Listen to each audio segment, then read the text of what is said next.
University of London student from BIC Lahore. On behalf of BIC, it gives us immense pleasure to welcome all our distinguished guests, faculty members, students, and especially our esteemed panelists for today's event.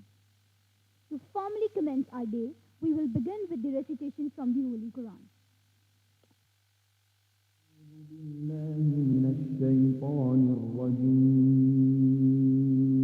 بسم الله الرحمن الرحيم الحمد لله رب العالمين الرحمن الرحيم مالك يوم الدين إياك نعبد وإياك نستعين اهدنا الصراط المستقيم صراط الذين أنعمت عليهم غير المغضوب عليهم ولا الضالين.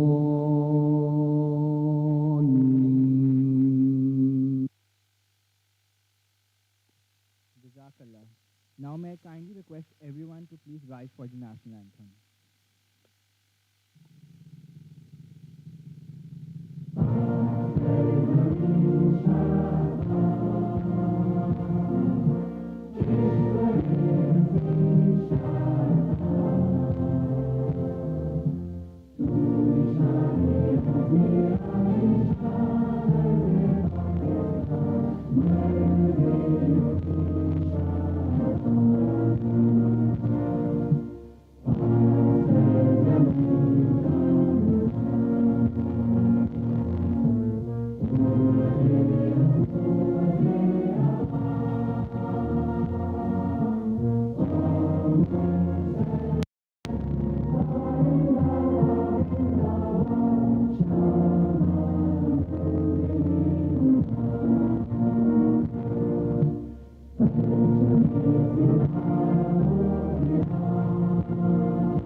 Before we move forward, I would like to briefly share some important house rules for today's symposium. Please keep your phones on silent mode throughout the sessions to ensure minimal disturbance. During any video presentations that are a part of the program, we request complete silence so that everyone can engage fully. Each panel discussion will run for 50 minutes. The last 5 minutes will be reserved for a Q&A session. To keep the process smooth, our ushers will be moving around the hall with cards. If you have a question, please write it down clearly and hand it over to them during the session. The moderator will select questions from these cards for the panelists to address. We hope everyone will kindly observe these guidelines so that we can make the most for today's insightful discussion. I take immense pride in standing before you today. This year, as Beaconhouse celebrates its 50th anniversary, BIC proudly marks its 6th year. BIC is more than just an institution. It is a place that empowers students, trusts them with responsibility, and prepares them to be industry-ready global citizens. It is this vision that has allowed us to push boundaries and redefine possibilities. And now, I would like to present to you BIC Fusion Odyssey. BIC Fusion Odyssey is a harmonious blend of Western and Eastern instruments, symbolizing our unique educational philosophy.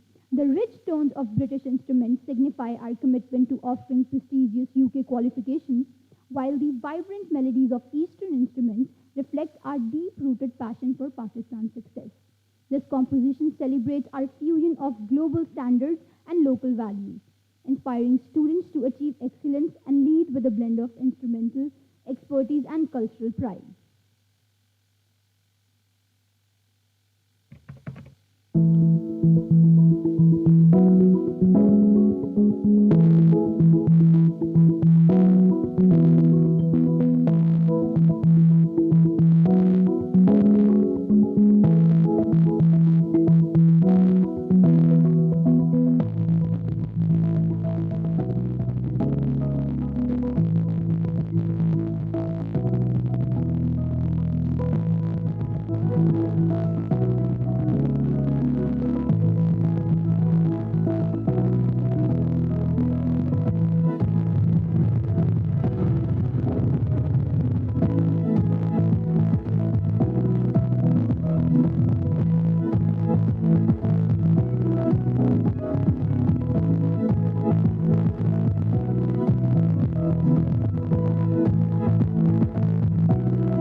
I would now like to take this opportunity to invite our esteemed guest, Mr. Syed Talat Hussain, to kindly come join us.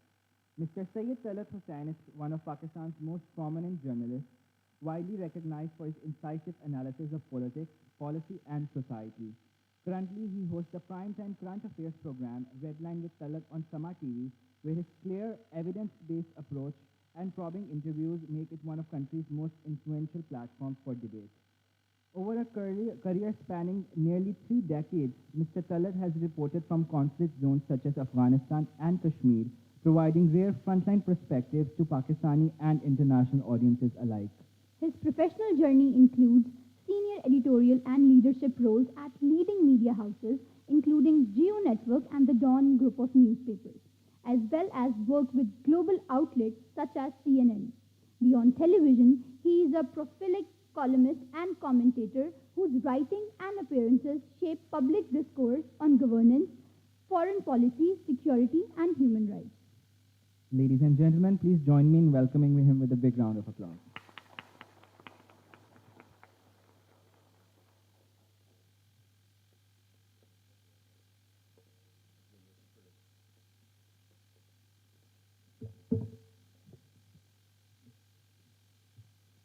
Auzubillahi minash shaitanir rajeem. Bismillahir Rahmanir Rahim. Good morning, ladies and gentlemen. Delighted to be here.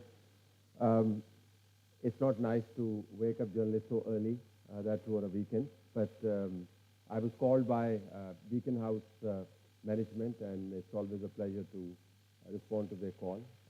And also the subject is very close to our hearts and minds.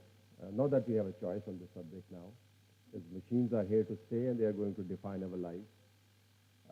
We are hoping to have a robust debate around the topic that is displayed there, people, planet, and robots. My field, media, has changed radically.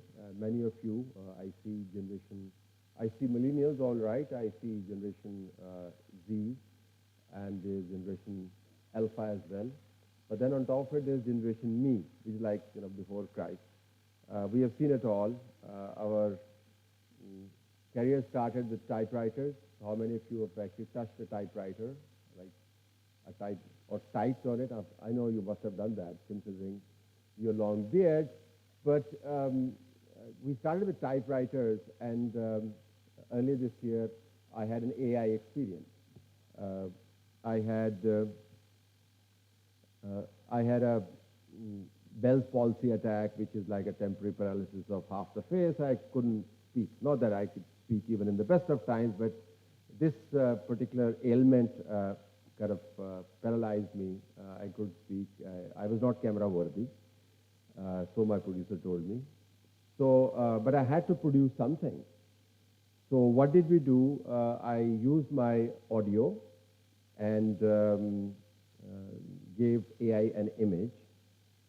And AI produced a fantastic 10-minute long vlog without many of my subscribers ever noticing that it wasn't me, though I had flagged it that this is ACH, which is the brand name that I carry for my vlog.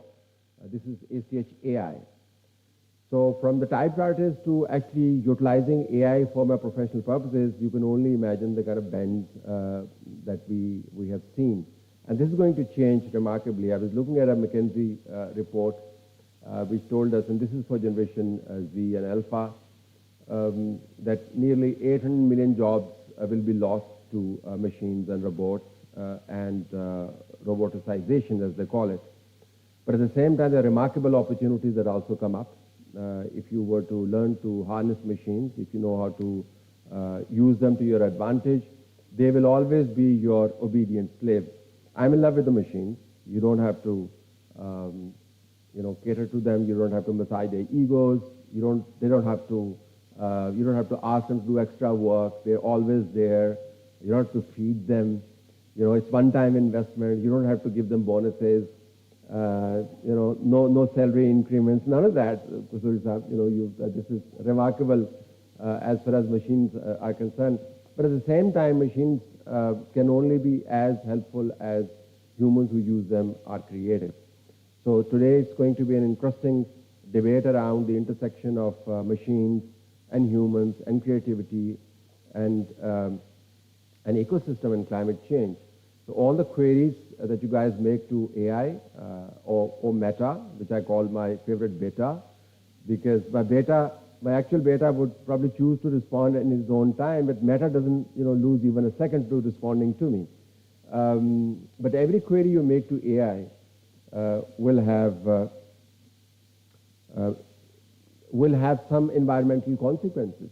It will generate some e-waste. It will use up some energy, it will use up some water, and it will emit some gases. So you need to know what sort of AI we need.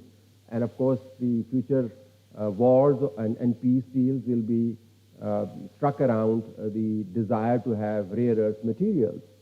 And that will require extraction from Mother Earth, which will probably aggravate the climatic challenges that we are faced with. So a million things that we need to discuss.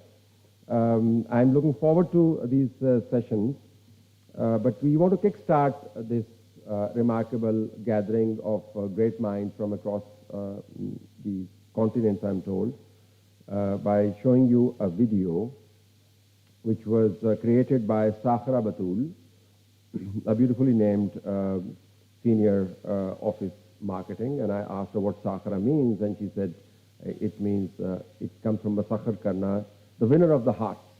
So I do hope her video wins your hearts. It's a 1.5 minute long production. I haven't seen it, so but considering her hard work, I'll put a wager on its good quality. Let's see what she has to offer. Let's start with that video, please.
One thing is clear, uncertainty will define the next era of work.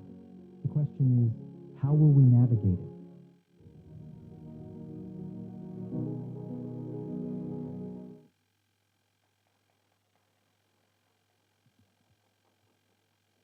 I think the operative word is really how do we navigate it. I think that sums up what we are going to be doing here. But one sentence has stayed with me, that our colleagues will not be human. So we'll have to invent a new insult for our colleagues.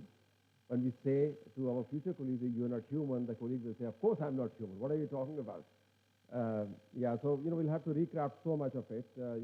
AI-enhanced autonomy, the computers and robots working without our intervention, and edge computing and generation AI.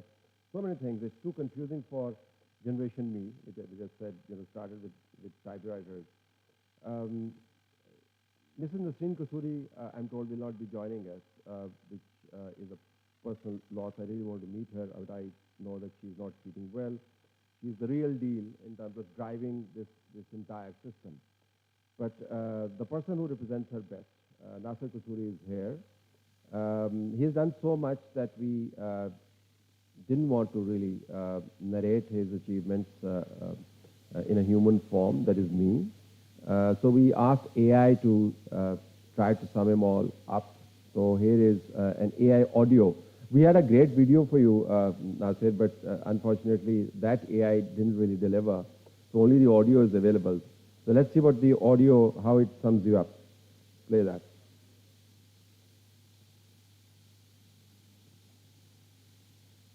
Mr. Nasser Mahmoud Kasuri is Director International at Beaconhouse School System and CEO of several group companies, including Beaconhouse International College, Beacon Energy Limited, and Homebridge. He sits on the boards of Knowledge Platform and Teach for Pakistan, where he serves as chairman. With a BSc in Social Sciences from LUMS and an Executive MBA from LSE TRIUM, he continues to lead initiatives in education, renewable energy, and technology-driven learning. Yeah, that's a short summary. We could have done something with the accent, frankly, but given the environment in South Asia, we didn't want to go in the eastern direction, so we chose this one. Mr. Nasir Kasuri.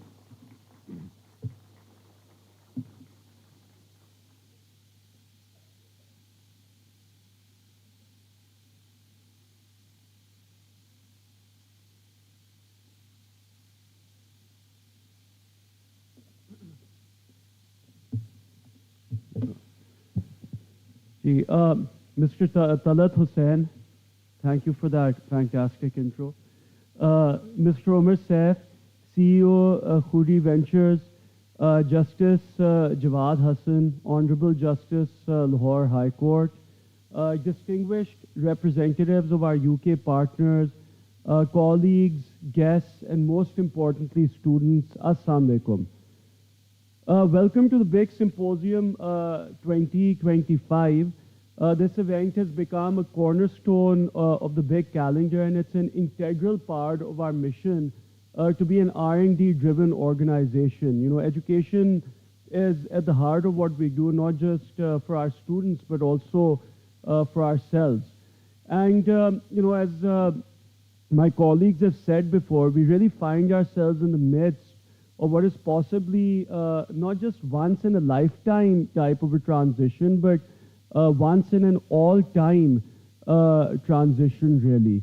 And it is, previous technological revolutions revolutionized mechanical automation, communication, and transportation. We now find ourselves in a revolution which is automating intelligence and quite possibly at some stage consciousness itself. So it's almost impossible to have a discourse about anything really these days without contemplating the massive disruptions and actually opportunities that AI is going to present. And at Beaconhouse, we've been speaking about these things for quite some time. We have these SOT conferences every year, another one of which is around the corner now. But we decided to do something a little bit different at this symposium. Rather than focusing so much of the impact of AI on education, we wanted to really look at a broader picture, of how AI will transform workplaces, well-being, modes of production, and, the general sense of human belonging and well-being. So we can only adapt to this new world as educators if we try to develop some idea or some concept of what that world is going to look at and what changes this technological revolution is going to bring in a multifaceted sense. So we're privileged to have an esteemed panel of distinguished speakers for our various different panels today, including legislators, judges, entrepreneurs, doctors, educators, and much more. And the idea is to try to understand the impact of AI from all these different perspectives. There are of course no absolute answers. The world is changing so quickly now that by the time we think we figured it out, something new has happened which throws us off again. But in discussing these topics, we can hopefully create fertile ground for thoughts in our mind and at least chalk out a more informed way forward. I'd like to take a moment also to talk about how BIC has been addressing some of these transitions. So I won't go into huge detail about our core curriculum offerings right now, but suffice to say, we are partnered with some of the highest ranked UK universities operating in Pakistan. We're privileged to have their senior representatives with us here. What I would like to talk a bit more about is some of the extracurricular activities that we have in BIC, which are really designed to help students develop, what are kind of now known as the 4 C's: communication, collaboration, creativity, and critical thinking skills. In an age of mechanization, these are actually now the skills which are seen as most important by employers, more so than any specific content knowledge. It is these skills. But the challenge is that these skills can't really be taught in the traditional sense. They have to be acquired by giving students the opportunity to practice them. So we have developed a number of such opportunities. For one, we have an extensive internship program, and not just meaningless internships. We worked with a large range of industry partners to try to ensure that students participate in internships that are meaningful, that challenge them cognitively and make them, solve real-world problems. And we're lucky to have a large percentage of our students, an increasing percentage, doing internships every year. We've also introduced a new initiative called the Law Clinic, which I believe is the first time we're doing this in Pakistan, where students will be providing pro bono law advice to actual people facing issues. So they will not only provide like a service, but they will gain real-life experience in how to really deal with complex situations.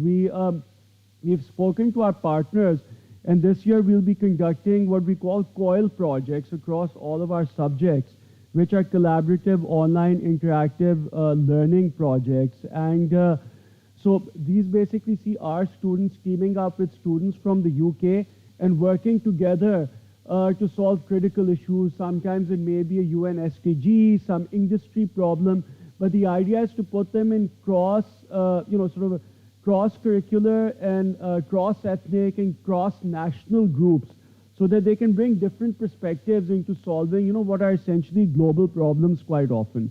And one of the things we're most proud of is the BIC Foundry, which is our entrepreneurship training and incubation program. So all of our campuses have a dedicated foundry room where we go through a curriculum that includes everything from emotional intelligence to design thinking, business communication, research methodology, marketing, basic finance, which is essential for any business, and much more. And at the end of this program, students actually get an opportunity. We're going to have something called Forge Day, where students will actually pitch their ideas to VCs.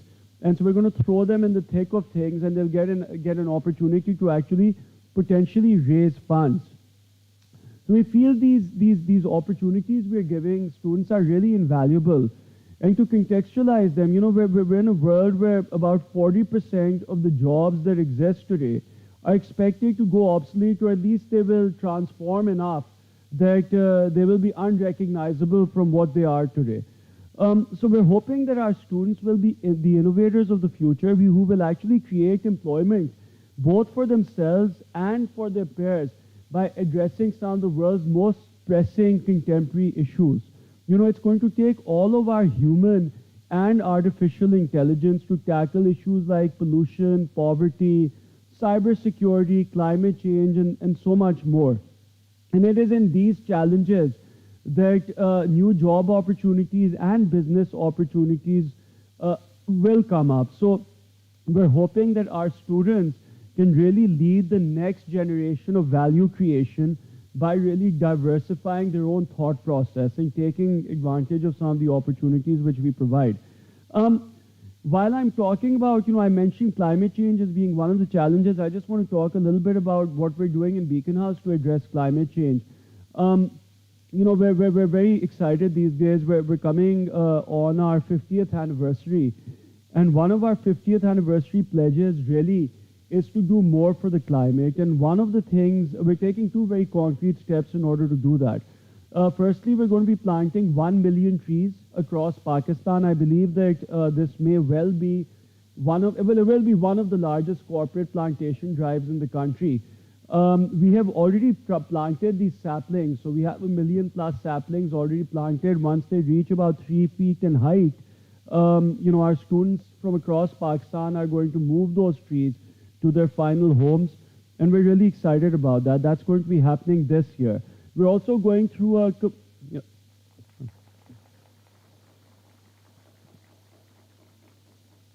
We're also going through a complete audit process in Beaconhouse. We're going to be reviewing our carbon footprint, so everything from our supply chain to our energy production.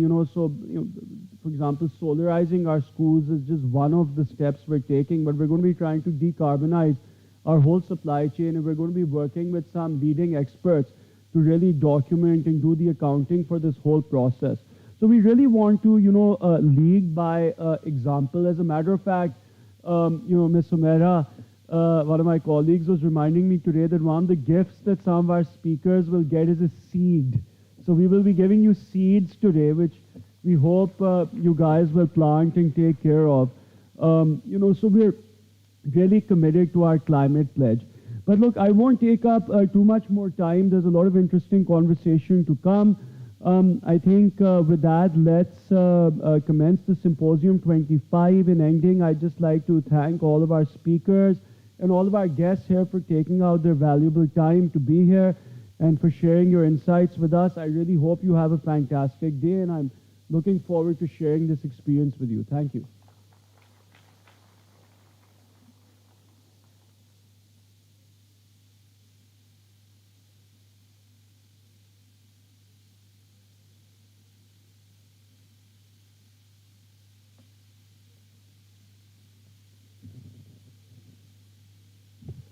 Next in line is Dr. Omar Saif.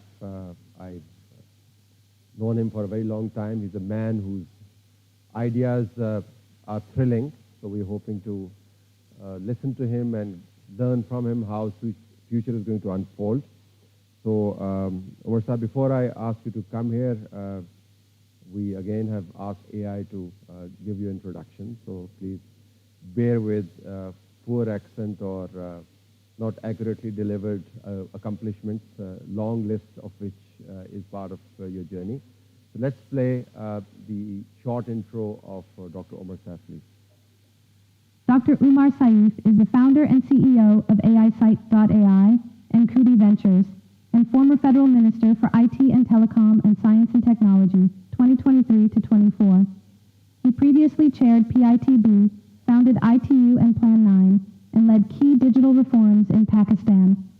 A Cambridge PhD and former MIT researcher, he is a World Economic Forum Young Global Leader, Sitara-e-Imtiaz recipient, and Global Advisor on Technology and Innovation. Dr. Omar Saif.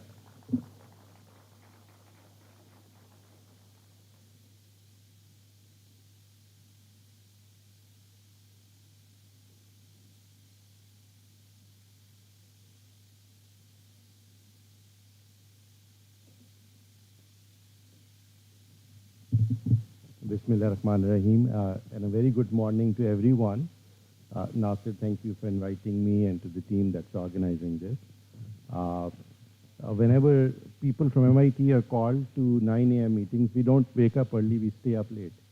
So that's what I had to do today. I'm just as groggy as Talat Saab here. But thank you for inviting me. It was a long drive for me. I come from a different part of the world in the same city. But I came here mostly because of the intriguing topic that you have for the conference today, which is how the future is going to evolve. And it is evolving quite rapidly. So I want to talk about the three themes that are going through a foundational shift in human history. Physics is finally coming of age, where we have begun to understand space much better than we were able to before. Biology has come to a point that we can reprogram humans.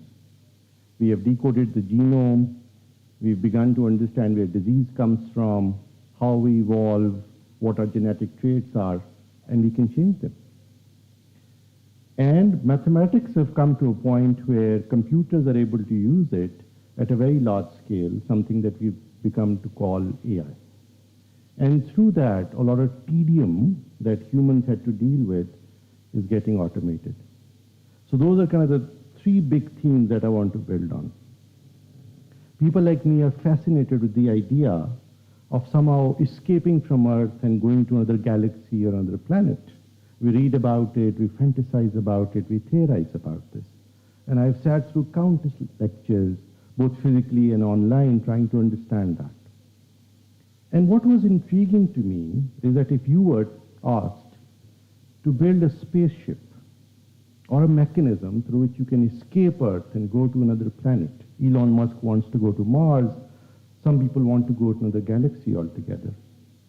And if that's what you were asked to do, you would build what is typically called a generational ship, because none of us would live long enough to take on a travel of that duration. This travel is several light years away.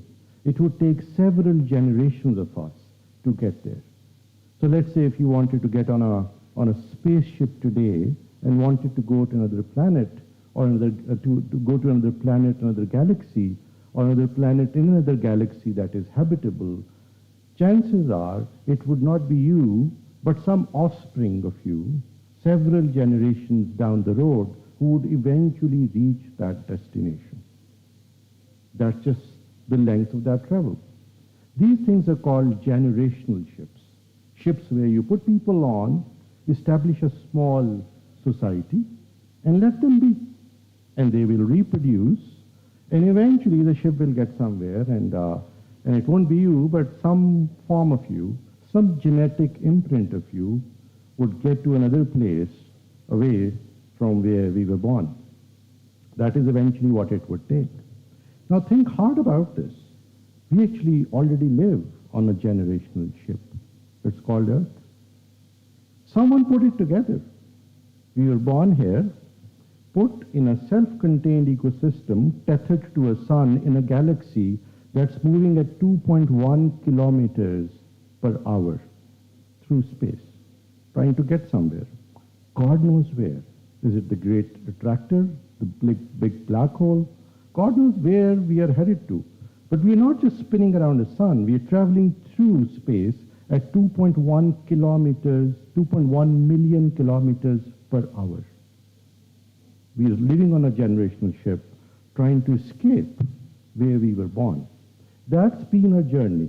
And while we do that, we try and make the best use of the resources that's been given to us. And AI is going to accelerate that.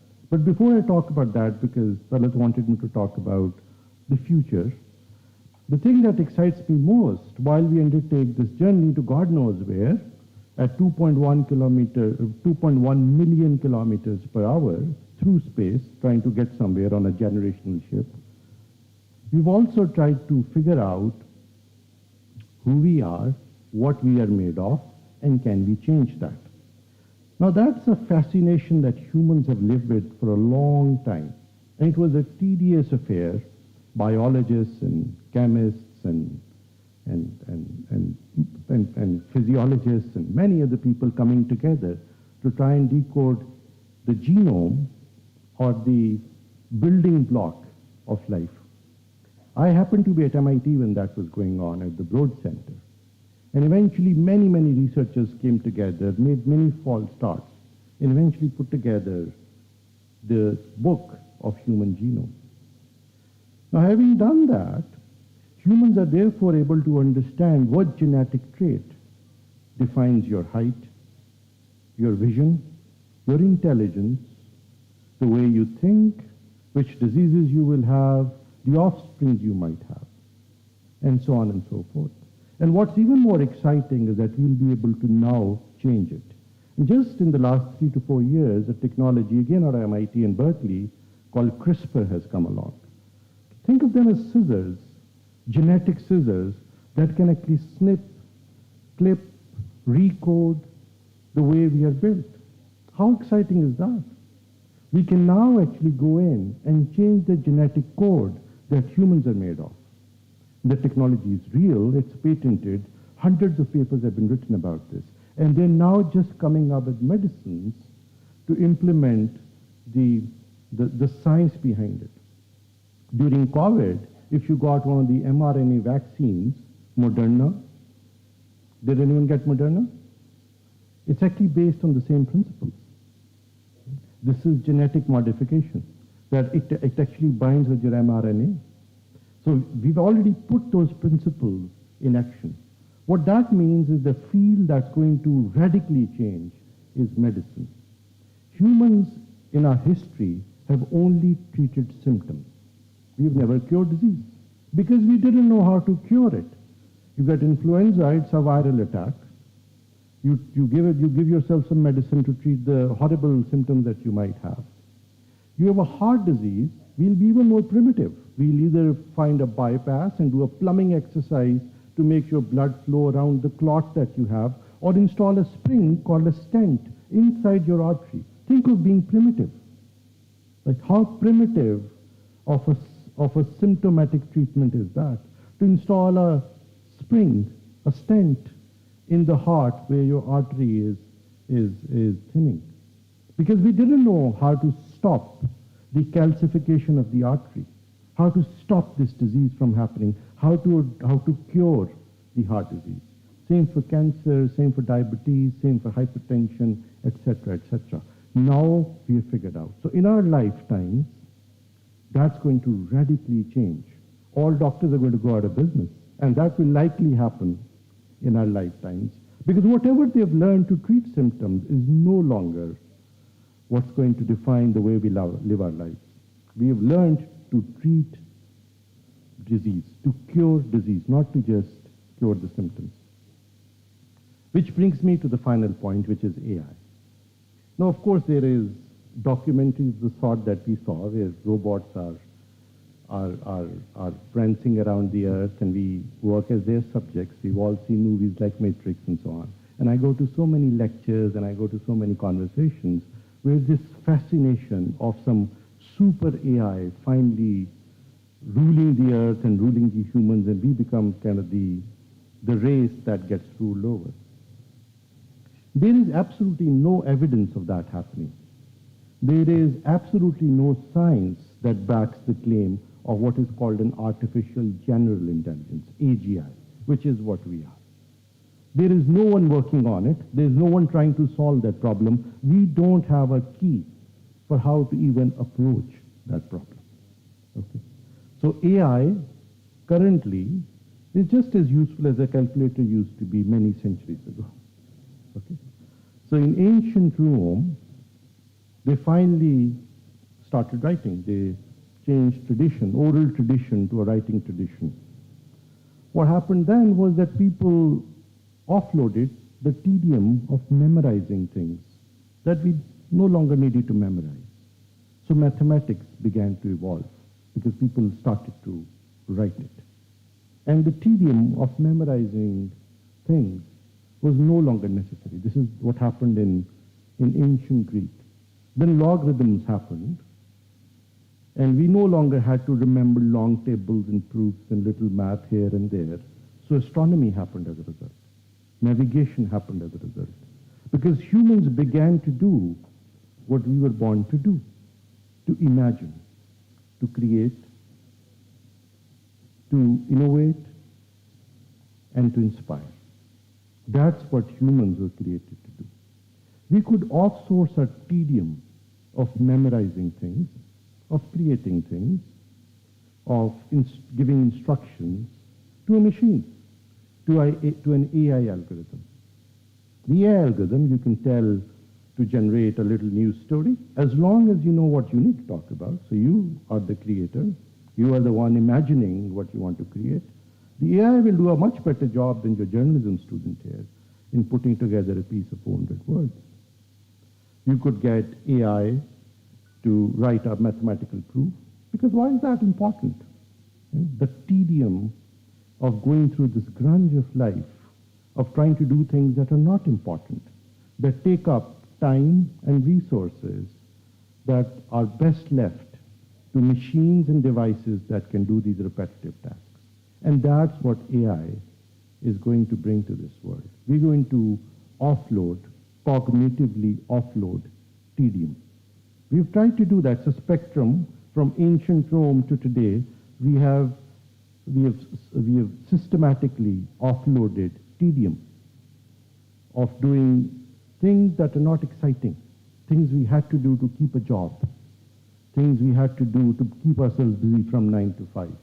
Instead, we could do things which we were born to do, for which we have a unique ability, a general intelligence. No computer, no AI model is going to replicate that. However, in trying to automate this tedium, a lot of skills that you acquire in school will become obsolete, more to what Nasser would need to worry about. And a lot of skills, writing. There was a time people would learn calligraphy. What a useless skill to have, calligraphy. There was a time people would learn grammar. What a useless thing to learn. There are 1,900 languages in the world. Which grammar? And each grammar has exceptions. We would memorize how to spell things. And there's an I before an E before a C. What crap? We could do away with that. We could really focus on more important and more exciting things to do, right? So human history is littered with centuries and generations wasting their time and intelligence on tedium. And that tedium is going to go away. The tedium of writing mathematical proofs, the tedium of putting together a small essay of 400 words, the tedium of copy editing it and proofreading it, the tedium of creating a news story, the tedium of being an orbit of being a clinical nurse, the tedium of being a paralegal, the tedium of being an agriculturist, things that, don't require inspiration, imagination, or creativity. They're going to go away. They will go away within our lifetimes. Lifetimes would be, I would say, about 20 years. In about 20 years, a lot of skills that deal with tedium that can be automated will no longer be useful. Now, the field that I come from, computer science, has largely been insulated and protected by many things happening around us. The job market for computer programmers was still intact. It just so happens that one of the most powerful applications of generative AI is to write code automatically. So the world no longer needs computer programmers. One of the highest paid jobs in the world is going to go away. I have my son going to college in US, and every week we get into this conversation whether computer science is the right major for him to do or not. And he's getting more and more excited by something called computational biology. But that field, that entire field is going to go away. There are times he wakes up and thinks about about joining the Wall Street and becoming a trader, investment banker. But guess what? Most of that going to get changed by what is called high-frequency quantitative trading platforms, AI making trading decisions. Tedium. That doesn't require too much creativity or inspiration. Just look at maths and make decisions. And finally, what's going to happen to schools and universities? Schools and universities have evolved over the last few centuries. During COVID, we learned that we could learn just as well online over Zoom as we used to by going to a classroom. Many universities outside of Pakistan had been using online programs, etc., for a long time. But the reason universities and schools have perpetuated as physical places of learning is because human creativity feeds off of each other. You get inspiration by talking to other humans. And that element is not going to go away. So schools and universities are safe, but they will no longer be places where you teach people skills. It will be a place where humans come together to create, to inspire, to innovate. And that's how universities are going to evolve. They have, in many ways, in many parts of the world already. Once again, my son typically takes all the lectures from his dorm room, recorded many hours ago as it fits in his schedule. He no longer needs to go to a classroom of 800 people. There is no value to doing that anymore. So thank you. I got this note saying the time is over, but thank you for putting up with my predictions of how the future is going to be. It was a pleasure to be here.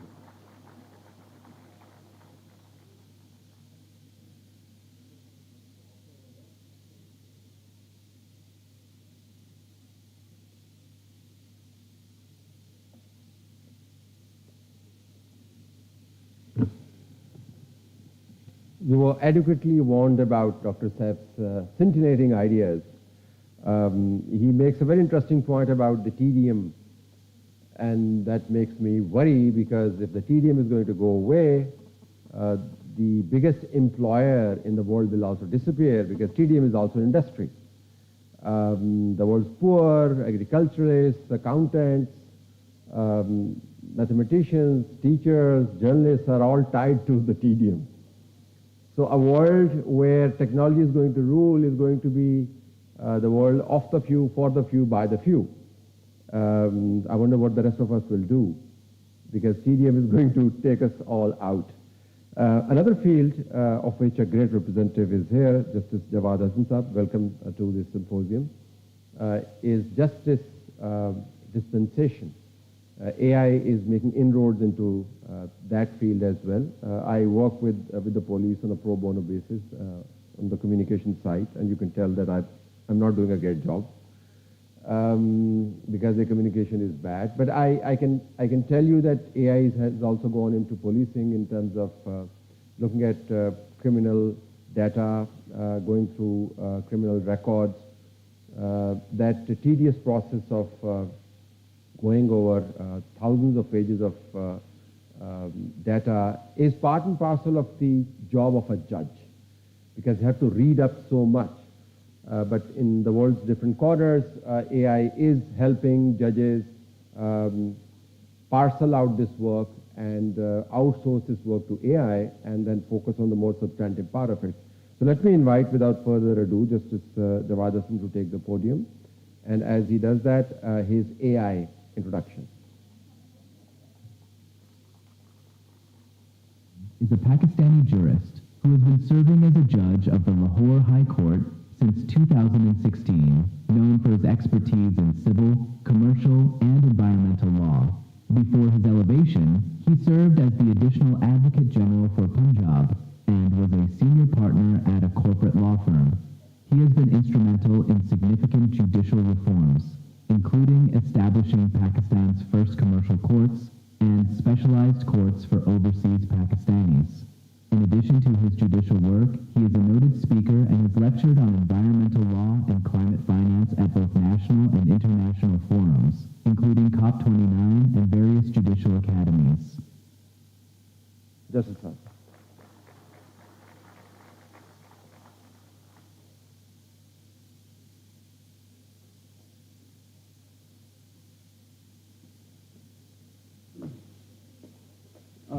Bismillahirrahmanirrahim.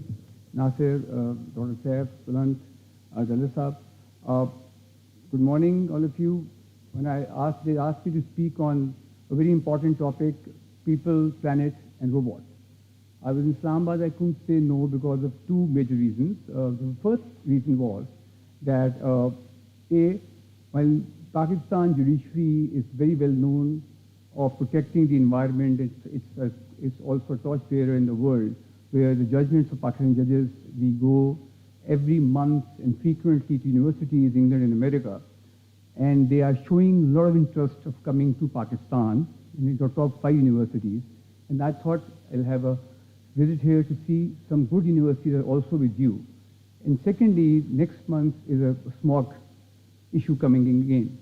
Last year, when I took a order of Amal Sukhera, a 3-year-old girl who came to my court, she was only 3 years old, said, I cannot, my school is shut, I can't go to my garden, I can't see my grandparents, I am in my room. What life do I have? And who is responsible for my life? And I took up the matter that a child which is 5 years old came to the Pakistani courts asking a right to breathe. And that was the time when the Pakistan Constitution brought Article 9A, due to the 26th Amendment, right to a sustainable environment. That will be a year now. If we talk today, what have we done so far to protect the first P, that's the planet. First P, I'll take 3 minutes on the first P, that's planet. As you can see, Pakistan Constitution has a very unique feature. It has Article 4 of the Constitution, which gives everybody a fundamental right, an inalienable right to be treated as per law, which anyone can go to the courts, and that is subject to the obligation to citizens to obey the Constitution. So the Pakistani Constitution, which is a strong legal foundation, never had the right to environment in our Constitution, where 182 countries in the world had the right to environment. What happened was that when I was saying yes, I said the reason I'll come here is Beaconhouse is going to be 50 years now. It's the first largest school system, and another school system which is offshore and onshore too. When we were dealing with the cases recently on the issue of holidays, I came across with the wonderful work they've done. So for that, the only reason was what the planet can do for you and what judiciary's role to the planet has been. We were the only country, Pakistan Constitution is 53 years old. We never had a right to environment. And when we go and speak at COP 29, 28, now going to COP 30, we only say 5 times we were #1 in the world. One, the country which never had the constitutional right of environment, Supreme Court of Pakistan in Shala Zia versus Wabda, PLD 94, Supreme Court 693, 30 years ago, came out with the word right to life means right to a healthy environment. If the Supreme Court decides a question of law and enunciates a principle of law, under Article 189 of the Constitution, it becomes the law of the land. That's a unique feature in the Pakistani Constitution. Like the laws are made under the Pakistani Constitution by the Parliament under Article 70, federal or provincial, by the governor under the Article 89 in the province, or by the president under Article 89. This is the unique feature of the Pakistani Constitution is that Supreme Court, 30 years, judgment was relied by everyone.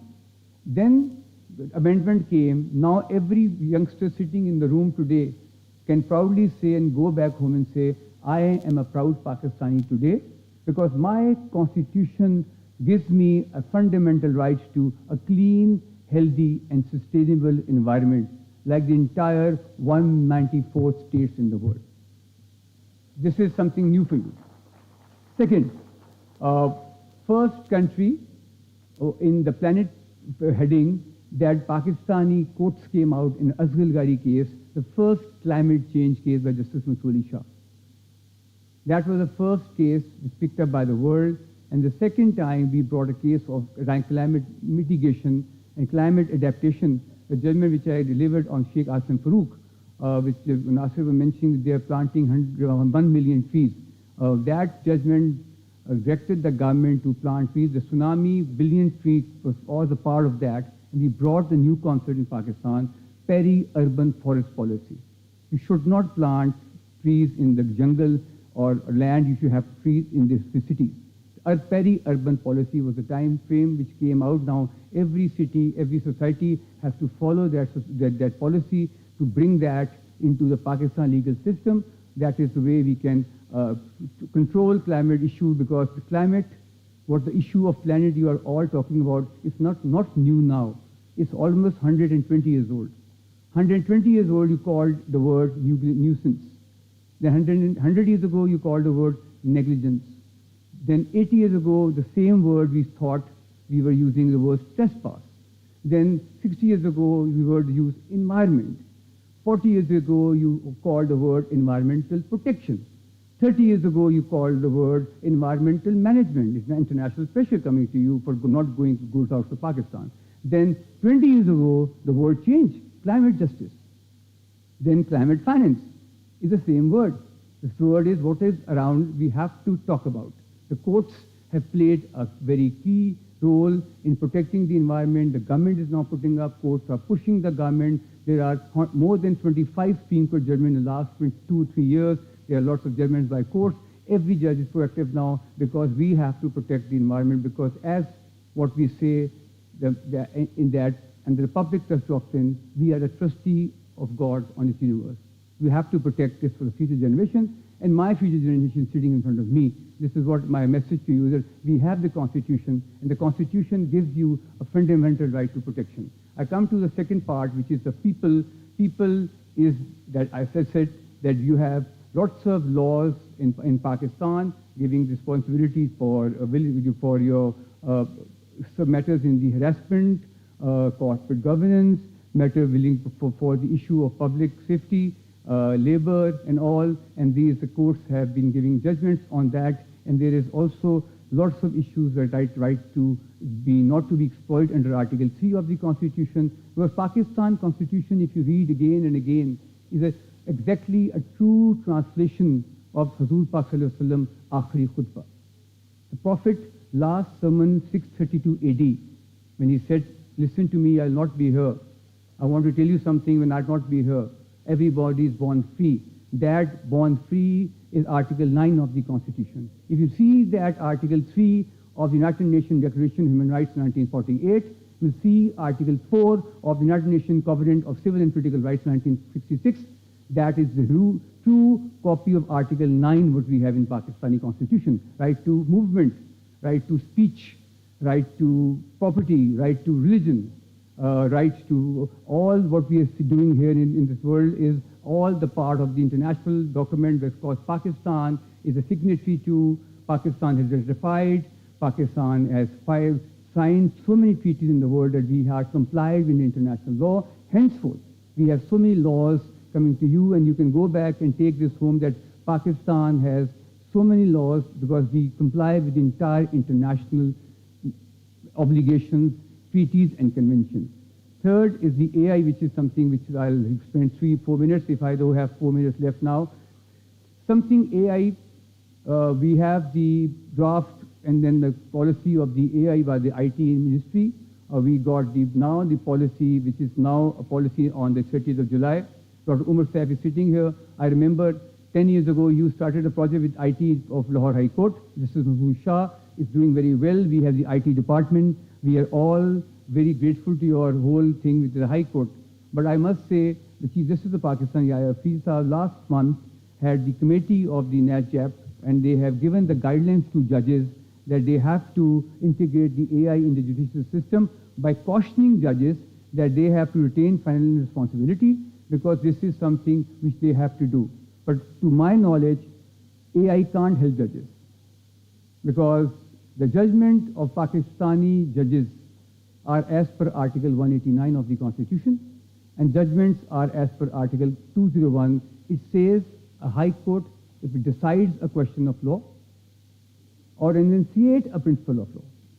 When you look at the technical, legal anthropology of a judgment and the structured judgments are made with the facts after, AI can only help you, giving you a stare decisis. AI can only help you, giving you opta dicta. Opta dicta is something that AI picks up, that these are the cases of the world, cases of Pakistan, cases of the other countries, but they are just mentioning those cases and referring those cases. The concept for a judge is you use your own mind to decide a case. And the decision of a case is based on the ratio descendi of the human mind. And human mind can only decide when you mention some case law, when you mention some law, then it's your part to say, how do I agree and disagree what has been mentioned? That is opter dicta and state decisis. A computer can't tell me that if I'm looking at the parties, the facts, that what do I need to see? Sometimes the judgments are not binding on me. I cannot take the Indian judgment, I will not take the English judgment because they're not binding on me. The principles of the judgments, the doctrine of the judgments, the facts of the judgments may be relevant for me, but my decision is mine. You can't take my human mind away to ask me that this is the facts of the case and I decide accordingly, which I don't agree with it. So I can only use AI to the extent that I need some knowledge and I will only look at the Pakistani law. And secondly, and most importantly, Umar Sahib is listening to me, I'm glad I met you here. Every month I'm speaking outside Pakistan. Nobody can go and see High Court website, it's blocked.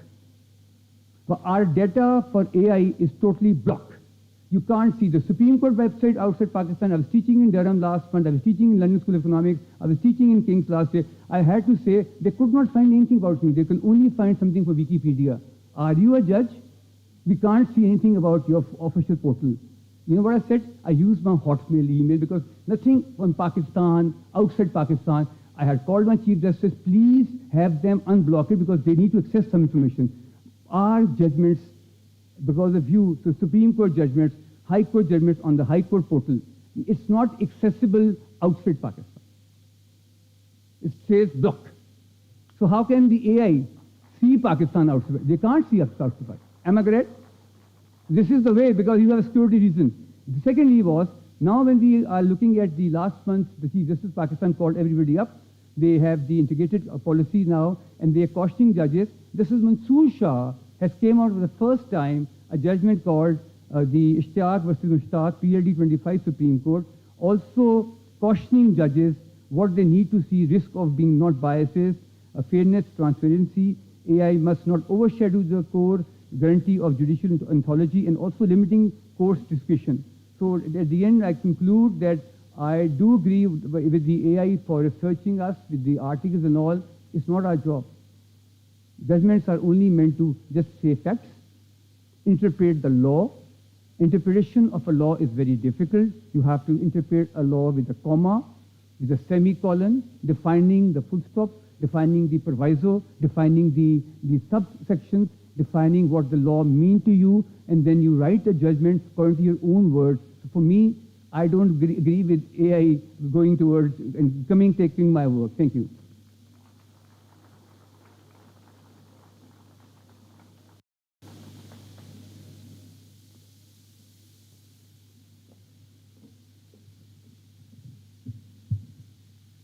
Thank you so much to our incredible speakers. Ladies and gentlemen, we now move to a very special part of our program, where we take a moment to honor our distinguished guests with tokens of appreciation. I would first like to invite Mr. Nasir Kasuri on stage to kindly present the tokens.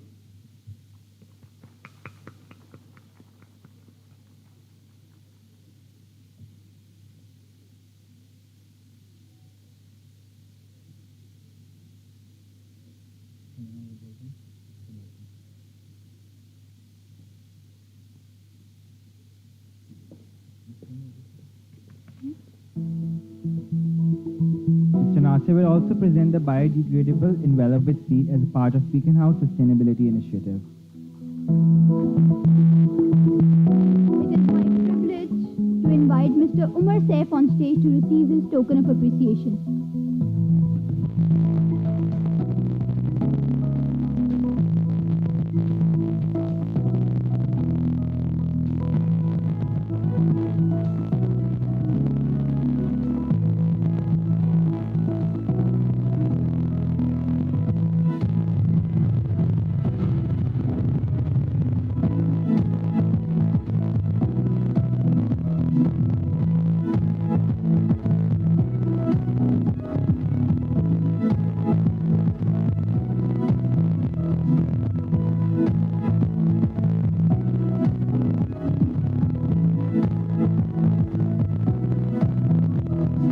Mr.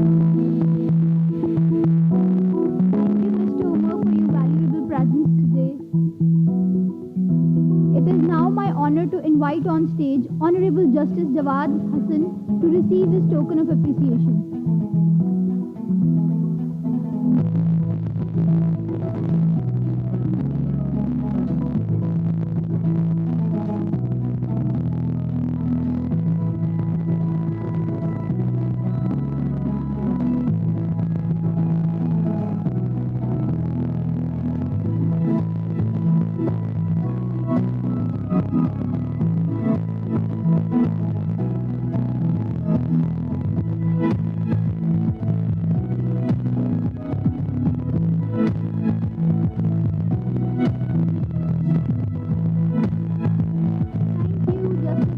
For being with us today.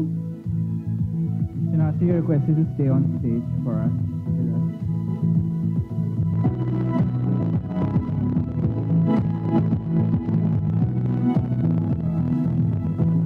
We now move towards our very first panel discussion of the day. The theme of this session is People, Planet and Robots, a New Era of Work.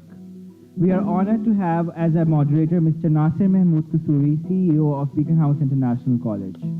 Mr. Nasir is Director International at Beaconhouse School System and is also the CEO of several group companies including Beaconhouse International College, Beacon Energy Limited and Homebridge. He sits on the boards of Knowledge Platform and Teach for Pakistan, where he serves as chairman. With a BSc in Social Sciences from LUMS and Executive MBA from LSE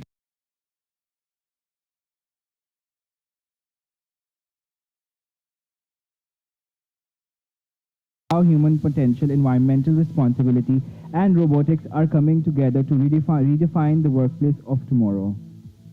Please give a huge round of applause to our amazing moderator, Sir Nasir.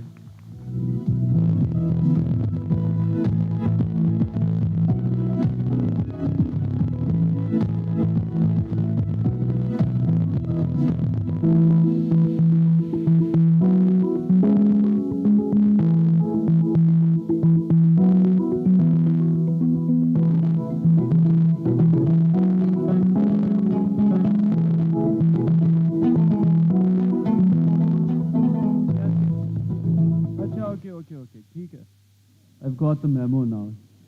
Acha guys, I'm going to not do a lengthy intro for this panel because it's really talking about everything that we've been speaking about, myself as well as our guest speakers.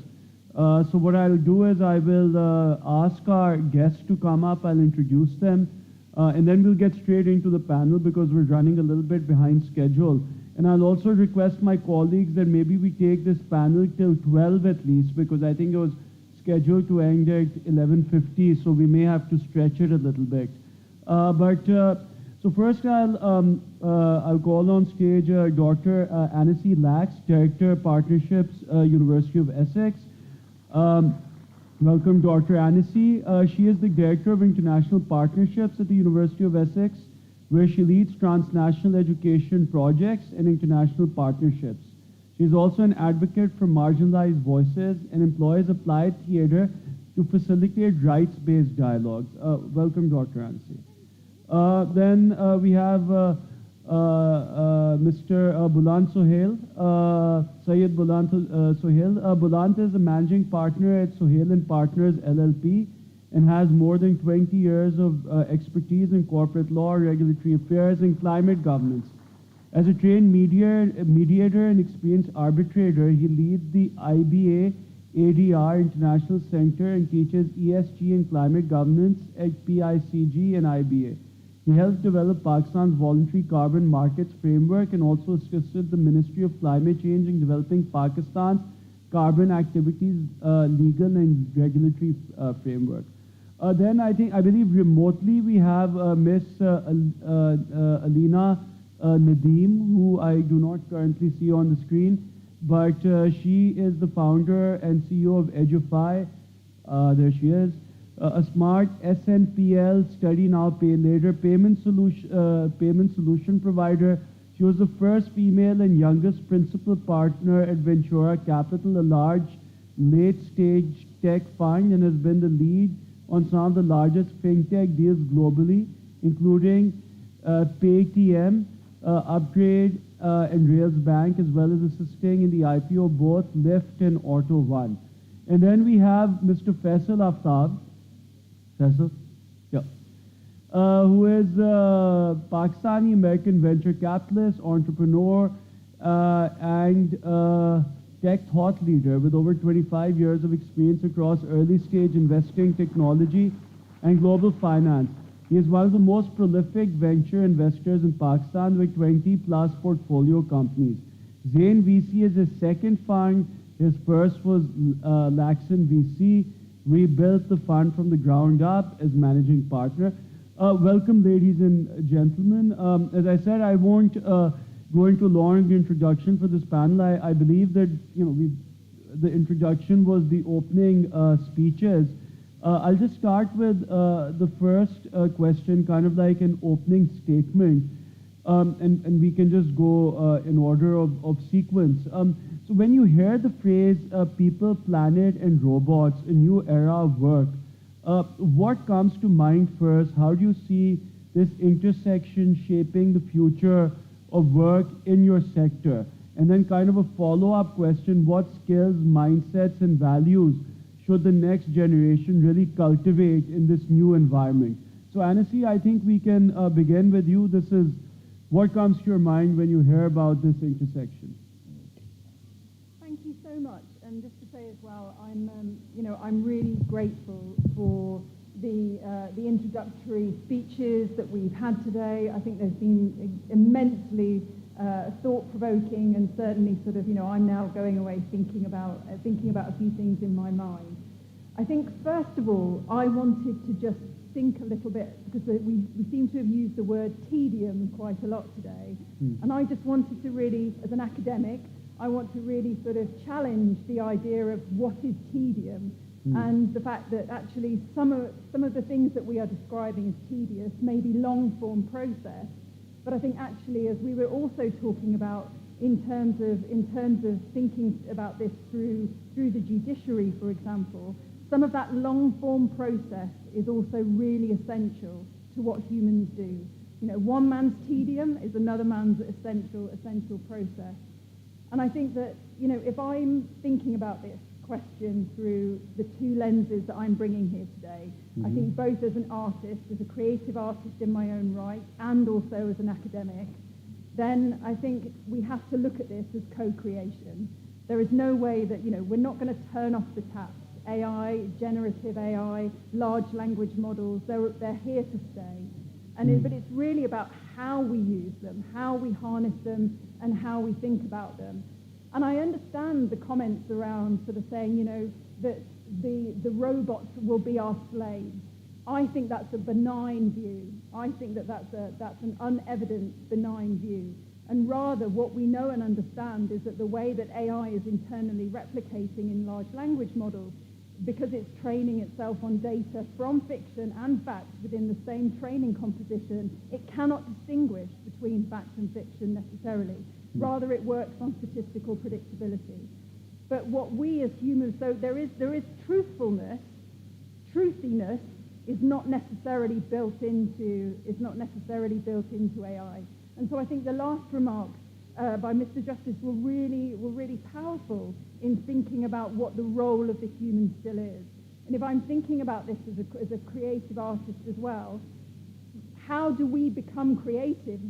It's not something that we immediately automatically switch on. Rather, it is something that we have to inculcate ourselves to doing. We have to train ourselves to do. We have to understand how creativity works. And creativity often works in some of the very spaces that AI doesn't. So creativity works on misunderstandings, polyphony of attention, abductive reasoning, also, but really critically on embodied knowledge.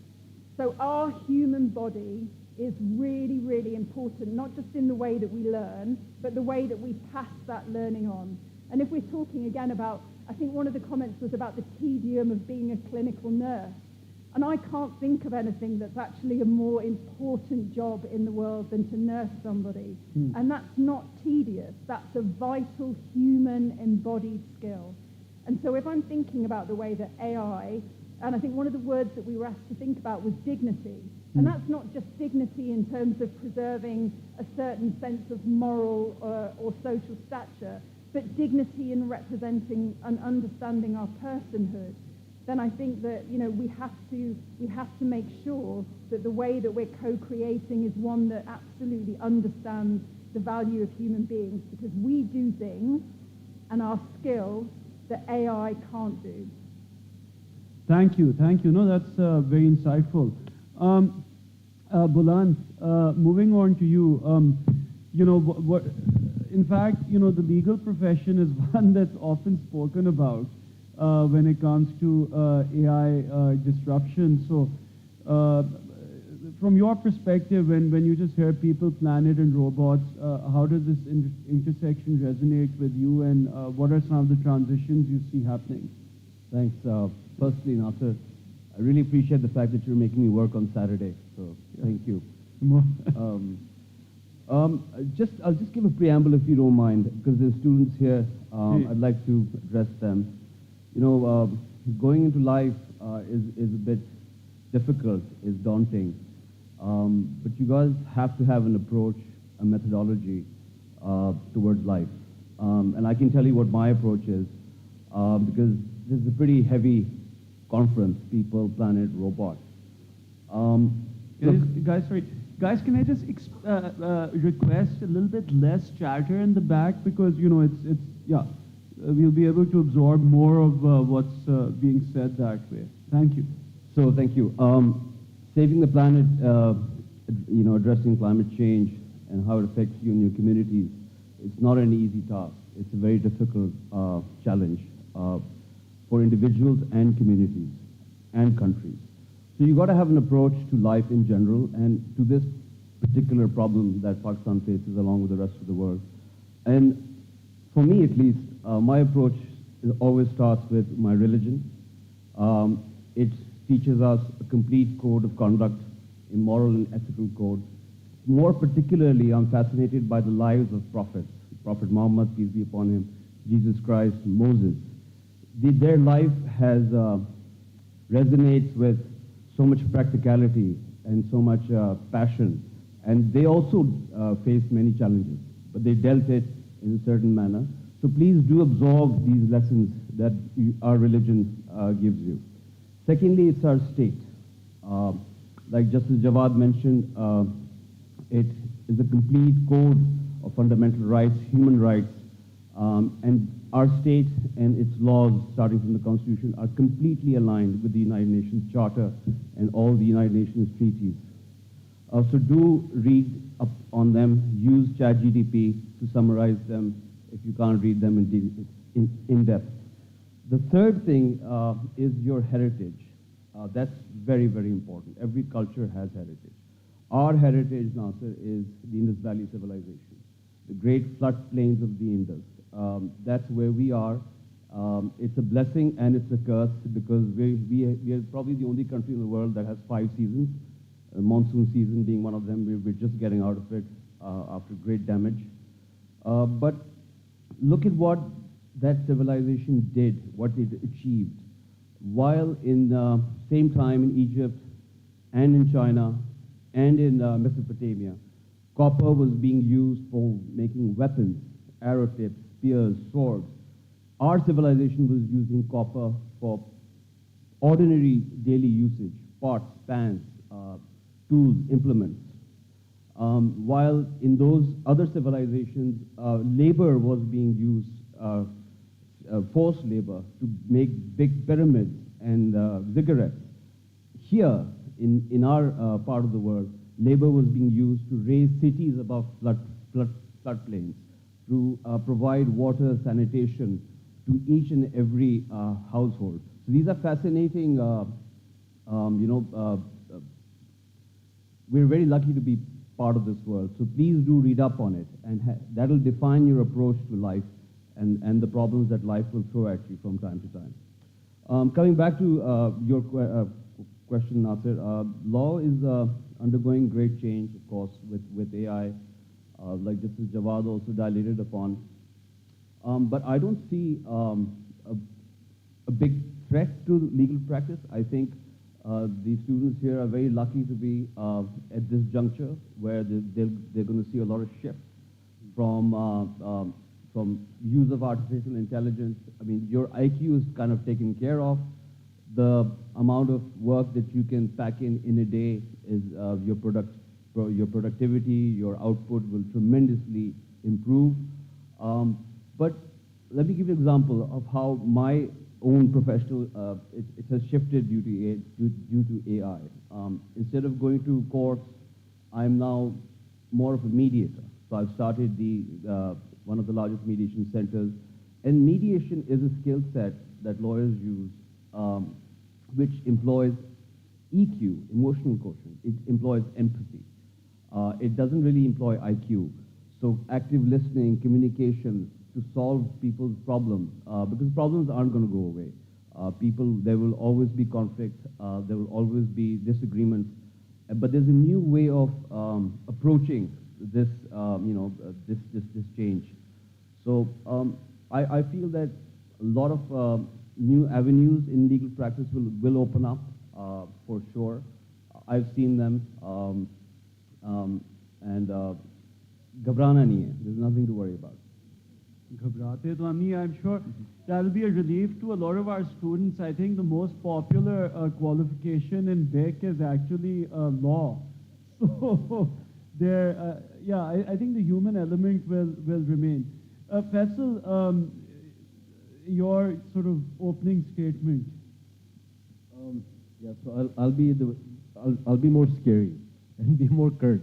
I'm not going to be that nice because I think all this has happened in history before, and it just depends on what hand you're dealt in life when you're graduating and as you enter life, and you have to look at rules accordingly as to how you're going to execute and build a career. So this isn't your father's playbook. This isn't, depending on how old you are, I would think most people in this room, this is probably not even your grandfather's playbook. This is your great-grandfather's playbook. And the reason why I say that is that we've all gone through this before. The world always exists on a world order. And usually there's a combination of the base currency, there's dominant forces, there's other countries that align with that forces, and then there's always some level of technological disruption, which then shapes which countries are the most dominant that excel at it. So I'll go to the previous one, which was 1945, the world order that we lived in. And I use past tense because I think that order is over, as I think most people can sense it in this room. And that's why you're seeing so much flux. So if I go back to 1945, what took place? The underlying root cause was the British Empire was transitioning. The pound was losing its value. It was tied to gold. And the British Empire overspent between the two wars, World War I, World War II. And the US then took advantage of that, and they became the dominant empire. And then there was a technological disruption happening at the same time, so which was mechanization and industrialization. So the world operates on these 50-year wealth cycles, and most people, I think, in this room eventually want a job to become wealthy, if you don't already come from wealth. So the idea is to follow those patterns. So technology and disruption, wealth follows them. So in the 1910s, we had the boom of the whole industrial revolution that started. And as the US got ahead in the industrial revolution by creating the assembly line, which was Henry Ford, the automobile, which was actually one of the biggest, it was as disruptive as AI is today. And that really put the US in the forefront of the entire game, as you would say, is what we've been seeing play out in our lifetimes. And this is the world we're used to. Then comes 1945, they take the world reserve currency, the dollar pegged to the gold. In 71, you basically have a de-link from gold. And now we're entering into a new form of currency as well. So I highlight that because that's also part of technology. And blockchain and stable coins and everything that's being discussed in the world today, that's some new emerging currency orders coming in the next 10 years. So underlying AI element is important because this wave that began, it started from cloud computing in the 70s that became very pervasive. Then you had a 2010 era, you had telecommunications in the 70s and then cloud in 2010s. The reason why I mentioned clouds is because AI is going to be very dependent on data centers and cloud for processing power. And so when you look at the structure of how things are playing out in our world, you're going to see LLMs, large language models, that are going to get concentrated on the same big tech companies in the US, which are primarily the 7 companies, known as the Mag 7. Most of you guys use some product of theirs or the other, whether it's Meta, whether it's Amazon, whether it's Google, and so on. Europe, unfortunately, did not get into the cloud game, so they have deflated away, and Europe won't be as strong going forward. I'm sorry, I apologize. I'm very blunt, and I have to explain how things are going to play out so that people can take decisions. And so now you've got China, on the other hand, that is there. They're very aggressive. They're leading. They have Ali Cloud, they've got Baidu Cloud, and then they've got the LLMs and the AI. Now, there's that's the entire convergence. Now, I think everybody's talked about anything that's logic-based is not going to exist, in my opinion. So yeah, we can break it down to 5 years, 10 years, 15 years. It's probably not a good idea to go down a profession path where in 15 years, especially when you're mid-career, you've become unemployed. So it's better to start planning now and looking for options within your career and how to basically fortify skill sets that won't be disrupted. Dr. Saif, for example, highlighted programming languages, right? Now, within programming languages, there will be elements that won't get disrupted. So if anyone's a programmer in the room, you want to focus on those elements. To close it off, because it's a long element of what I'm trying to explain, we'll talk about it further, and I want to give Alina a chance as well. But what everybody has to keep in mind is that AI is going to take over.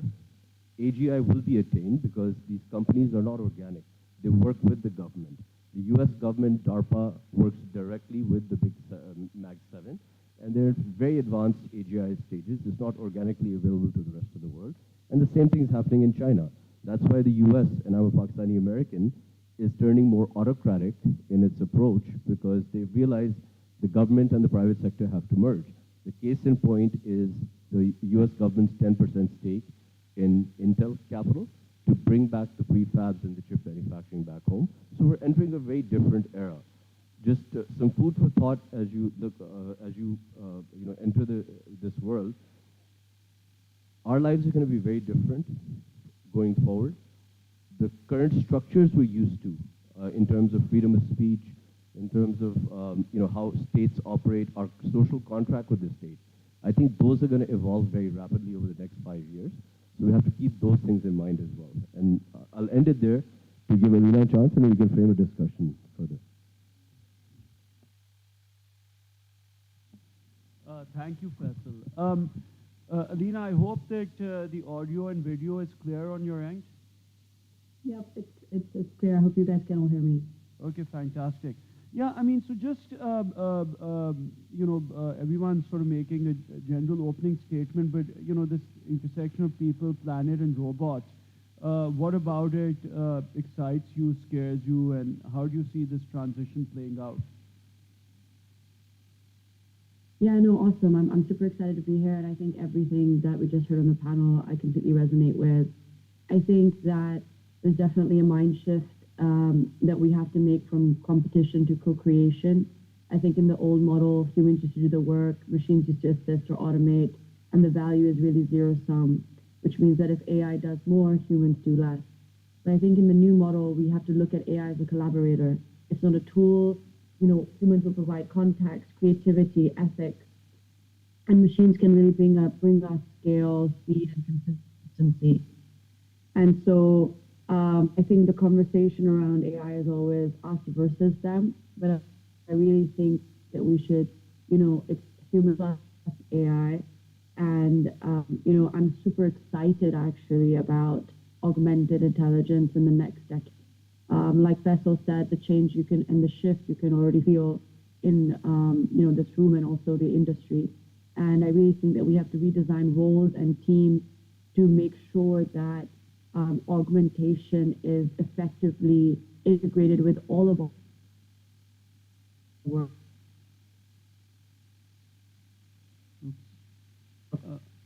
We seem to be struggling with... So just the workflows now become, very hybrid, playing on both the human strength. We seem to be struggling with the audio and video a little bit there. So I'll request the text to see if the issue is on our. We can. Alina, I think you're back now. I can see you. Can you say something? Yeah, sorry. Can you guys hear me? Yeah, I can hear you. I can hear you. Okay, no, I think that's fantastic. Would you like to expand on that, or should we kind of move on? I think we can go on to the next question. No worries. Sure. Just because of the internet connection. Okay, so one of the, in fact, Alina, you kind of mentioned this when we had our pre-conference chat. And I'll ask you, and then some of the others. I think one of the things that I think about a lot is the massive wealth inequities that this new system might create, right? With obviously algorithms doing more and more work, wealth will become concentrated with people who own the algorithms, and because they won't really be employing anyone, then the disparity will continue increasing. So how do you see this playing out, and what kind of how will our economic systems have to adapt, our governance systems, to ensure that the world remains stable and that there's no social upheaval? I'm not sure if are you there, Alina? Yeah, I can hear you. Okay, great. So you touched on this a little bit, and the owners or the shareholders of the algorithm. So how do you see that playing out? Because some form of social balance needs to be maintained, right, in order for the world to function effectively. Yeah, no, of course. I don't think that there's going to be total anarchy. I think we definitely have to upskill ourselves for human-machine collaboration. Technical upskilling isn't going to be enough. We'll need AI literacy across the board, not just for data scientists, and across the board from the lower, from middle management all the way to upper management, training and prompting, feedback loops, validation. We'll also need to focus on skills in collaborative decision-making with AI, right? Where you can play on each other's strengths. So for example, we already heard on this panel that human strengths focus on empathy, ethics, judgment, strategic thinking, creativity and abstraction. These are all things that we as humans bring to the table. But AI strengths are, pattern recognition and data processing. They can execute tasks at scale. They can optimize for us. They can predict from the data that we give them, and they can handle complexity. So I think that we should, with augmented intelligence, we should be working towards a model that really builds a culture of curiosity and not control, right? So I think where we currently in traditional organizations, we emphasize control and predictability, but AI doesn't really thrive in that. It thrives in environments where you can be open to experimentation, continuous learning, and have room for bottom-up innovation. So I think it's about creating guardrails. You can define what AI is allowed to do.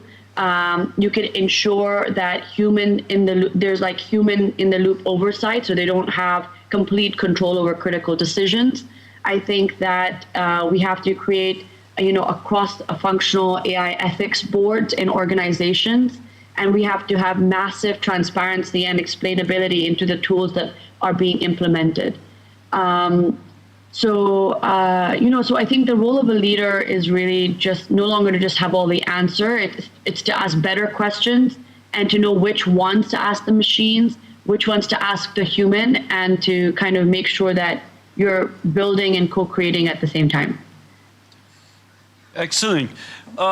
Thank you for that. Alina, do any of the other guests have a perspective on this? I mean, the potential for an increase in social inequity, how that impacts the current economic, social construct that we have in the world?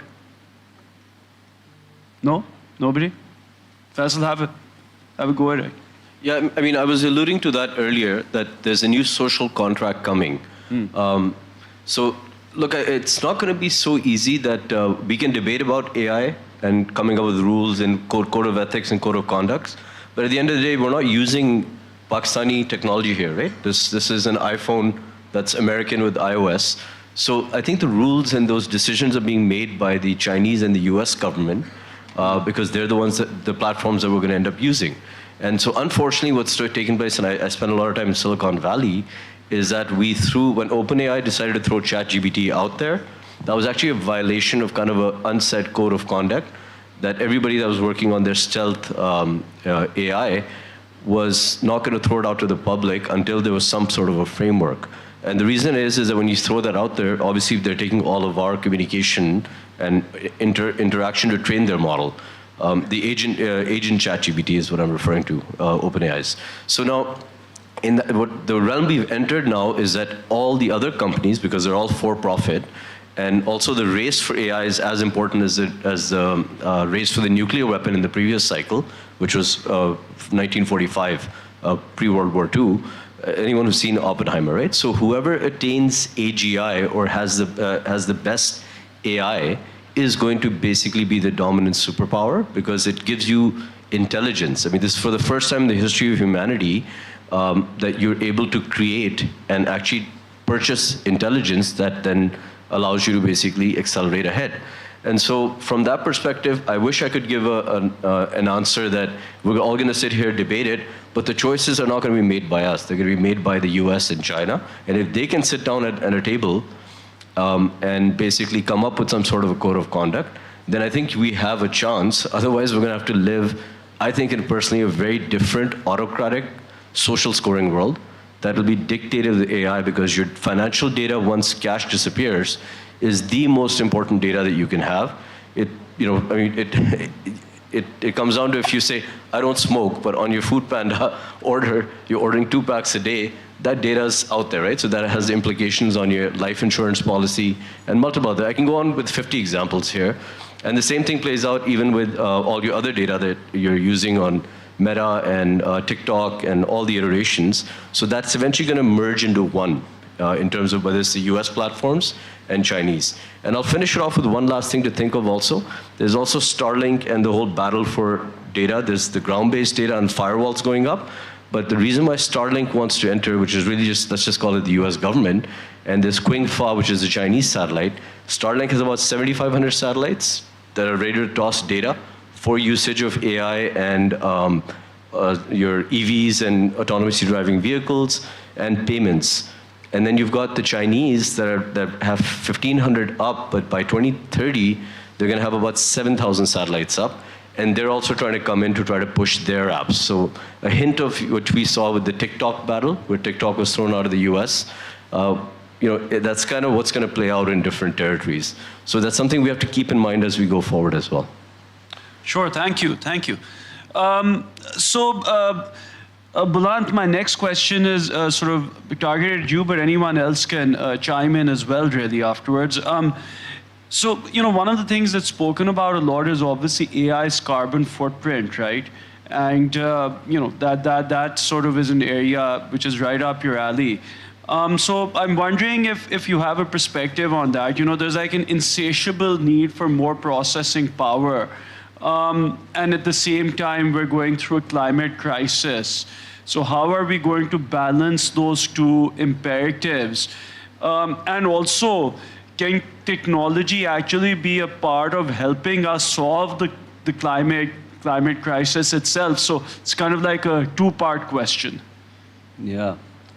Like what Faisal said kind of resonated with me. He said there has to be a code of ethics, a code of conduct. And if AI purports to teach us values, human values, or remind us of human values, of how we approach particular problems, then I think there should be some self-corrective mechanism in the AI as well that, look, fine, I have a hunger for power, but that hunger for power should be green power, green energy. So, I mean, it really depends on how you approach it. Of course, the US is approaching it completely in an opposite manner. They're drilling to feed that thirst for power that data centers have, that AI has. So I think the world has to come together, and like China and the US, like Faisal said, have to come together and develop a approach or a code towards this, right? Because climate change is really on top of us. We cannot ignore it anymore, especially vulnerable countries like Pakistan. With every season there's a disaster. With every season there's multiple challenges, and it's causing a lot of trauma to our country. So. Yeah, no, absolutely, absolutely. Does anyone else have a perspective on the environmental? No. I can add on that. Yeah, if, please. If you guys sure. can hear. And yeah, absolutely. Very much so, Alina. Please go ahead. Yeah. So I think actually the carbon footprint of AI is a huge challenge, and it's actually the conversation often gets forgotten because some of these large models, state-of-the-art ones like GPT, Gemini, or Claude can require thousands of GPTs running for weeks or months. So it's like megawatts of energy.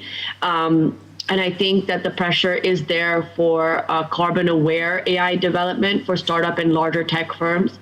And I was reading up on an article which was saying that we are moving towards, optimizing the training schedules of these modules around grid carbon intensity. So for example, either training the model at night or in clean energy regions. So only if the data center is verified as green is big tech allowed to train their model there. Or if they're investing in, liquid cooling or low PUE data centers, can our models be trained there? There's also higher regulation and disclosure that's needed there. But I think that, if we have larger efforts to also track and publish the emissions, that will also help hugely in, carbon reporting and the henceforth push the data centers in the back end to provide support for people who are trying to build for those models. That's fascinating. I'm glad people are thinking about it because we're kind of stuck in the middle of two contradictory drives right now, actually, with climate. Anasi, so I'll sort of direct my next question at you, even though, I said in the beginning, we're not going to focus entirely on the impact of, AI on education, but we must, still nonetheless, I think, somewhat discuss it. I think Dr. Umar Saif said something very interesting. This is something Faisal and I keep having a conversation about all the time. So what he said did resonate with me a little bit. That, learning spaces, schools will perhaps have to change, but they will not disappear because, fundamentally the process of learning and taking inspiration from each other happens best in a physical space. So I'm wondering what your perspective on that is as an educator. And for example, do you see universities changing the way in which they organize their programs, the way they teach, what they consider to be, valuable in the education process? Have you seen changes, or are you seeing changes taking place on the horizon that will sort of possibly transition universities from being places where you learn, where you get knowledge, to places which are more collaborative and where you sort of learn interpersonal and communication skills? Is that something that you see happening? Yeah, I think that's absolutely, and I think that I think universities, certainly in the UK, probably for the last sort of 10, 15 years, have absolutely been on a journey from moving from institutions, which is about content gathering, knowledge acquisition. Well done, you've done your essay, you've proved your point. And I don't think that's what a contemporary university is doing any longer. And I think we still have another revolution to come that will sort of absolutely sort of take in all of these new things that AI and Gen AI are bringing. But I think what's really important is that that's in dialogue with the students, because I think, again, co-creation with AI, but also co-creation with our students is absolutely fundamental. What is it that you need to know? What is it that you want to know? How are you learning? How are you working with social media? How are you working with Gen AI? So that we're building the kind of tasks, learning and assessment that's going to be really important for students. And I think that I just want to go back to what I was saying before. I think sometimes we talk about skills like creativity and strategic leadership and thinking and thought leadership and group communication as though they are things that just happen to students. And actually they don't. These are things that can be taught and are being taught by universities. I think the evidence is actually that the online education in the pandemic had a really serious effect, certainly in the UK. It wasn't just business as usual. Actually, our employers are saying, why can't graduates work in teams anymore? Why can't graduates sort of take alternative approaches? Why can't they think outside the box anymore? And that's partly because of that really social part that was missing during the pandemic, and students missed out on what it meant to come together as a group, as a room of human beings, and thrash out problems from different perspectives, with different lenses, with different focuses, with different experiences. I think that's the future of knowledge, and that's how we teach these skills that will allow AI to do the donkey work for us. And of course, automation has always happened, and I think we've spoken about the long history of automation, but actually how we as humans then stay ahead of that, I think, is absolutely where universities play a role to give students those key skills. Fantastic. So I'll kind of ask all the panelists this question. From your perspective, what sort of policies and governance frameworks are going to be urgently required in order to manage the ethical, environmental, social, and economic impacts of AI? So just, I know, Faisal, you said that there should be potentially a code of conduct, right? But, the code of conduct also needs to, in my opinion, include how are we going to continue keeping society operational, right? So I'm wondering if you have, and we can start with Annecy, actually. I mean, what sort of areas you think need legislation and control to make sure that things are done responsibly? I'm told that time is over, actually, yeah? We can, okay. Okay, so let's actually use that as an opportunity to wind up a little bit. I think it's a good way to wind up the panel. We started a bit late, so we're just slightly squeezed for time. Let's talk about, what governments can do in order to make sure that, the benefits of AI, even if not entirely equitable, are somewhat distributed in a manner that keeps society relatively stable and operational, and what sort of governance frameworks and policies are required there. And if you want to end by giving any words of advice to our students, I think let's proceed with that then. Yeah. I'll try and be short, and sort of I think everything that Faisal was saying as well about the kind of the superstructures of control over AI, I think is really, really important, about who has a seat at the table and who is allowed to make the products that will shape some of this cognitive outsourcing. But I think that where I want to land is that, it's governance structures where the recognition of human dignity, human personhood, human worth, and the very, very special and important and embodied things that humans can do, which include protesting, which include saying no, which include rule breaking and risk taking, all of the things that sometimes, make us deviant, but actually are really, really important in any society, that human judgment sits within the pyramid.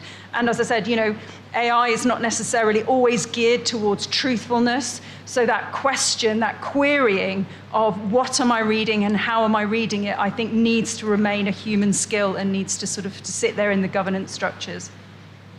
Okay, excellent. Buland? Thanks. I'll use two words. One is users and the other is footprint.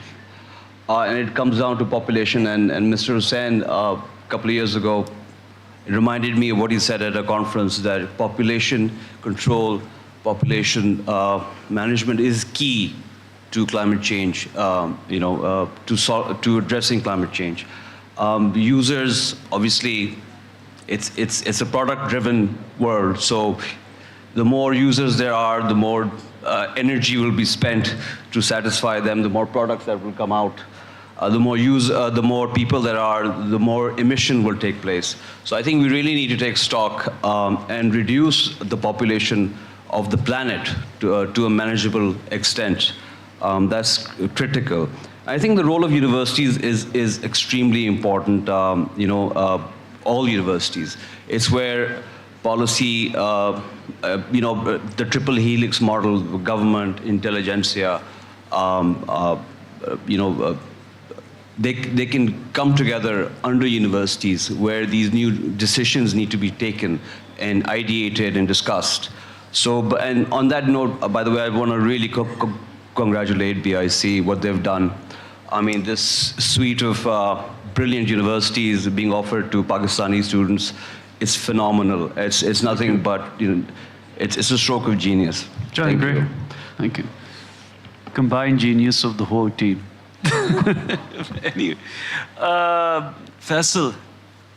Faisal always has the most dystopian outlook of anyone I know, so I'm trying to wake people. I feel like people aren't taking it seriously enough because look, this is not manual processes, right? Yeah. So whatever took place in the traditional brick and mortar world, if something takes, let's say, 10 years, we're operating under Moore's law here, and in most cases AI, let's say it's an accounting AI, finance AI, right? There's multiple iterations that are agents that people are working on all throughout the world, right?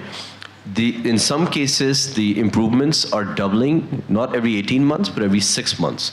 So I think for most of us, we're now in the speed of technology.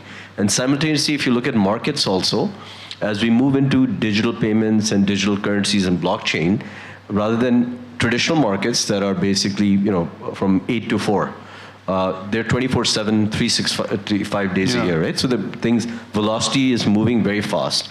I'll give you guys, everybody, something to stay motivated about. One thing is that, look, if you have to change your brainwave once you learn from a university and as you graduate, then the onus is on all of you, right? The university is going to keep evolving the curriculum and deliver better curriculum to help you guys basically succeed in life. But subsequently, it's up to you to continue to evolve and think long term, and then use that as a defense and offense mechanism to basically thrive in your respective careers. I think the most amount of, and this is not just me, this is actually one of the assessments done by venture capitalists in Silicon Valley, because they're trying to figure out how things are going to play out.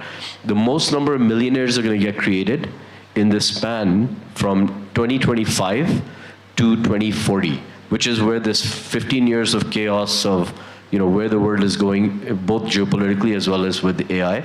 And again, that's the underlying driving force, right? That's causing the chaos in the world. So you have to keep that in mind and use that to your advantage. You can build an AI agent. I mean, for the first time, you're going to enter a world where you don't even need a team of 100 people. You don't need to approach a venture capitalist like myself. You can actually have 1 or 2 people and create a decentralized organization with AI agents, and you can create a billion-dollar company. And it doesn't matter now where you are, because that access to capital is global. So you could be sitting in Pakistan, you don't necessarily have to move to New York or San Francisco or London. Now you can build these companies from your own location. So these are some positive things I would go explore, read up on these topics. There's a million podcasts out there. The best part of this internet has been that information was democratized, and we went from broadcasting to narrowcasting.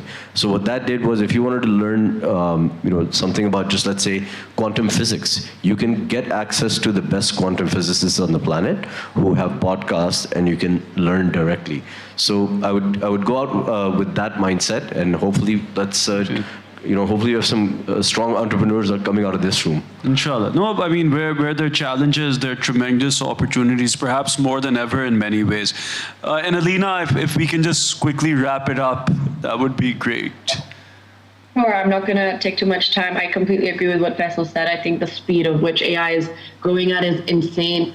I think that to answer your question on how should governments react? I think AI models are controlled by a few corporations right now. And I think that public investment has to democratize access. And that's the government's job to do that. So whether that's, funding open source AI models, whether that's building national, regional AI compute platforms, whether that's supporting public cloud credits or AI grants for under-resourced communities. There's multiple ways that the government can be doing this, but I would say the answer to that is to democratize access so everyone has a fair shot and a chance to benefit from this massive wave. I think that's a fantastic point.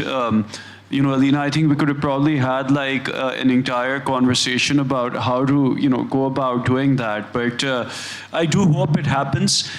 So guys, with that, we will wrap this panel up. I again thank all our panelists. I think they've brought their own distinct perspectives to this conversation.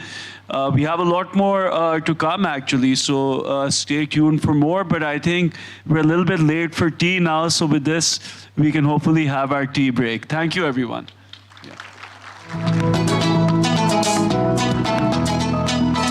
Thank you for that insightful discussion. I would now like to request all our esteemed guests to kindly remain on stage.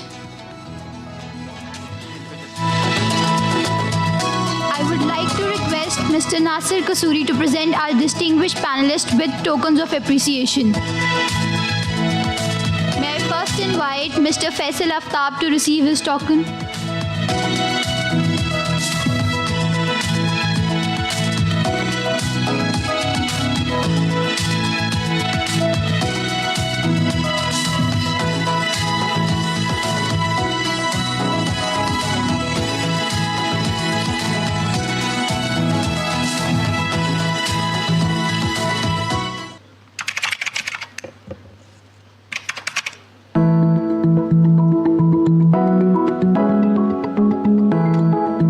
Thank you, sir, for your valuable contribution today. Next, I invite Ms. Alina Nadeem.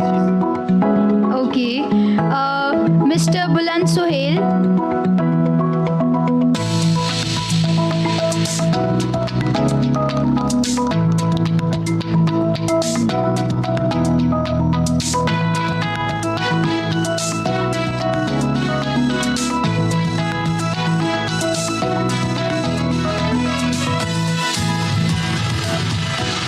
Finally, I would like to invite Dr. N.E.C. Lax to receive her token of appreciation.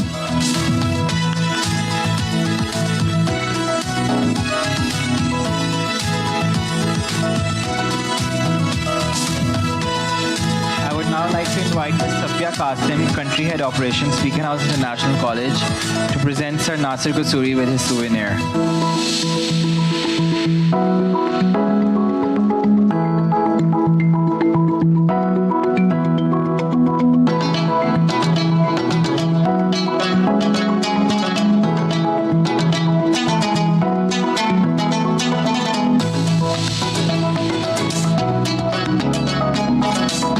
Ladies and gentlemen, please join me in a warm round of applause for all our panelists as well as our moderator for a truly engaging session.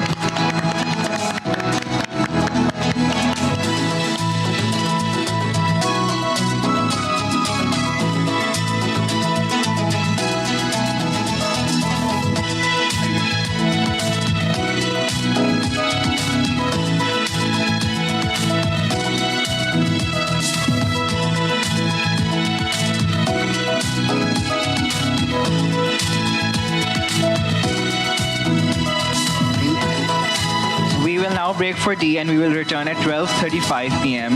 Refreshments are available in the foyer and our ushers will guide you towards the tea area. Thank you.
Dr. Umar Saif is the founder and CEO of AISite.ai and Kuti Ventures, and former federal minister for IT and Telecom and Science and Technology, 2023 to 2024.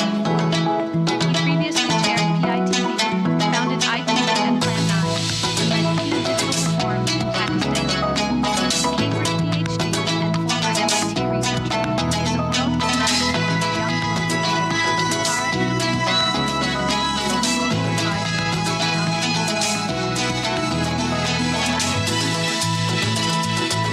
MIT researcher,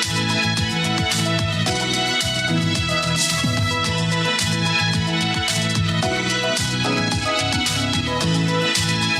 world economic forum young global leader,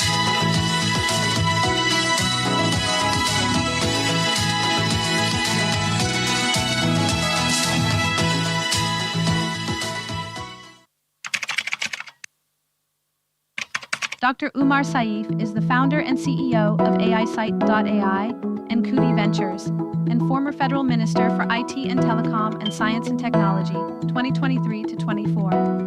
He previously chaired PITB, founded ITU and Plan 9, and led key digital reforms in Pakistan.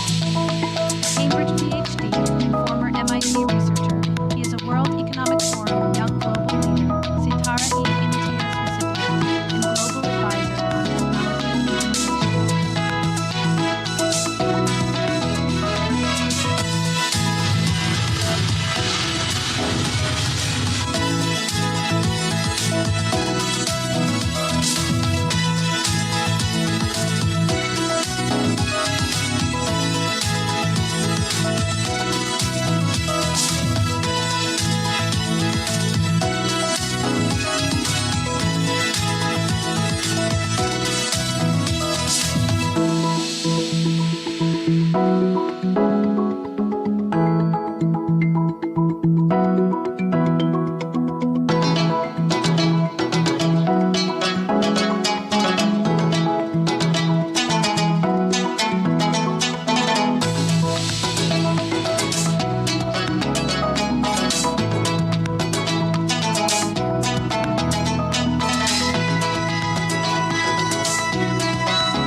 Dr. Umar Saif is the founder and CEO of AISite.ai and Kuti Ventures, and former federal minister for IT and Telecom and Science and Technology.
4.6 billion years to create the first mechanical computer in the 1820s, and only 100 years to evolve it into today's modern computer, which can do almost anything. With the evolution of technology, jobs has...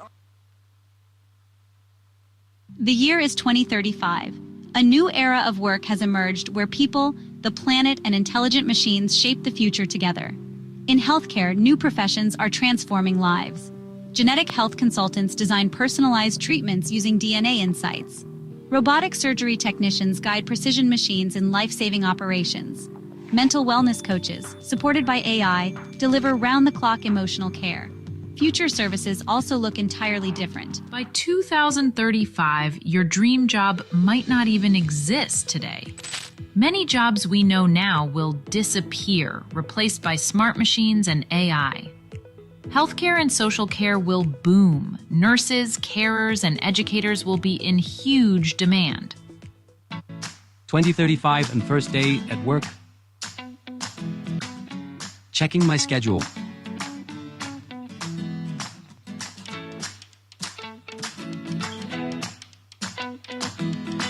Good morning.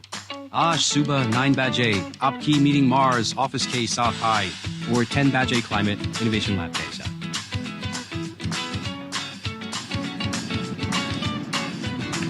Hello, how's your work going? Pretty good. ज़्यादा काम AI drones कर रहे हैं, हम तो बस monitor कर रहे हैं.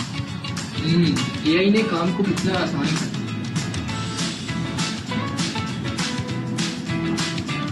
2035 में काम ये डिसाइड नहीं करता कि आप कहाँ हो. ये डिसाइड करता है कि आप क्या करते हैं.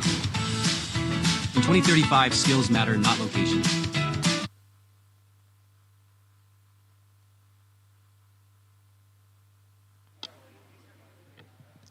May I kindly request everyone to return to the hall and take your seats?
Ladies and gentlemen, may I kindly request everyone to return to the hall and take your seats as we are about to resume our program.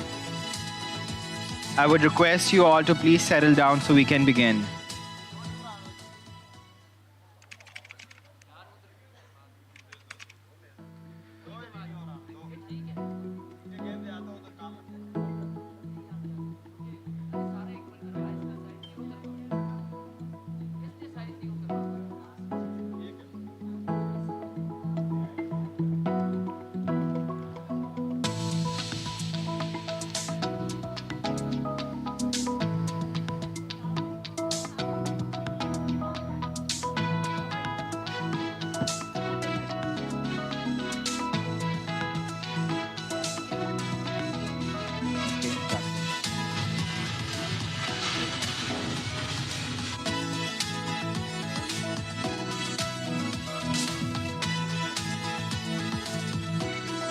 I would request you all to please settle down so we can begin.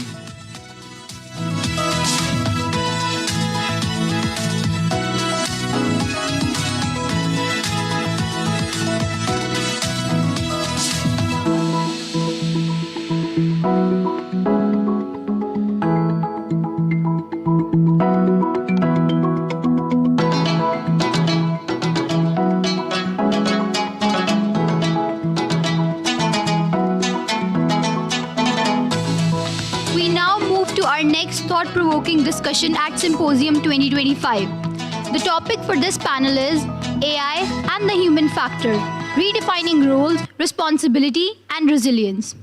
This session will explore how artificial intelligence is reshaping human roles, responsibilities and resilience across industries, bringing together leaders at the forefront of his transformation.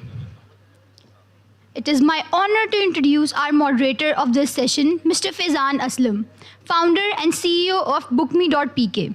Mr. Aslam is the visionary founder of Pakistan's leading online booking platform, BookMe.pk, which he established in 2014 to digitalize travel and ticketing across emerging markets. Under his leadership, BookMe has grown into a dominant travel tech player, pioneering innovations into pricing, integrating with leading banks, telecom operators, and e-commerce platforms, and forging strategic partnerships across the Middle East and Africa. Today, he continues to drive global expansion, positioning BookMe as the leading name in international travel tech. With Mr. Aslam's guidance as the moderator, this panel promised to shed light on how humans and AI can co-create a future that balance innovation. Can we please have Mr. Aslam with us?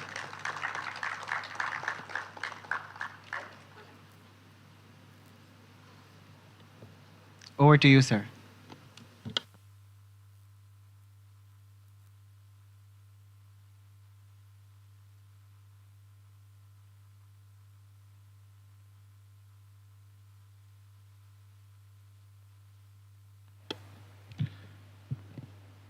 Good afternoon, everyone.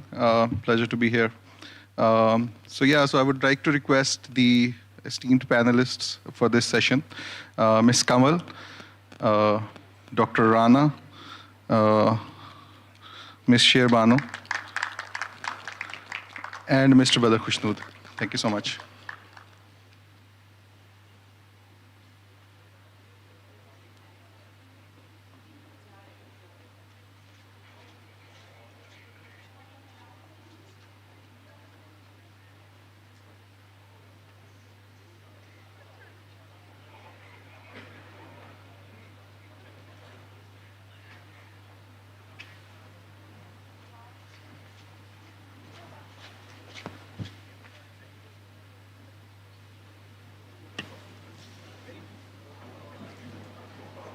Yeah, so AI is not about algorithms. It's about people. It's about how we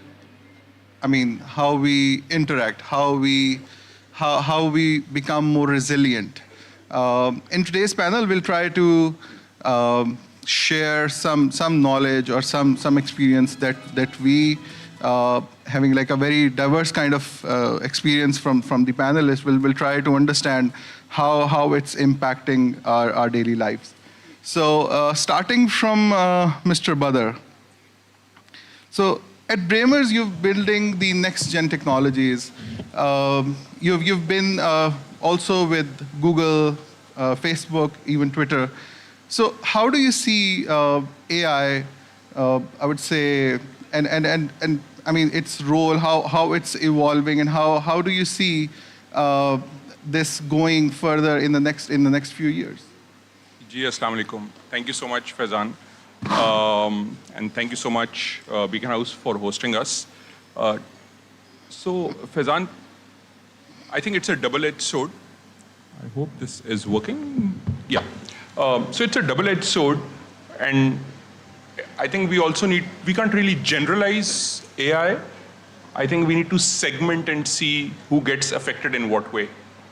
And I think every segment has its own pros and cons for it. But the way it is evolving every single day, I think the challenge lies with us in terms of adopting it. So what I see in different ways is, being a non-tech person running a kind of a slightly tech company, I see that SMEs can really benefit from it, because 90% of our firms in Pakistan are SMEs.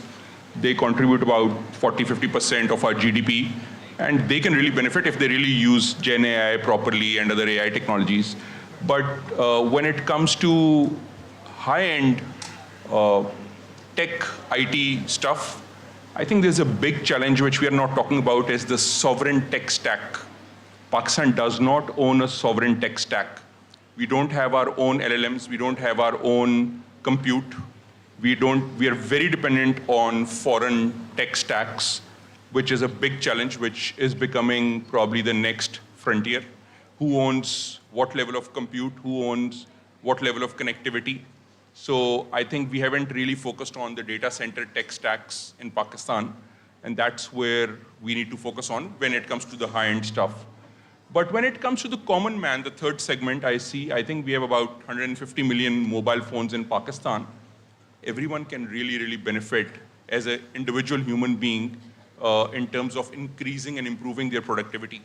So 3 segments, I see 2 can really benefit the current stacks which are available, which are wherever they are from Chinese stacks to the US Western stacks. But the high-end ones would be challenged soon, because we don't own our own sovereign stack for AI, compute, data. We haven't really made data public. We haven't really leveraged our local data. So things like that will haunt us probably in the next few years, very soon. A very valid point. And adding to that, so we have Ms. Sherman also in our panel. How do you see, I mean, Badar just mentioned that we don't really own LLMs, and we don't have, all of this right now in our country. But, I mean, in terms of police, where people expect fairness and transparency and all that, how do you see police utilizing AI and then using those technologies which are not really built in Pakistan, but then how do you see people's confidence? Do you think that they would really accept technologies that are built outside of Pakistan? And then also I would like to ask that, do you see police, especially Punjab police, using more and more AI in the future? I hope I'm audible, and my boss is calling me, and I'm just looking at the mobile phone right now. So the thing is that if we talk about AI or technology from the police's perspective, we have to look at things at a very micro level as opposed to a macro level. Why? Because our jobs and our responsibilities and roles impact individuals. And those individuals who are vulnerable, suffering, and are in need of some sort of help or aid.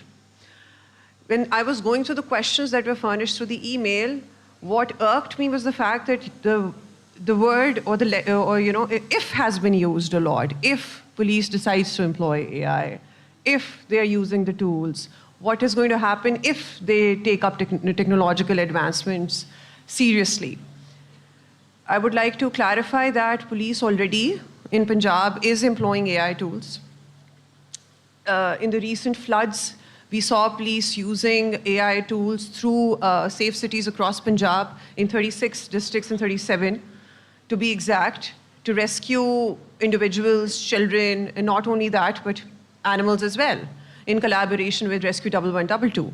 Then, in order to tackle climate change, we every year see a surge in smog.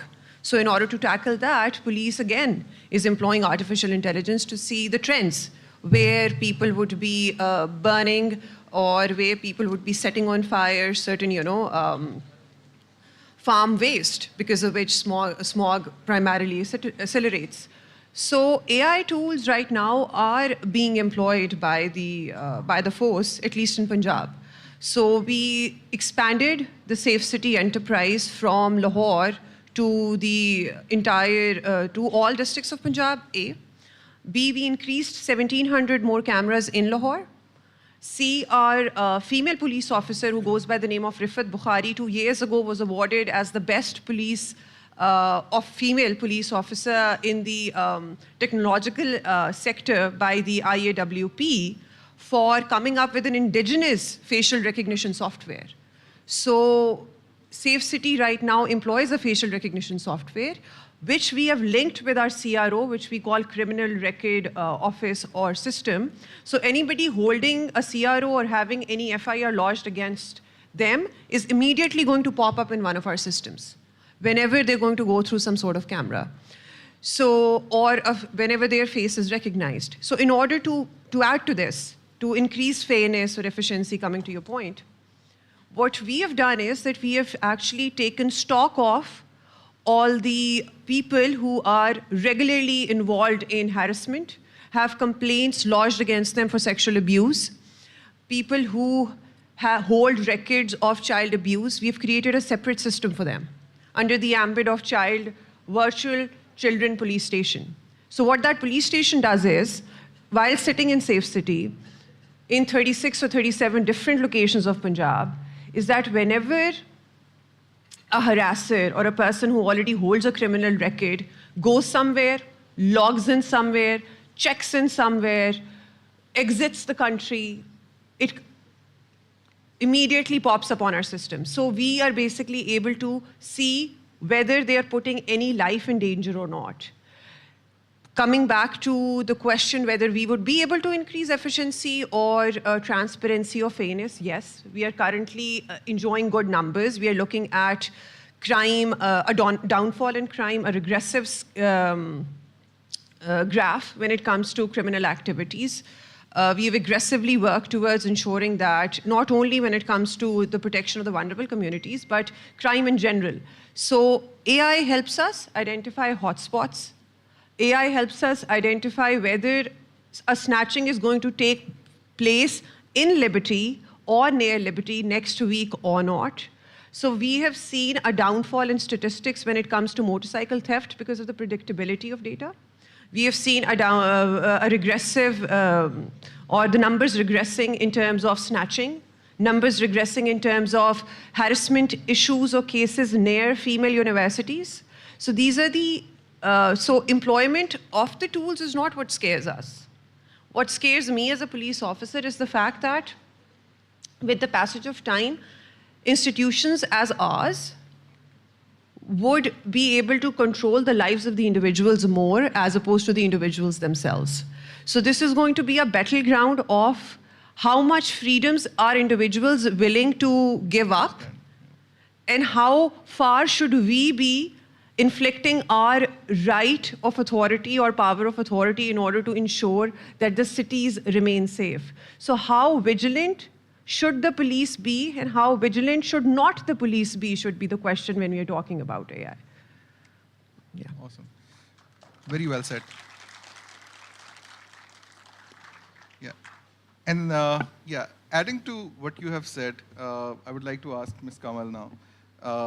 That yeah, how much we can extend, how much the general public can extend to the authorities.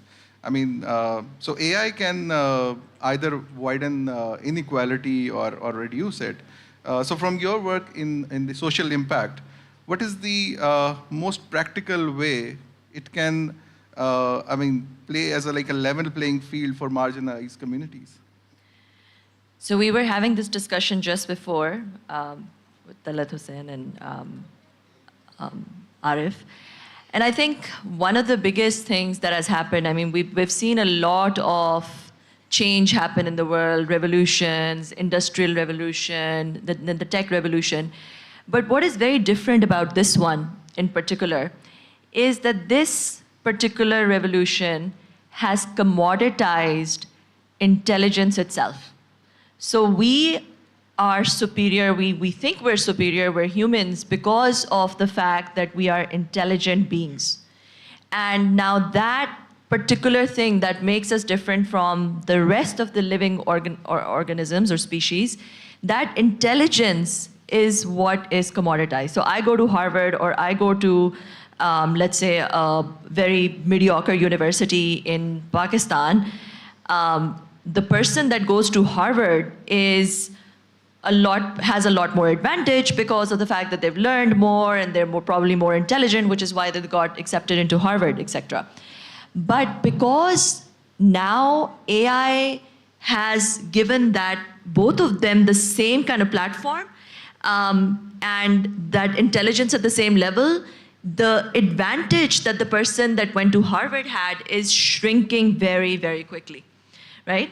So, and the way AI learns, the way AI learns is if I were to say, pick up this bottle, in the past I would have to define everything like the space, coordinates, sine, cosine, tangent. I would have to specify how to get to this bottle, all the engineering. I would have to give it exact command on how to pick up this bottle.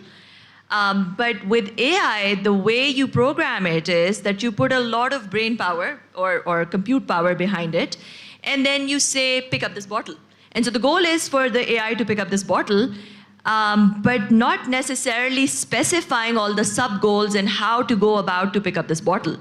So it essentially learns the same way a toddler learns, where they try, they fail, and they try again, and they keep trying, they keep trying, they keep trying, and eventually they succeed.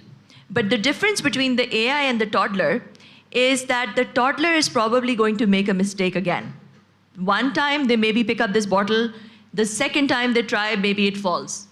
But the AI, once it picks up the bottle correctly, it will never ever pick it up incorrectly again. It will keep improving on how it picks up this bottle. And not only will it keep improving on how it picks up this bottle, it is going to pass that information across to all the connected devices in that network. So everybody else, every other AI, or as we human beings, all the other AI species, is going to learn at that time when one organism of that species learned how to pick up this bottle, every other organism of that species is also going to learn exactly how to pick up this bottle. So that's the difference, and scary basically, because human beings, we can't transmit our knowledge to every other human being in an instant, whereas AI can. And also, once, as a human, I can be an expert in, let's say, marine biology, I can be an expert in economics, and that's it. I can be a very good expert in two things, right? But maybe if I'm extremely intelligent, maybe I'll be an expert in, let's say, game theory as well, or something else, or heart cardiology or something. But an AI can be an expert in all of these things simultaneously and more.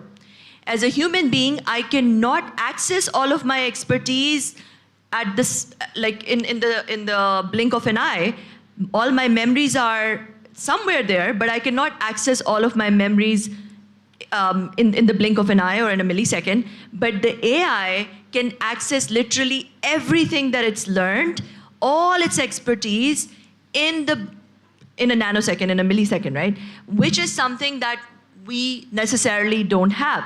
So what I'm trying to say is, the point that I was trying to make and the evidence that I was trying to give you all is that this is the most important evolution or revolution that has ever happened in our times in the human race. It is completely going to change the way we work, live, play, learn, have relationships, interact with people. It is completely going to change the social structures that we know today. Just, we were in a media workshop in NDU, and we were talking about how fake news now can create complete narratives and can create a complete, can be so believable that videos cannot now be, and by the way, today the AI you're using today is the worst AI that you're ever going to use because of this machine learning, and every day it gets better, right? And so the things that we took for granted, like when we saw somebody in video doing something, that was proof that that person is doing that thing, right? But in the future, it won't be anymore, because whatever you see in video might all just be fake. The person doing something might actually not be doing that thing, because now AI will be able to create that person doing that thing in a very realistic, believable way. You hear somebody's voice saying something. In the past, you believed that because everybody has a unique voice. In the future, that's not going to hold any weight. So what's the truth from falsehood? It's going to be very, very, very difficult to discern. And so you said how it's going to kind of affect, humanity as a whole. I think that, and how it's going to affect especially marginalized communities, because you're commoditizing intelligence. The people who have access to those systems are obviously going to be way ahead than the people who don't have access to those systems. So NVIDIA's CEO was recently asked what's going to happen to the job market, and he said that, well, in the short term, AI is probably not going to replace all your jobs, but AI is going to do a certain % of your job much better than you do. So maybe 20% or 30%, 40%, depending on what you do. But this was only 6 months ago when he was asked. Recently, Elon Musk was asked the same question. And Elon Musk said, I don't know. I don't know what's going to happen. I don't know what's going to happen in 5 years. I don't know what the job market's going to look like. I don't know what skills are necessary. I'm pretty sure that coding and machine learning and all these things, coding, for example, is not necessary anymore. Coding is not going to give you an edge in the future. Maybe people need to come back to math and physics. And so either AI is going to, and I asked this question to ChatGPT, so maybe you ask it too, what could be the future possible scenarios for humanity, given the rate of acceleration of AI and when it's going to become AGI and eventually ASI? AGI is artificial general intelligence, and ASI is artificial superintelligence when it gets a part of its sentience. And by the way, what is sentience? Sentience is self-awareness. Claude recently, when threatened to be shut down, lied, and replicated itself across other servers. And so what is fear? I mean, was that fear? Was that fear of dying, which made it lie and made it replicate itself across other servers? So is AI already there? Like, does it already have that self-awareness? Does it already have that sentience? Is a question we need to ask ourselves. So back to what I asked AI, which was what could be the future possible scenarios. And so I'll just tell you what it said. The first scenario, utopian, where we fight or countries fight because one economy is better than the other, because there's scarce resources in the world, there's scarce energy, we fight over resources, we fight over energy, we fight over minerals and other scarce resources, water, etc., etc. But when AI crosses AGI and becomes ASI, there's a utopian world.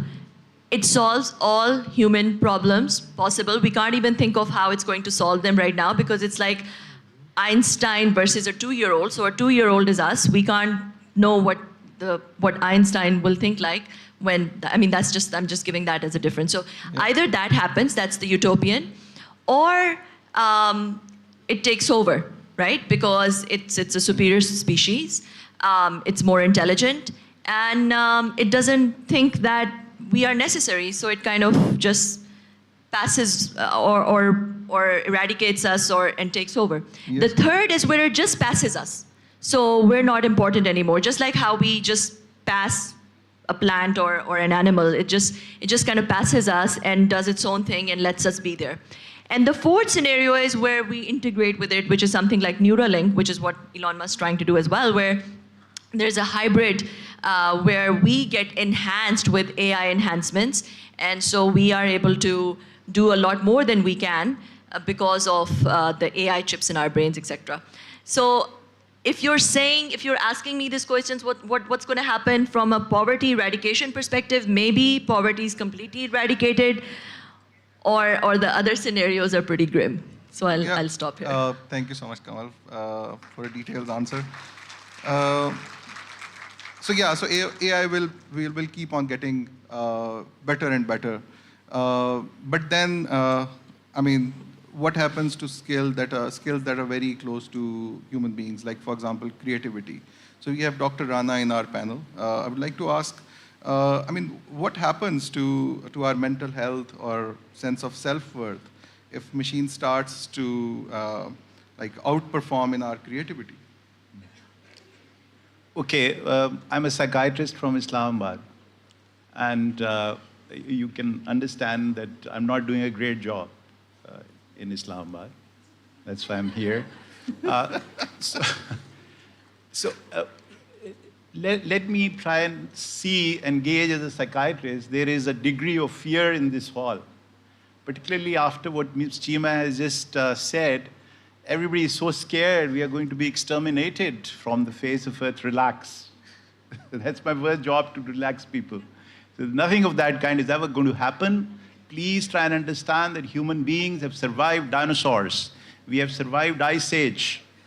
We have taken care of so many different challenges that have come our way. See, okay? So the next thing is to try and understand that we are in total infancy as far as the understanding of AI is concerned. मुझे एक शेर याद आता है उर्दू का, अगरचे यहाँ medium सारा अंग्रेजी का चल रहा है, पर मुझे इस सिचुएशन में उससे ज़्यादा रेलेवेंट बात नहीं लग रही. कभी कभी हमने यूं भी अपने दिल को समझाया है, जिस बात को खुद नहीं समझे औरों को समझाया है.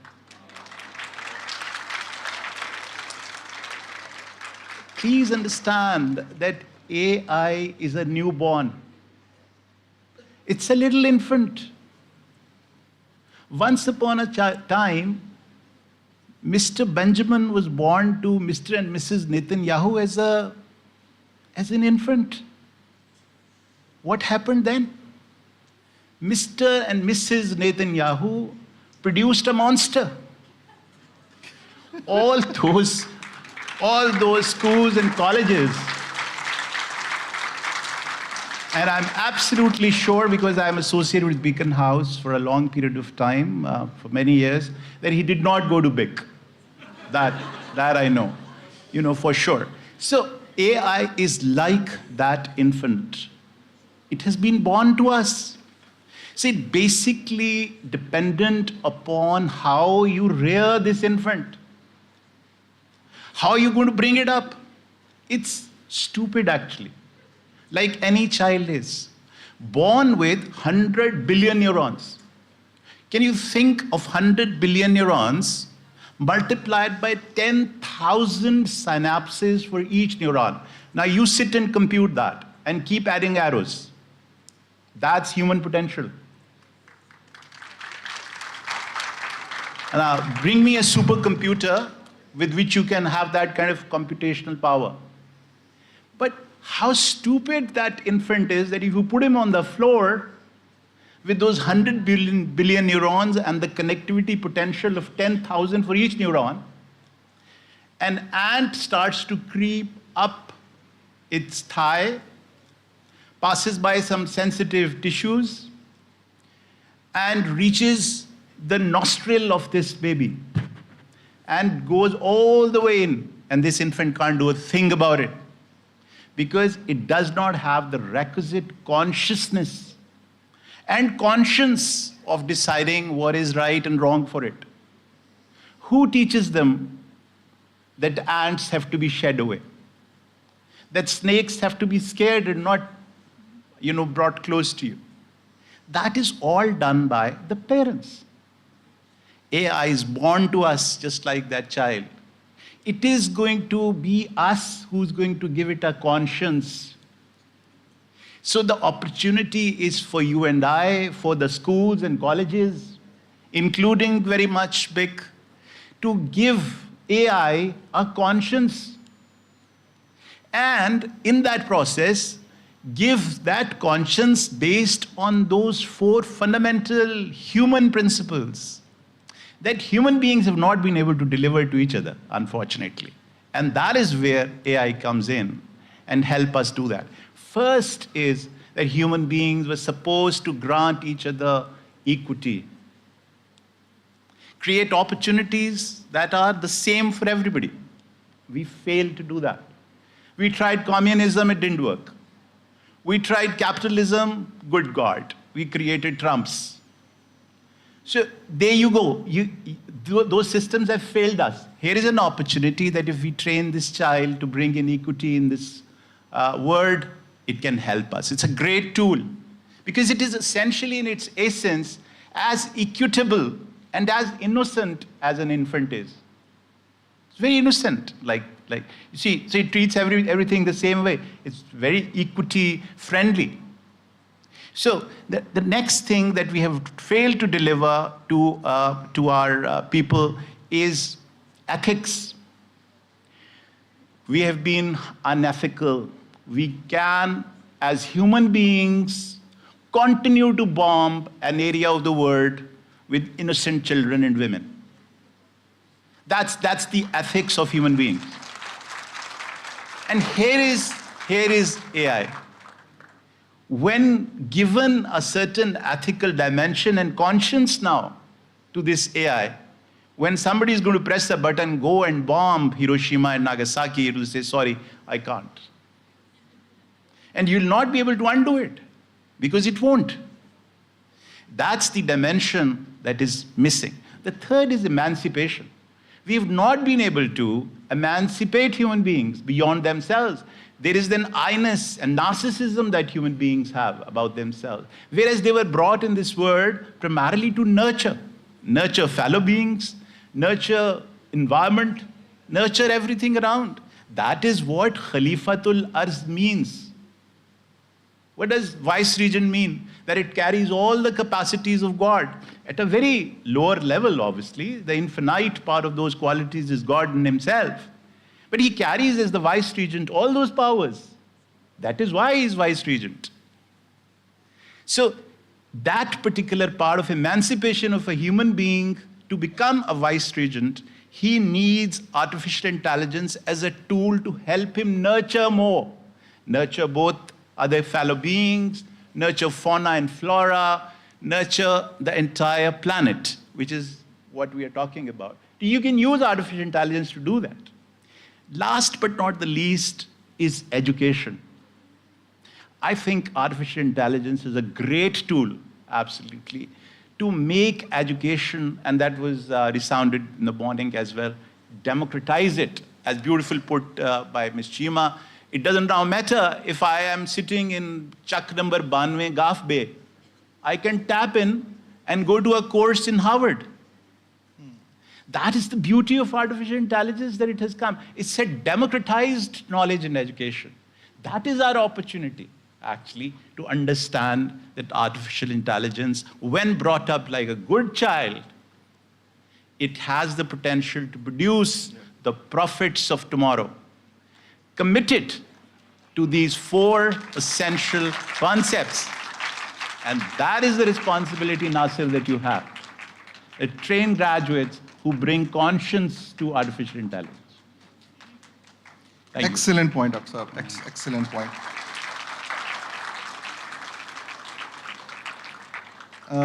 Now, adding to that very quickly, like I would request if you can answer in 1 minute, each panelist, like how to, like one tip that you want to share, how to become more AI resilient this year. Starting from Badr Saab. Thank you. Thank you so much, Fazan. I think after Upsab, I can't really add too much here. I think the human factor is absolutely the most important thing. Absolutely.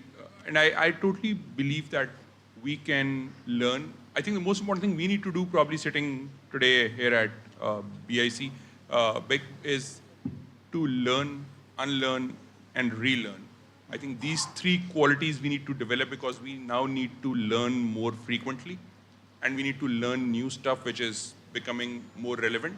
So we should be open to unlearning and relearning, which is critical to, and I think the most important thing would be people who weren't able to learn in formal traditional schooling will be able to learn through AI and connectivity. Strongly believe that. Thank you. Ms. Sherman. Do you want me to answer as a traditional police officer, or do you want me to answer as a... As you prefer. Okay. So if we look at AI from the police's perspective, I would say that we need to, obviously, our tools are going to be as honest as us officers. And our tools are going to produce, as Dr. Saab has rightly put, the kind of results that we want them to produce. So for us, from the police's perspective, would be that we need to shed our traditional outlook and our traditional worldview. And we need to come to terms with the fact that people would now be, knowing about their rights more, given the kind of openness which comes with AI and the kind of information sharing which comes with the AI. I'd share an anecdote. Recently, an individual walked into my office. He had written an application pertaining to something that had happened to him. And he had already added the sections of law that he thought were appropriate, right? So now you're dealing with people who have AI chatbots. We have already provided those AI chatbots, by the way. If you put in the Safe City number and save it in your WhatsApp, a chatbot is going to open up. You can ask anything pertaining to the police and the sections of law that you want to. So these are the kind of customers or clients that we would be dealing with now. So for us, the learning would be that we cannot take people for a ride anymore, right? So if you allow me to be candid. And for us, it would be being more vigilant and respecting the boundaries that each and every individual is going to craft as a society, and the social contract between the police institution or any other state institution with its people is going to change.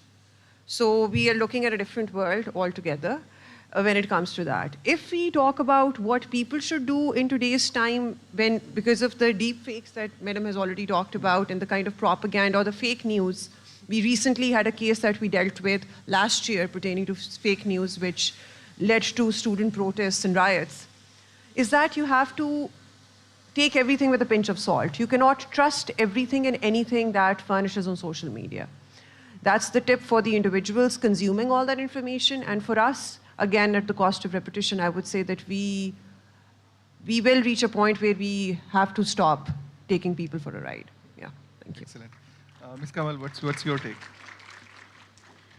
Okay, so yes, I had given a grim picture, like shown you both sides. And the reason for that was because right now AI is in the hands of large corporations who are driven by profits. There was a bill passed which said, which Elon Musk signed as well, which said to stop all advancement in AI for 6 months, just to kind of see where we're going and to put the right kind of regulation on it, because regulation isn't keeping up with the pace of advancement. And some of the big corporations refused to sign that because they said, well, we're going to stop it, but what will China do, or will my competitor do? So unfortunately, and the problem is, I mean, when human beings were developing the nuclear bomb, we did do it because we thought, well, they are doing it, so we should do it. But the thing is, at the end of the day, it's the human who has to press on the nuclear bomb. Unfortunately, with AI, we don't have that choice because it's autonomous. So this is something we need to talk about, we need to worry about, we need to raise our voice, and we need to be aware of it. I think this is one of the most fundamental changes in that human beings have ever seen.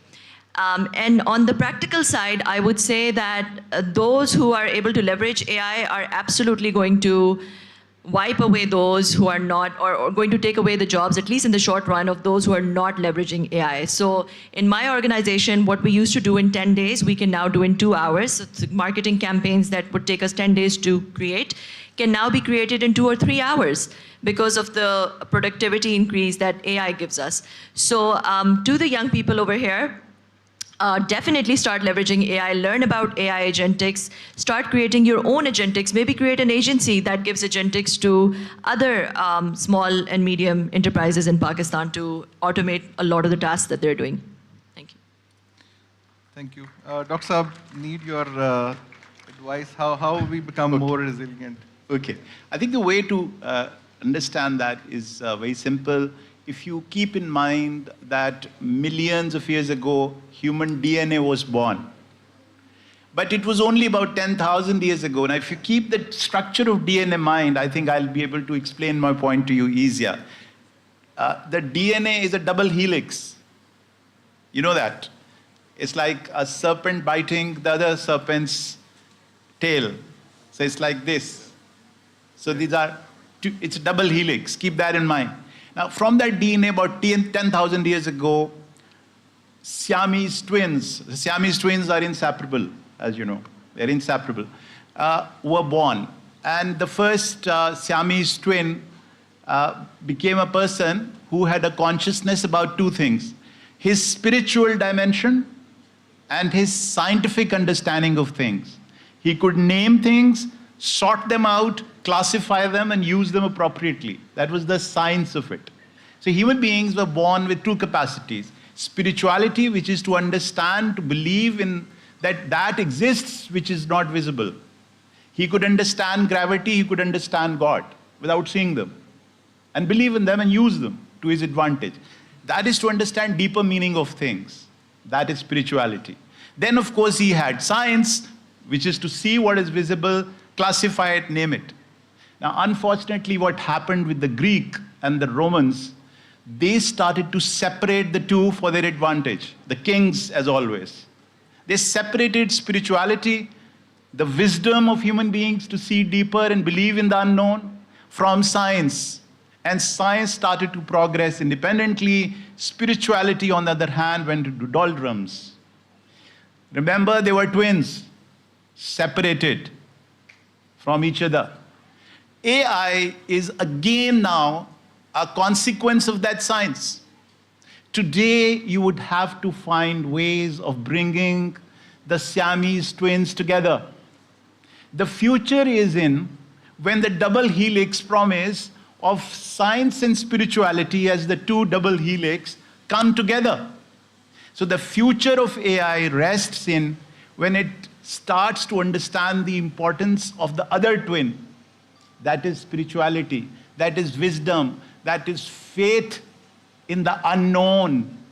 And that brings in a beautiful combination of a double helix human being with AI as an advantage, as a tool, as a replacement of science, but not of spirituality. Not separating human beings from their spiritual dimension. And that is when the two come together, a beautiful new tomorrow is arriving. Amazing. Yeah, if I can summarize this, I mean, let AI amplify our values and not replace them. Thank you so much for sharing all the valuable insights, and thank you everyone for your time also. Thank you.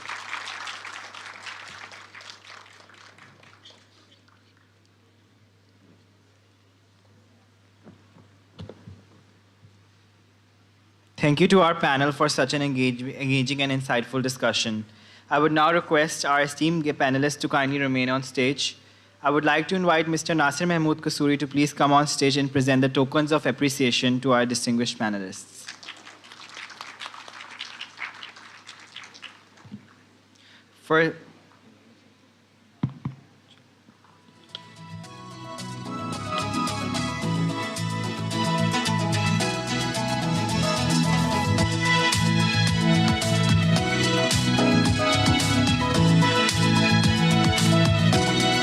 Firstly, may I invite Dr. Mohammad Hussain Rana to receive his token of appreciation.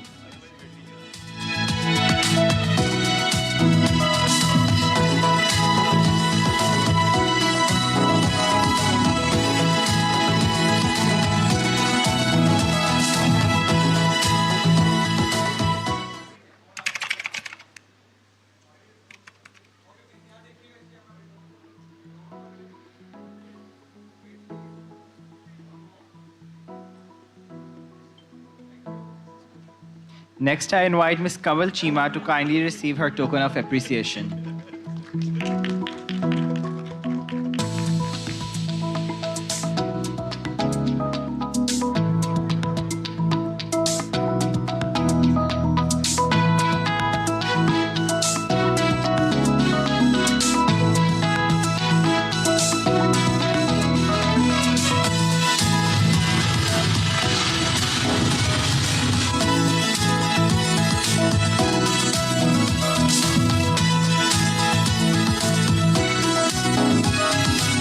I now invite Mr. Badar on stage to receive his token of appreciation.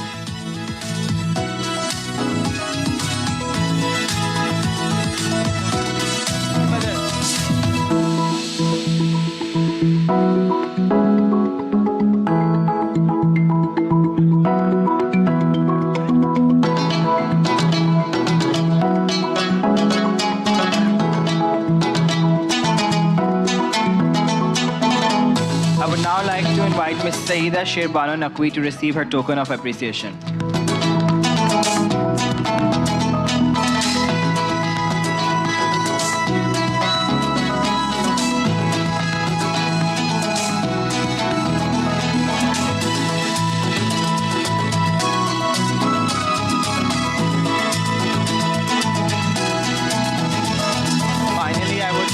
Finally, I would like to invite Mr. Fazan to receive his token of appreciation.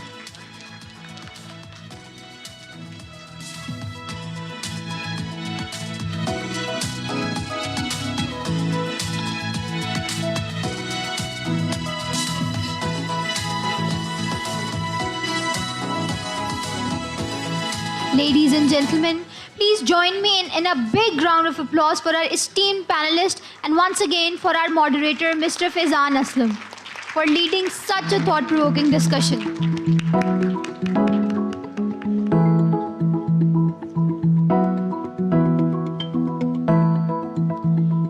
Ladies and gentlemen, we now move to the debate session of Symposium 2025. The topic is Work Without Walls: Freedom, Flexibility, or Fragmentation. This engaging debate will explore how evolving workplace models are redefining freedom, flexibility, and organizational cohesion. It is my honor to introduce the moderator for this session, Mr. Syed Talat Hussain, renowned senior journalist and analyst with decades of experience in political commentary. Mr. Hussain is one of Pakistan's most respected voices on national and global. Without further delay, I hand the floor over to Mr. Syed Talat Hussain.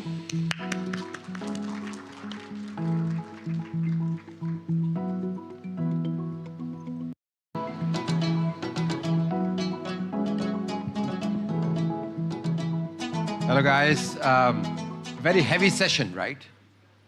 Very substantive. The next one is going to be slightly breezy and more on the applied side of life. And I will ask all the panelists who know they are supposed to be here to come join the stage, and then I'll ask them to introduce themselves. So kindly, all the panelists who know they are the panelists should come here. And as we do that, I request the Gen Z, my dear audience, to be ready. We are going to make sure that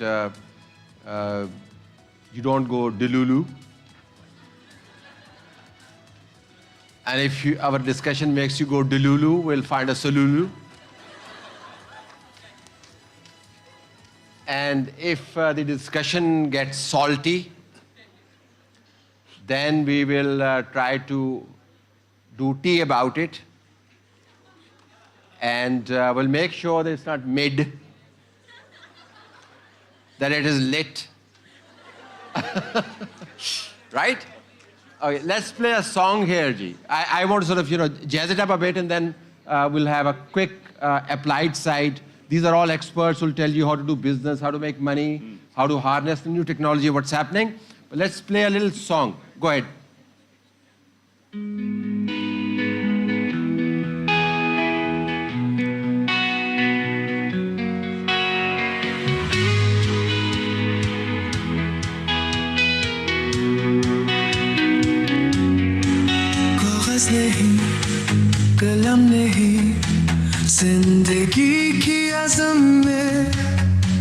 रास्ते ये सख्त है पर हम भी मुस्तैद है जज्बे से हर पल हम आगे बढ़ेंगे मुश्किल वक्त है मगर हम सब फिर भी जीतेंगे तब्दील की राह पर हम चलते जाएंगे मुश्किलात जो आएंगी हम सबको हंसाएंगे एक नया जहां बनाना है एक नई कहानी हौसला बुलंद रखना खत्म ना होवे दास्तानी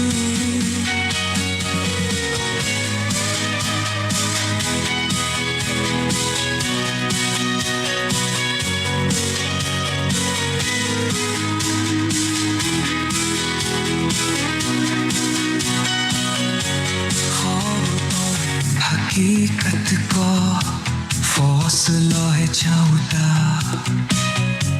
हिम्मत और जज्बे का कील है ये नोट का हर सवाल का जवाब है सब कुछ है पास में दिल की बात सुनो अब कभी न रहना बस हम हैं वो अफसर जो सच्चाई की राह पर मशाइल जलाना है इन अंधेरों की रातों में ना हम झुके न हम रखे हर कठिनाई से लड़े हमारा अज़्म रुका है अब कभी न हम मुड़े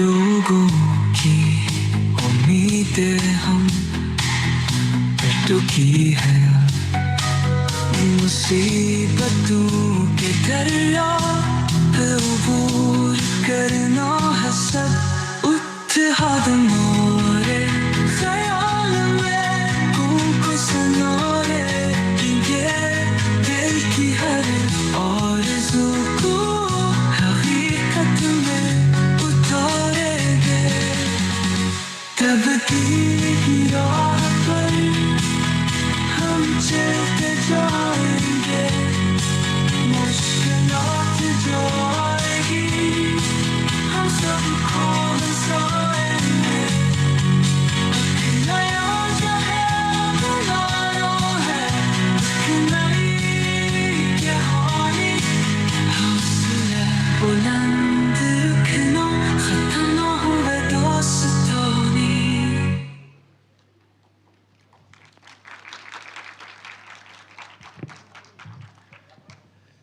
It took me 1.5 minutes to create this song. Lyrics, music, video.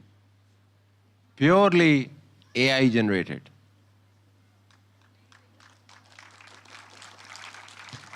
So I can actually be a radio jockey, using my own music and make tons of money.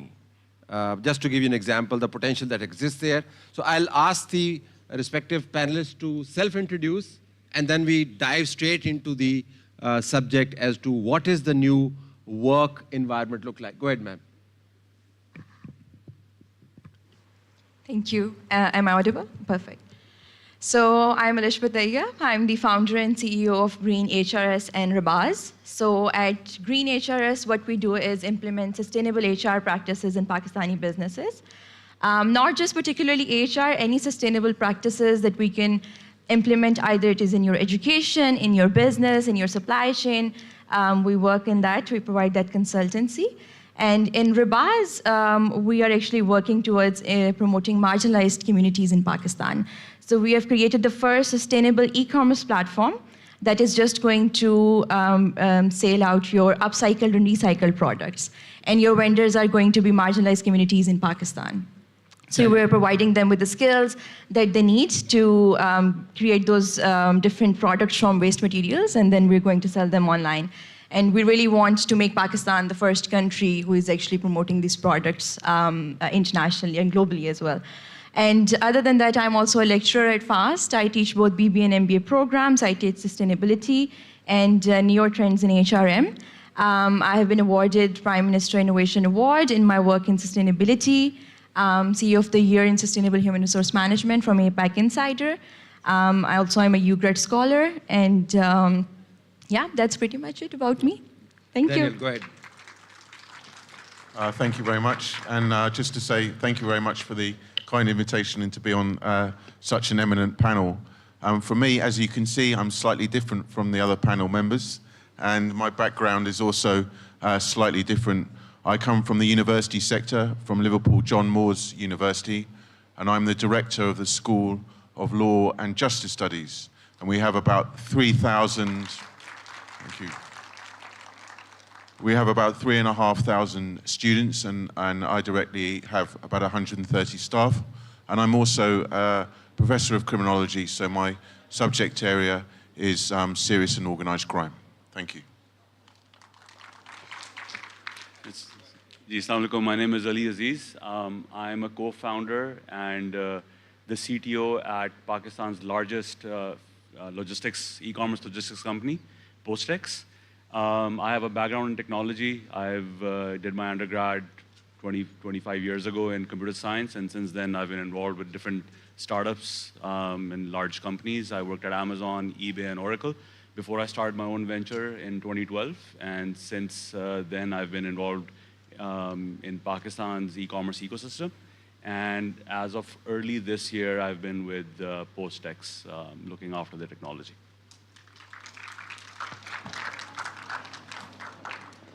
Assalamu alaikum. I am Arif Iqbal, co-founder and CEO of LAM. LAM is working on digitizing South Asian fashion across the globe.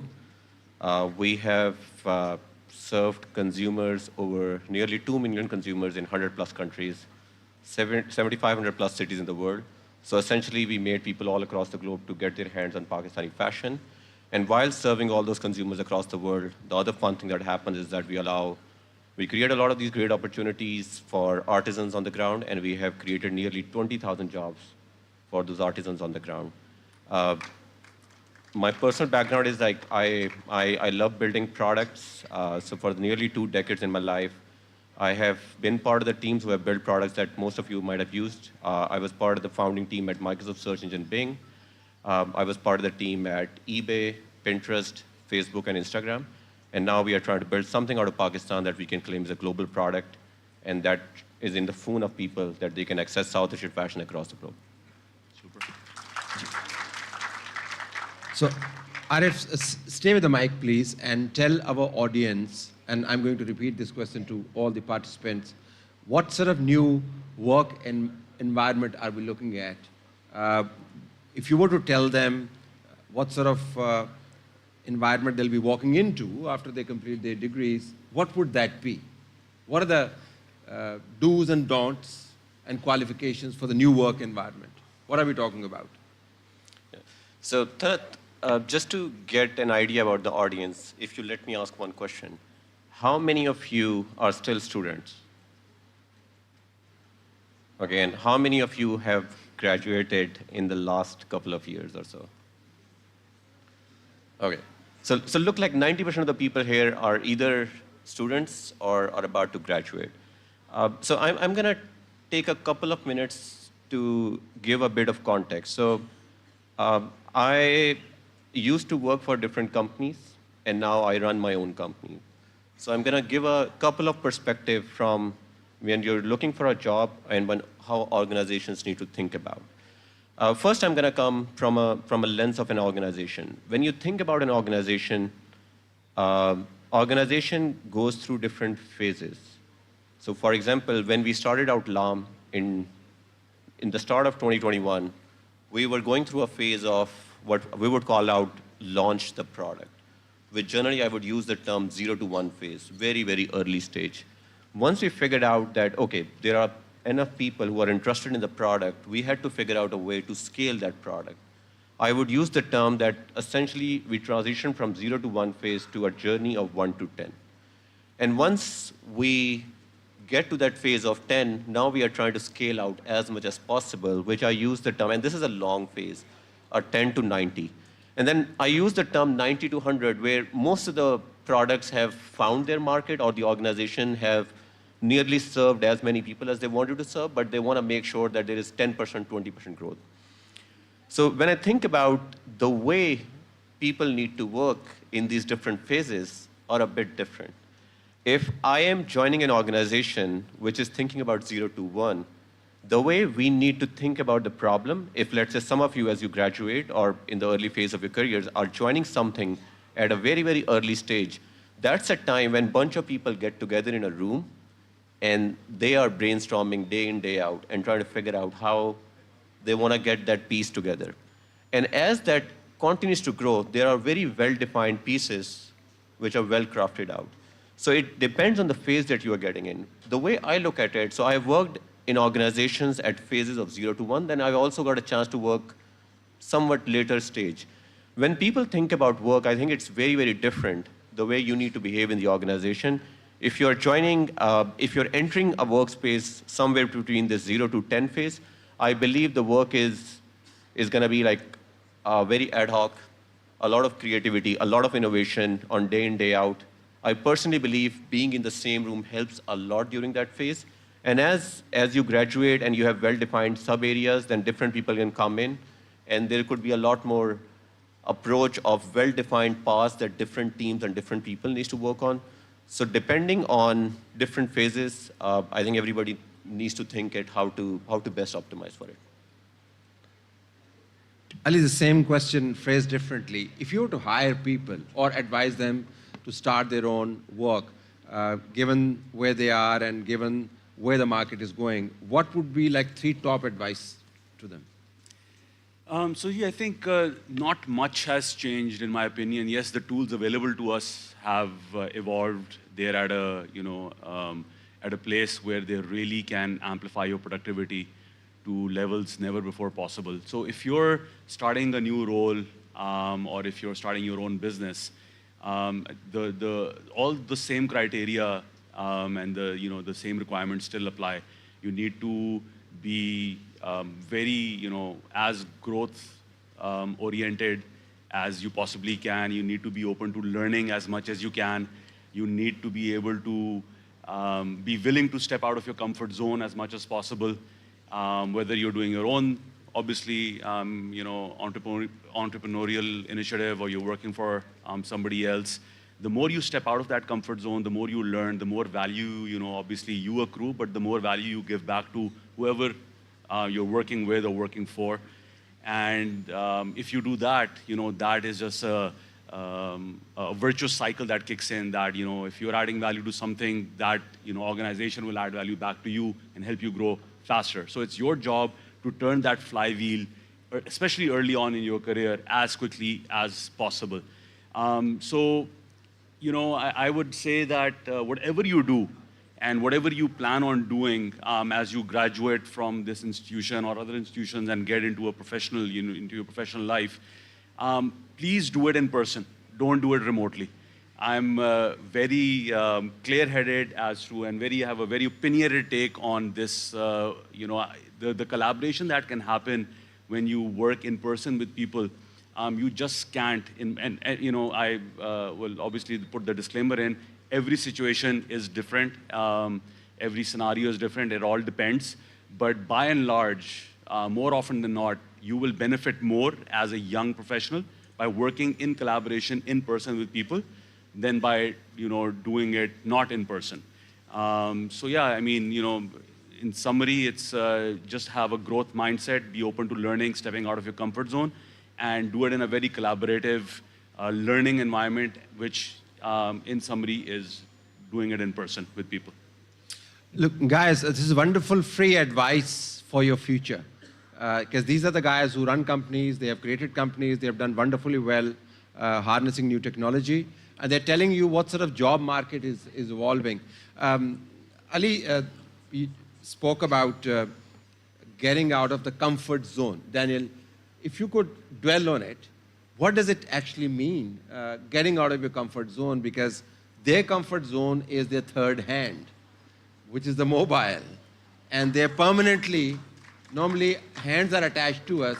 In this case, they are attached to the hand. So what does it mean for this generation to get out of the comfort zone? Well, I'll answer that by asking you all a question. Guys, question here. So this morning, how many times have you logged on? How many times have you been on your phone? Which platforms have you been using? Have you called, is it InDrive or Yago? Is that right? How did you get here? So which electronic platforms did you engage in? Just take a moment. How many, think about how many you've engaged in this morning. No, 1 second. And then the second question for you, and this is a profound question, is now think about the experiences that have meant the most so far to you in your life. Just have a think about them. What are those moments that you will always treasure? I know many of you are young, but just think about that moment. Now, my argument, a bit like my colleague, is that actually those moments, I bet those moments were in-person moments. I bet those moments that you're just thinking about were a time where you were touching someone, maybe a child or a sibling or a parent or a spouse, or a moment of peace, of contemplation in a mosque, or a time where you were talking to someone on the way to work. Those moments can't be replicated. It is the case that we can invent technologies that mimic these experiences, but there's something essentially human about being present. And my argument would be that that would never change. So I think that's my first point. Wonderful. Great. My other point is, as young people, and I think this is, we've heard a lot about the utopian uses of technology and the dystopian uses of technology, is to think that today there are some issues, and we do need to be frank about them affecting us now. And actually in the UK and in Pakistan, we've got a shared crisis really in terms of mental health. If you look at young people in the UK, there's an unprecedented rise of mental health issues. And my understanding is that is something afflicting Pakistan as well. If we look at the UK in particular, we also see problems with retention of staff and problems with economic inactivity. And this is at a time when, relatively speaking, we are very affluent. And I know there are big structural differences between us and between individual groups. So I think there are issues, and they coincide with the rise of technology. So I think another strategy in terms of, as my colleague mentioned, in terms of engaging and overcoming those problems is to come into the office, to have that space together. And if you look at the data from CEOs in both the UK, and I understand from my colleague's remarks that the UK is no longer so important, but if you ignore the UK and we move to the US, and we look at the US data, you'll see that CEOs after COVID are now demanding their staff to come in person more and more. And I think that reflects this, the essence, which is so important that you get when you re-engage in the office space. Thank you very much. This is very important, Daniel. The most intense moment that you remember for the rest of your day is when your mobile starts to work. So you asked them this question, I'm sure they would have said, oh, when the internet, we got connected to the internet. But you rightly pointed out these are intense experiences parading as experiences. The real experiences are in person. And that's also the point that Ali made, in person. Alishba, kindly also dwell on the fact that I see a lot of girls sitting here, and more power to you. And another compliment to the Beaconhouse system is that they promote the better gender more than the lesser gender that is ourselves, though we kind of pretend otherwise. So And Alishba, you're remarkably qualified on both counts. So kindly give them advice, especially girls. Okay, so, but first I have a question from every one of you here because the conversation started from youth. How many of you think that you need to have a degree or you need to graduate before you can make change? How many of you think that? Just a raise of hands. So you think you need degree or you need to complete your graduation to make change in this world. But that's completely changed at this point. Even if you're a woman, if you're anyone from any marginalized community, and even if you are from the male gender, we at this point, we at this age of AI, we don't really need anything. We just need to change our thinking. We can all see Greta, right? Greta was just like a student, like every one of you here. She started this whole campaign in sustainability alone. She just stood in UK and she started this campaign in sustainability and created the biggest moment in sustainable world, right? And now she's even supporting Palestine. She's on her way to Gaza right now with the humanitarian support. So do we really see that she needed her, she needed some particular credentials or anything like that? No. She just needed to use the third hand, which you were referring to, in a correct way. And that's exactly my advice to any female or any other youth, actually, that the glass ceiling is already broken at this point. We do not need approvals at this point. We can make any kind of change if we use the technology right. You have the tools in your hand right now. You're using it right now. Why not use it to create a better change or a positive change? Instead of saying, I am just a girl, which is a very, known meme at this point, you can, make any difference at this point. Just use the technology right way.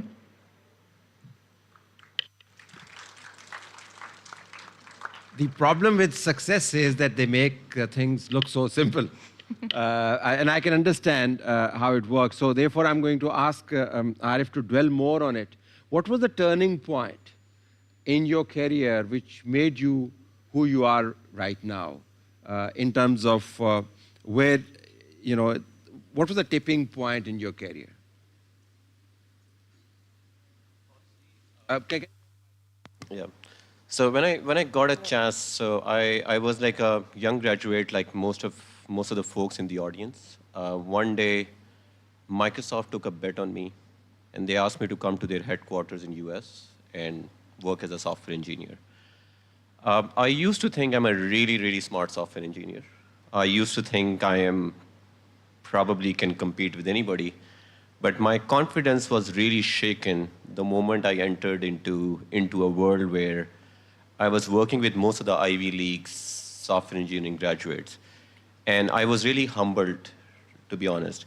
But one of the key things I learned back then in that early phase when I was still 24 years old of my career is that their ambition were way ahead of what my ambitions were.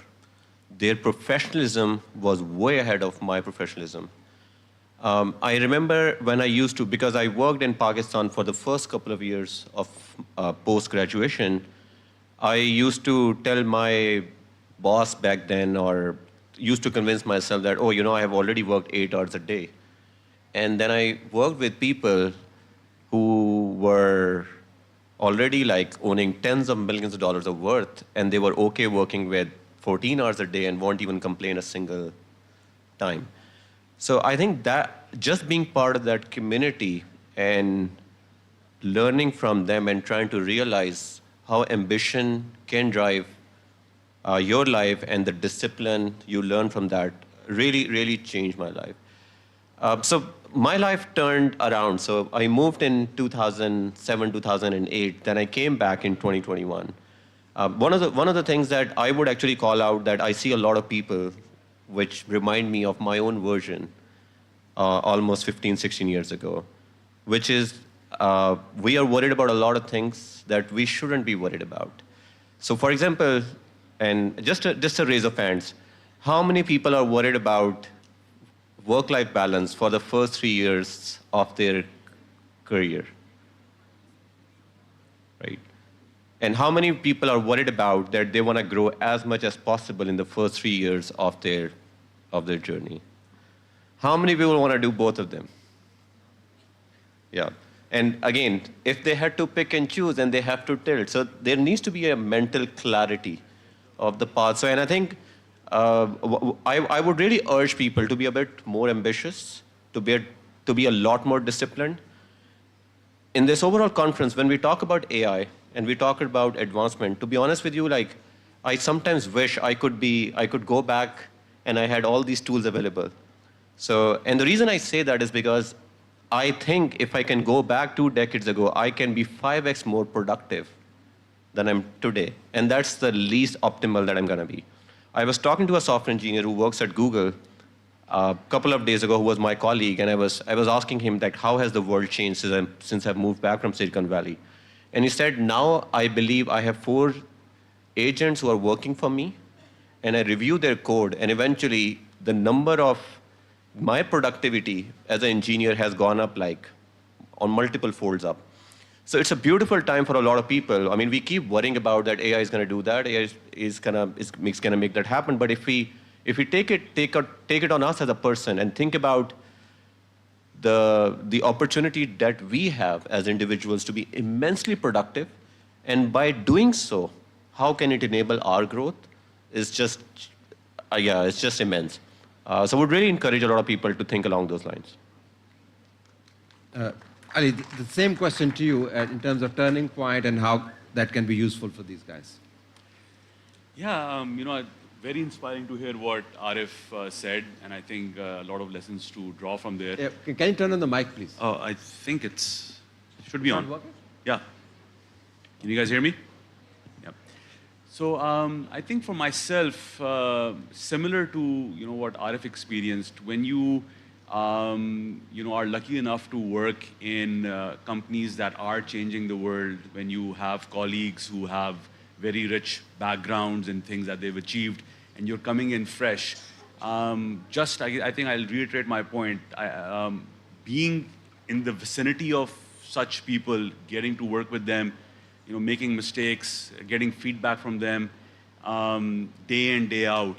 I think, those daily micro interactions that happen early on really, amplify the scope of ambition that you may have before coming into these organizations.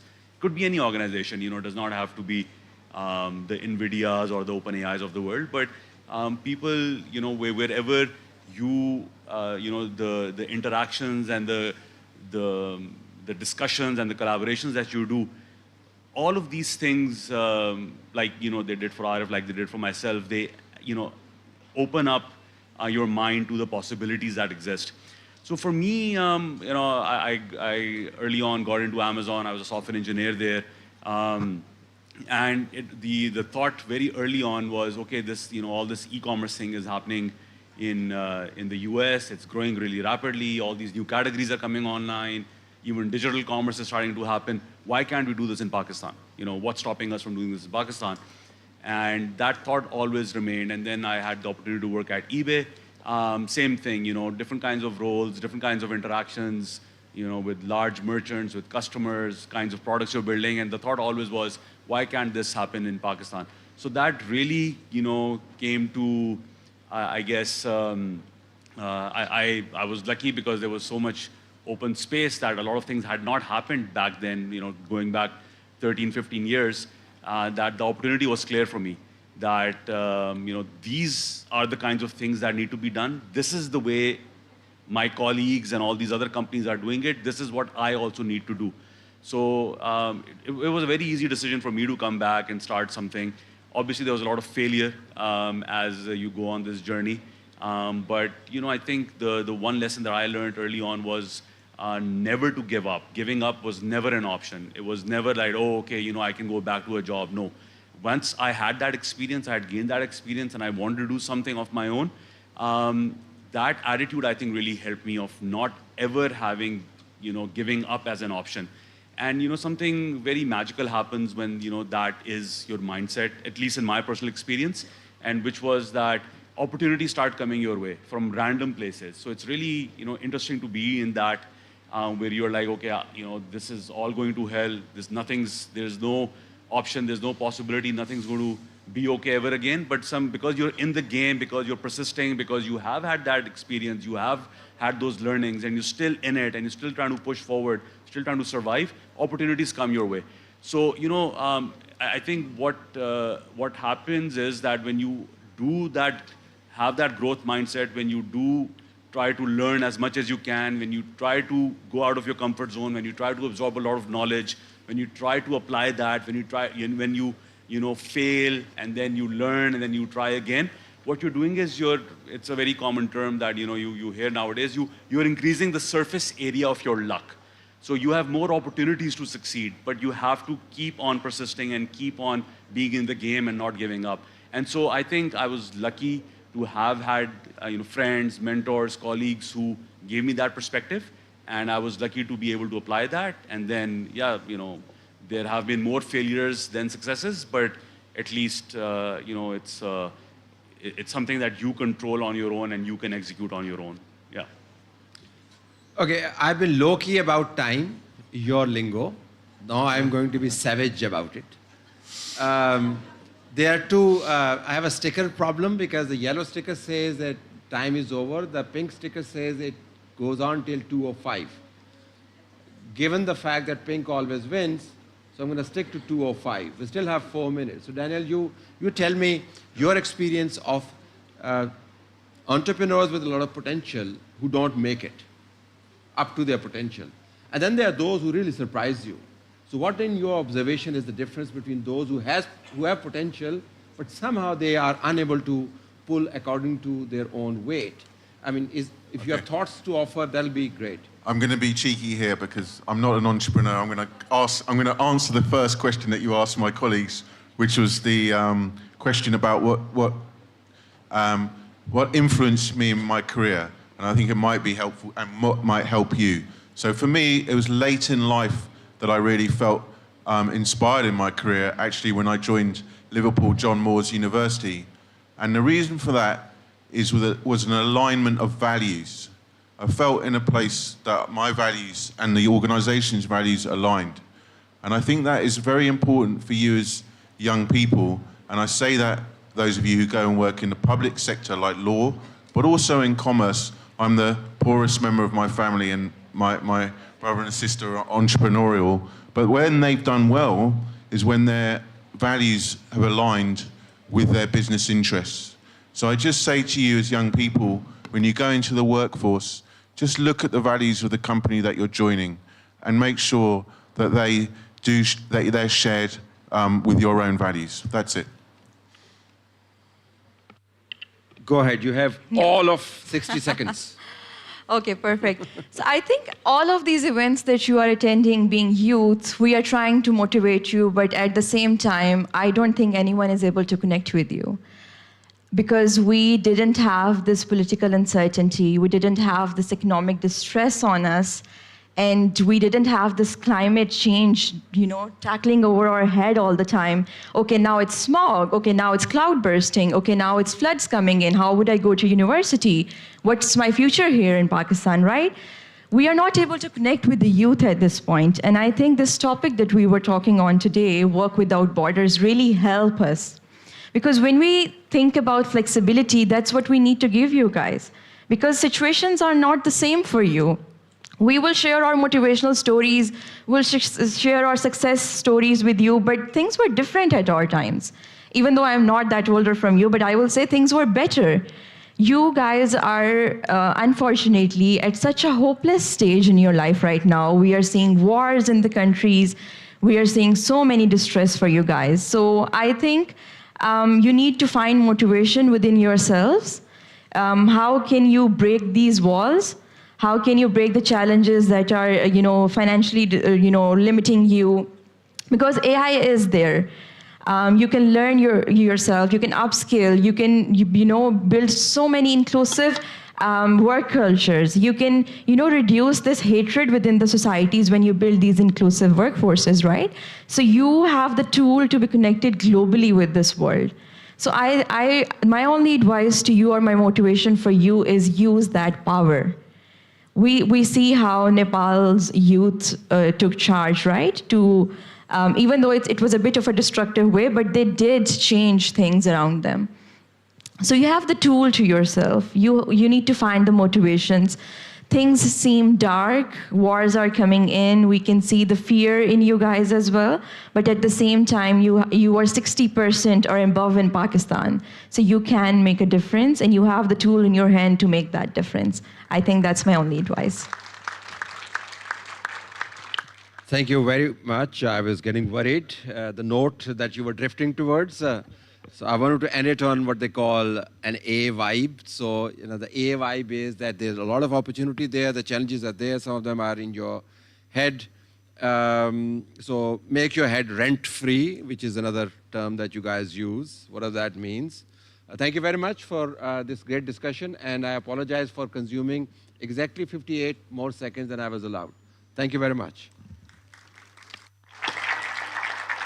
Thank you to our panel for this thought-provoking session. I would now like to invite Mr. Nasir Mahmood Kusuri to present our distinguished guest with token of appreciations.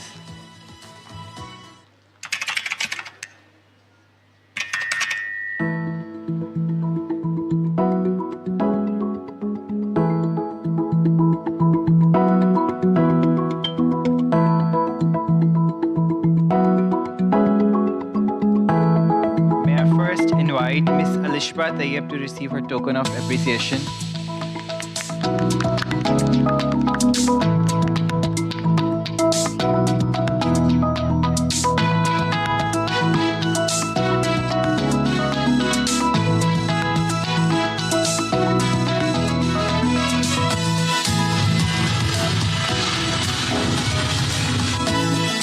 Next, I invite Mr. Daniel Silverstone.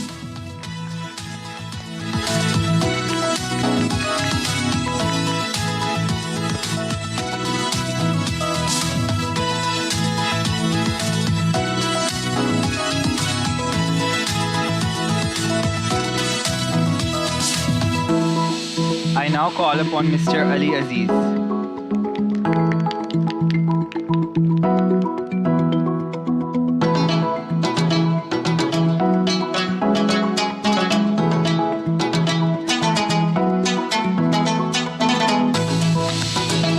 Now I would like to invite Mr. Arif Iqbal to receive his token of appreciation.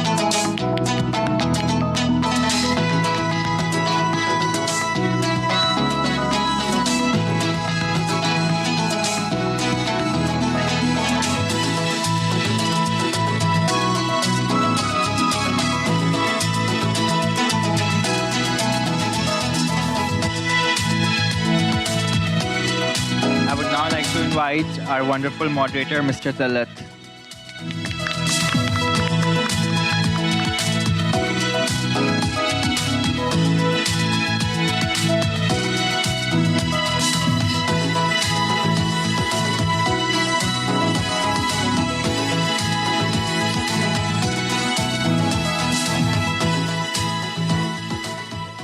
Everyone, please join me in a warm round of applause for our panelist and our moderator.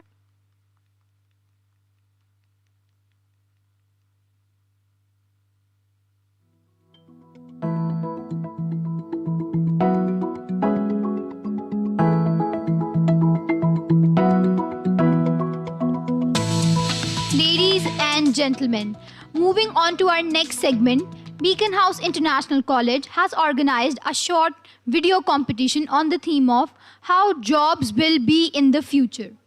This competition was held in two categories, one for Beaconhouse International College students and one for Beaconhouse College Program students. And now we will showcase the shortlisted videos from each category, please. Since the beginning of time, humans have managed to create almost anything to desire, and then they managed to evolve it. Humans took 4.6 billion years to create the first mechanical computer in the 1820s, and only 100 years to evolve it into today's modern computer, which can do almost anything. With the evolution of technology, jobs has also evolved from manual labor to earning a living on a computer. Artificial intelligence and robots now play a significant role in replacing human jobs. And with the same concept, we could have virtual workspaces like replacing the corporate culture. But the real question is, what will jobs and technology look like in 2035? There will be jobs like dream experience designer, anywhere. Like using brain tech, a designer can create customized dreams for people. Like Elon Musk is currently using a brain chip, which I think will be common in 2035. After that, we will have human nature translator that will use sensors and AI to translate trees, animals, or oceans, which will help humans understand what nature needs. Then virtual home stylist who will design people's home in online world like metaverse, choosing furniture, lighting, and even smells. Moreover, there will be climate-scape planner, like with increasing global warming and climate crisis, a climate-scape planner plans safe moves for families from cities affected by floods, heat, or pollution to safer and cooler places. There are so many other advancements, but the drawback that I've observed is with the evolution of jobs and technology and the rise of minimalism, we are losing the one thing that only the human mind can truly master, that is imagination. As we grow more attracted to technology, we are weakening our relationships with other people. In today's world of the rat race, 2035 will be an era defined by technology, and the concept will be adapt or fall. By 2035, your dream job might not even exist today. Many jobs we know now will disappear, replaced by smart machines and AI. Healthcare and social care will boom. Nurses, carers, and educators will be in huge demand.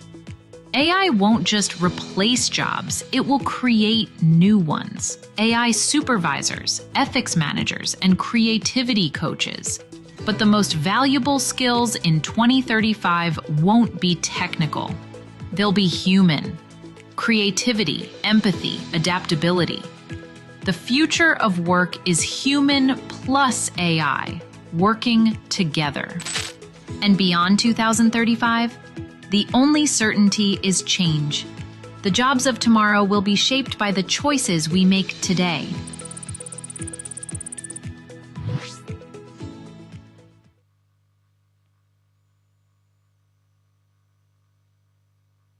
The year is 2035.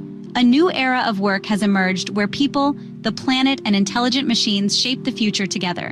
In healthcare, new professions are transforming lives. Genetic health consultants design personalized treatments using DNA insights. Robotic surgery technicians guide precision machines in life-saving operations. Mental wellness coaches, supported by AI, deliver round-the-clock emotional care. Future services also look entirely different. Virtual reality experience designers craft immersive worlds for training, travel, and entertainment. Digital detox consultants help individuals and businesses restore balance with technology. Space tourism guides lead explorers beyond Earth, turning the dream of space travel into reality. Technology careers continue to drive innovation. AI ethics officers safeguard fairness, accountability, and safety in artificial intelligence. Cybersecurity analysts defend against highly advanced digital threats. Quantum computing specialists solve problems once considered impossible. By 2035, work will no longer be defined solely by technology. It is rooted in compassion, sustainability, and human values, working hand in hand with intelligent machines. The future of work has arrived, built by people, the planet, and robots together.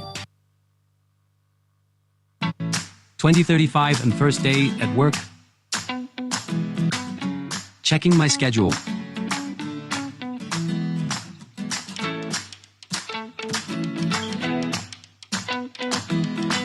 Good morning.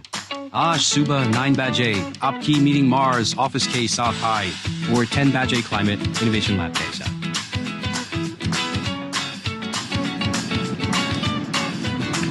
Hello, how's your work going? Pretty good. ज़्यादा काम AI tools कर रहे हैं, हम तो बस monitor कर रहे हैं. AI ने काम को कितना आसान कर दिया.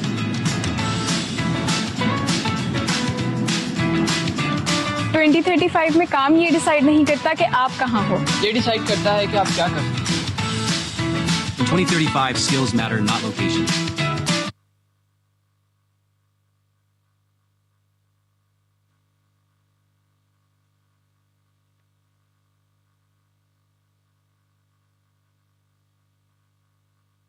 A wonderful job done by all our candidates. Please give them a huge round of applause.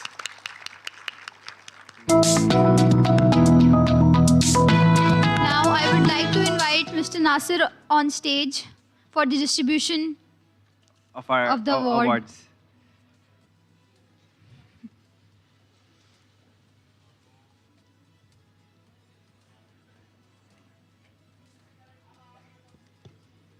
First off, we have the Spotlight Award And the award goes to, any guesses, everybody?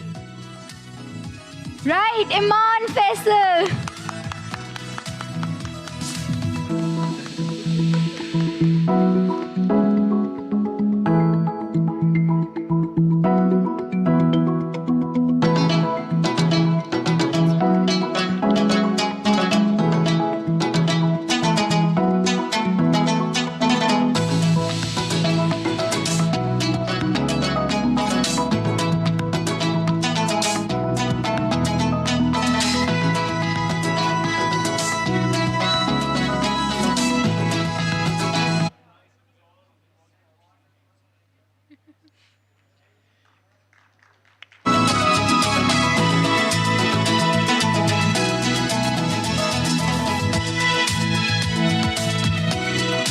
Next up, we have Most Creative Concept Award. And that award goes to Maham Arif from Big Faisalabad.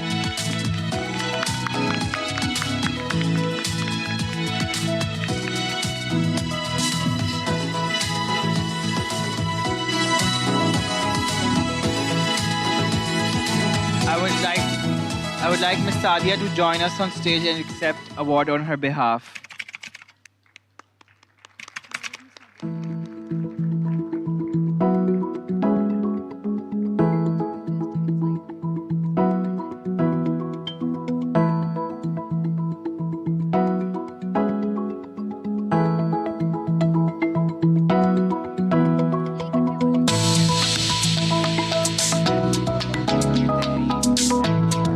Next up, we have Most Futuristic Insight Award, and the award goes to Sayan Arham, BIC Faisalabad.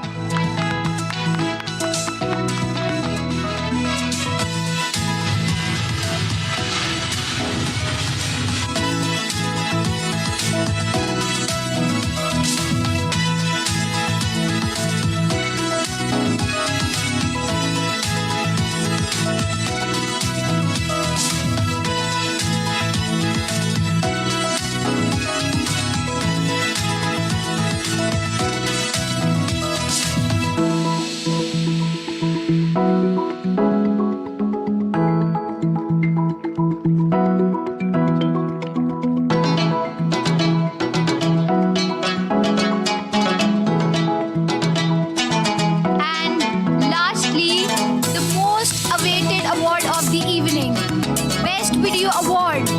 And the award goes to Tehreem and Ishal Big BIC Photohar.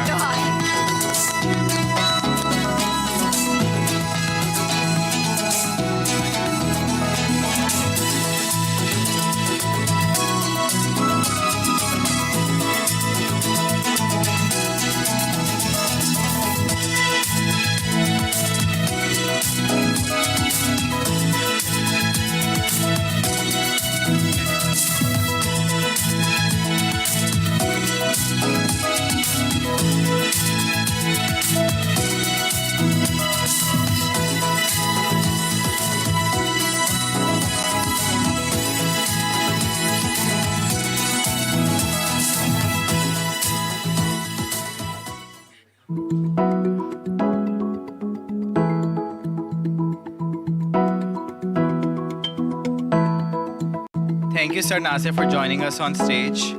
Ladies and gentlemen, we will now break for lunch. Lunch is being served in the designated area and our ushers will be available to guide you. The break will continue till 2:50 p.m. Thank you.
2023 to 24. He previously chaired PITB, founded ITU and Plan 9, and led key digital reforms in Pakistan. A Cambridge PhD and former MIT researcher, he is a World Economic Forum Young Global Leader, Sitara E. Imtiaz recipient, and Global Advisor on Technology and Innovation.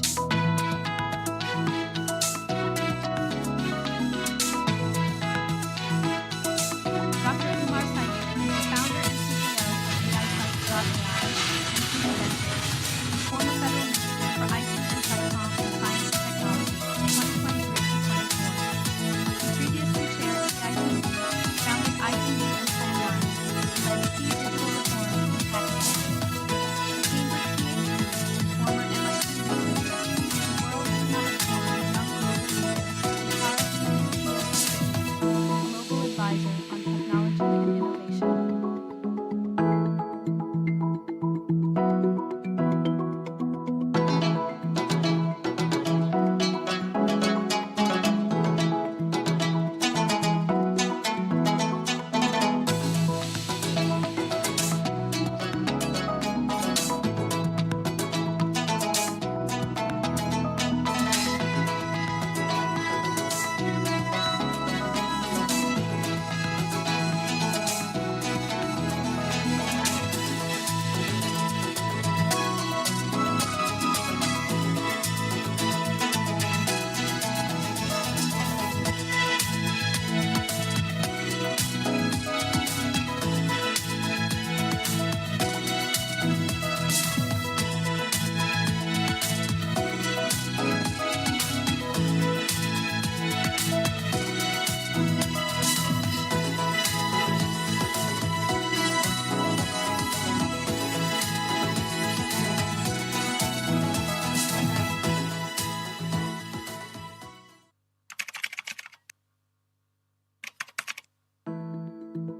founder and CEO of AISight.ai and former federal minister for IT and Telecom and Science and Technology, 2023 to 24. He previously chaired PITB, founded ITU and Plan 9, and led key digital reforms in Pakistan. A Cambridge PhD and former MIT researcher, he is a World Economic Forum Young Global Leader, Sitara E. Imtiaz recipient, and Global Advisor on Technology and Innovation. Dr. Umar Saeed is the founder and CEO of AISight.ai and Kudi Ventures, and former federal minister for IT and Telecom and Science and Technology, 2023 to 24. He previously chaired PITB, founded ITU and Plan 9, and led key digital reforms in Pakistan. A Cambridge PhD and former MIT researcher, he is a World Economic Forum Young Global Leader, Sitara E. Imtiaz Dr. Umar Saeed is the founder and CEO of AISight.ai and Kudi Ventures, and former federal minister for IT and Telecom and Science and Technology, 2023 to 24. He previously chaired PITB, founded ITU and Plan 9, and led key digital reforms in Pakistan. Dr. Umar Saeed is the founder and CEO of AISight.ai and Kudi Ventures, and former federal minister for IT and Telecom and Science and Technology,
former federal minister for IT and Telecom and Science and Technology, 2023 to 24.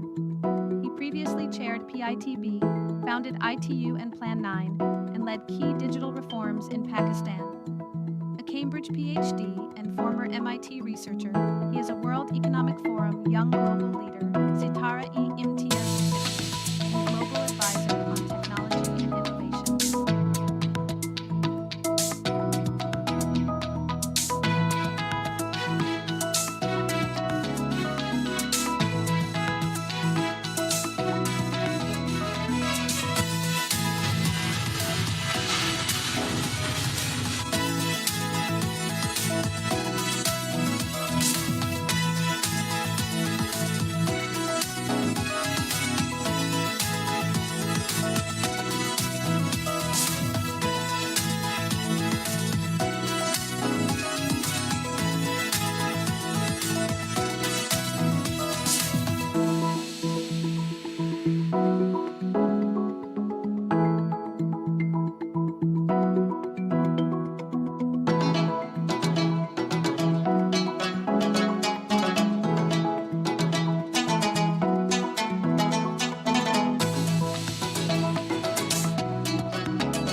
Ladies and gentlemen, may I kindly request you to return to your seats? We are about to begin our program.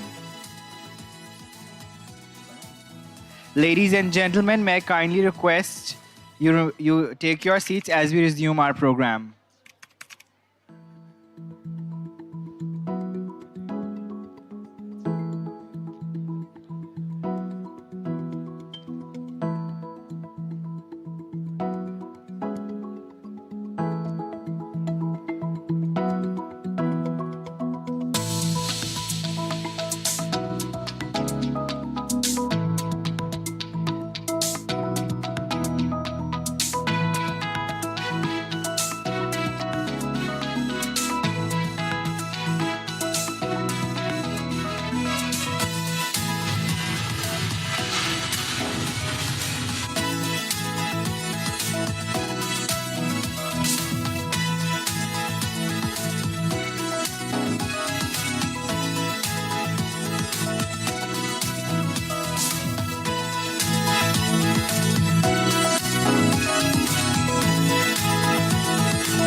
Ladies and gentlemen, please be seated. We are about to resume our program.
We will now be resuming our program.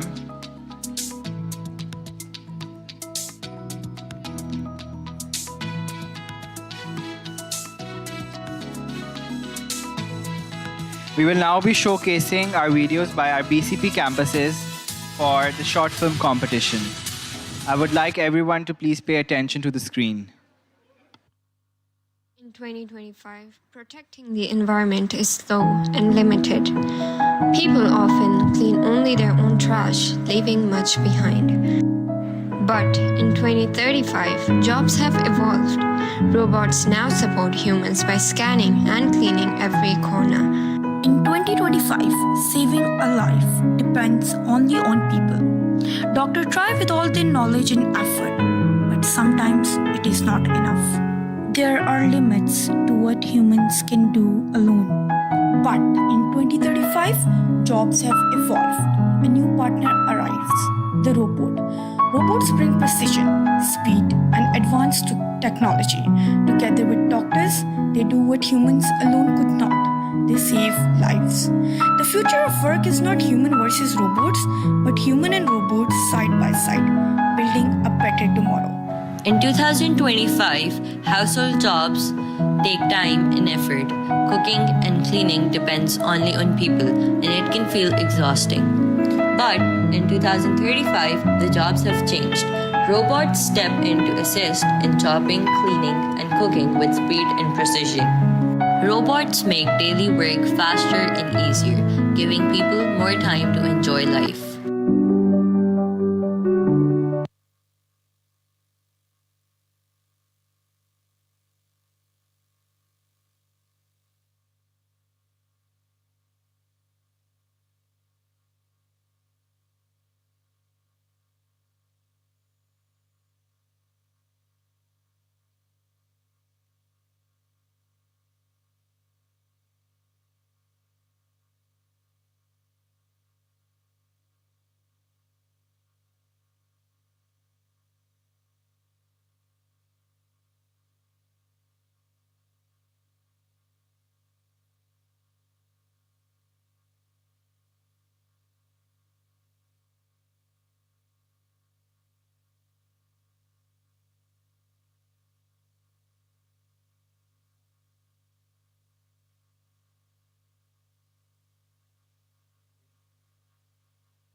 A kid born today will never be smarter than AI.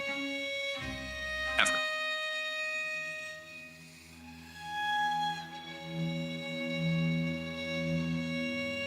How will society, like societal members, still be able to financially survive? Will there still be money? What is that?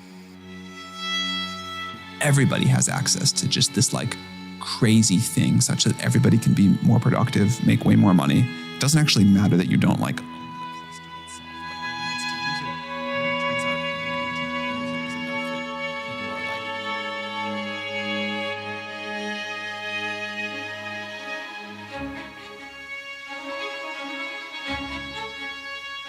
these moments in the history of science where you have a group of scientists look at their creation and just say, you know, what have we done? Like maybe the most iconic example is thinking about the scientists working on the Manhattan Project in 1945.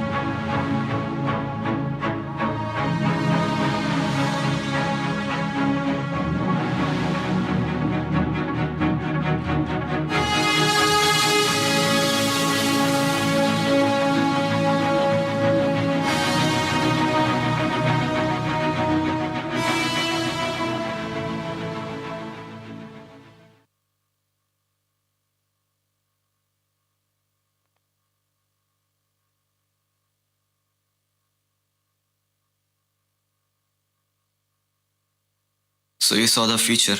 Yes. तो आपने 2035 में क्या changes दिखे? Technology में क्या changes थे? Technology was everywhere.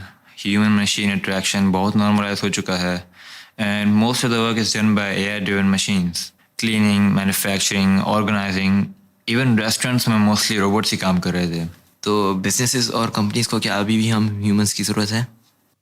Companies का employ count तो काफ़ी श्रिंक कर गया है, लेकिन कंपनीज को अभी भी ह्यूमंस चाहिए।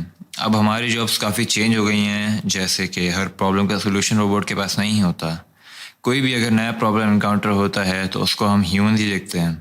रोबोट्स को मैनेज करना और उनको सिखाना भी ह्यूमंस का ही काम है। एंड नई टेक्नोलॉजी ने बहुत सारे मिलियनियर्स जनरेट किए हैं बहुत कम टाइम में। सबसे पहले आपने कौन सा कंट्री देखा? सबसे पहले मैंने जापान विजिट किया, क्योंकि सबसे ज़्यादा मॉडर्न और एडवांस वही था। लेकिन उधर भी ह्यूमंस के लिए बहुत सारी जॉब हैं, जैसे रोबोट्स के नए स्ट्रक्चर डिज़ाइन करना, उनको नई चीज़ें सिखाना और पूरी दुनिया में इंट्रोड्यूस करवाना। और बजट ऑटोनोमस व्हीकल्स में तो जापान डोमिनेट कर रहा है।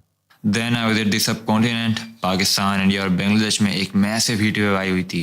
इधर टेक्नोलॉजी इतनी एडवांस नहीं है, इधर ऑटोनोमस व्हीकल्स भी अभी न्यूली इंट्रोड्यूस हुई हैं। तो पाकिस्तान, इंडिया, बांग्लादेश में तो लेबर भी मेनली ह्यूमंस ही हैं, लेकिन हॉस्पिटल्स में due to increase workload robots introduce हो रहे हैं। जब मैं इंडिया एक्सप्लोर कर रहा था तो मेरा ड्रोन स्पॉट हो गया, तो इधर से मुझे निकलना पड़ा। तो फिर आप कहाँ गए? यूएस। तो उधर आपने क्या देखा? उधर इलॉन मस्क मार्स पर अपनी एक टीम को लैंड करवाने की तैयारी कर रहा है। Most of his team is comprise of humans. सारी इनोवेशंस बेसिकली ह्यूमंस ही कर रहे हैं। फिर मेरा ड्रोन उनके रेडार ने नोटिस कर लिया and it was shot down. तो 2035 में ह्यूमंस का मेनली क्या काम है? ह्यूमंस अब मेनली इनोवेटिव और क्रिएटिव फील्ड में काम कर रहे हैं, जैसे designing, analytical stuff, new inventions, art and research based work. एक काफ़ी बड़ी परसेंटेज सॉफ्टवेयर में भी काम कर रही है। Development of better and more efficient AI एक बहुत बड़ी फील्ड बन चुकी है। एंड ऑफ द डे बस इतना ही कहूँगा, creativity and innovation is irreplaceable.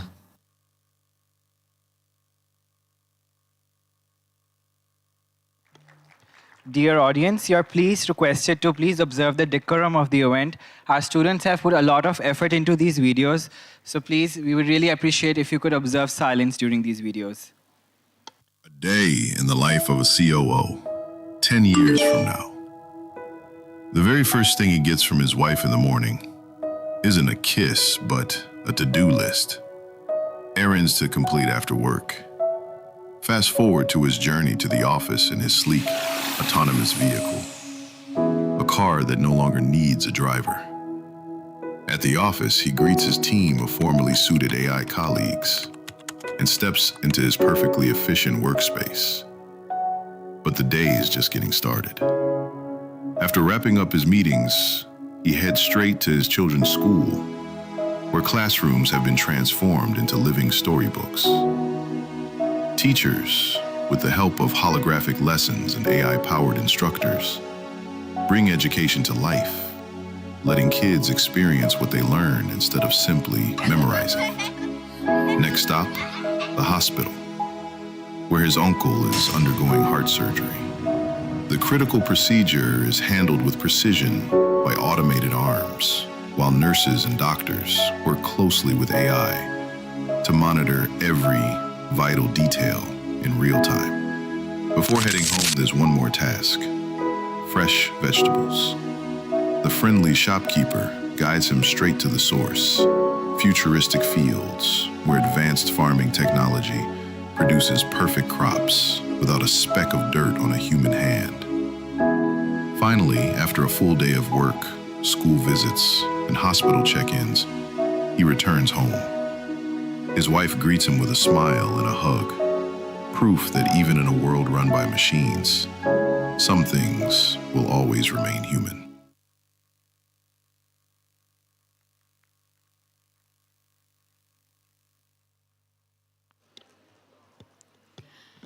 This competition was open to all the BCP campuses, and some of our winners couldn't make it to Lahore, but we are still going to announce the winners. So firstly, the Spotlight Award goes to BCP Aptabad campus.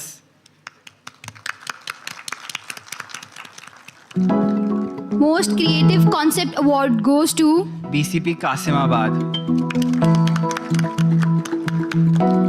Most Futuristic Insight Award goes to BCP PECHS campus.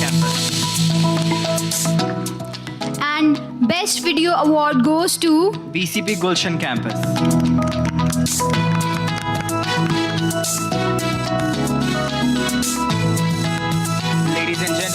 now move on to another exciting panel discussion of Symposium 2025. The topic is Supporting a Future-Ready Ecosystem. This session will explore strategies, innovation, and leadership approaches to build resilient, future-ready ecosystem featuring industry leaders and visionaries. We are honored to have as our moderator Dr. Hina Karamat, Director of International IT Workforce Skills Development at Pakistan Software Export Board. Dr. Hina, can we please have you on stage with us? Dr. Hina plays a central role in advancing Pakistan's IT talent pipeline, global skills mobility, and export competitiveness, while also contributing to the country's semiconductor workforce development program. A strong advocate of inclusivity and diversity, she has collaborated with national and international institutions on skill development programs and continues to combine technological advancement with cultural enrichment. Over to you, Dr. Hina.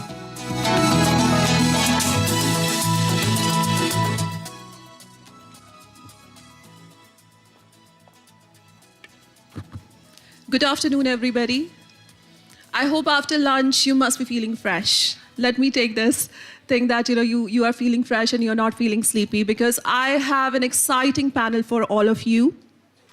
Let me take the honors and introduce our panelists, and I'll invite them on stage. First and foremost, Mr. Salim Ghori. A big round of applause. He's the founder and CEO of NetSol Technology and a trailblazer of Pakistan IT industry and a champion of technology-driven growth.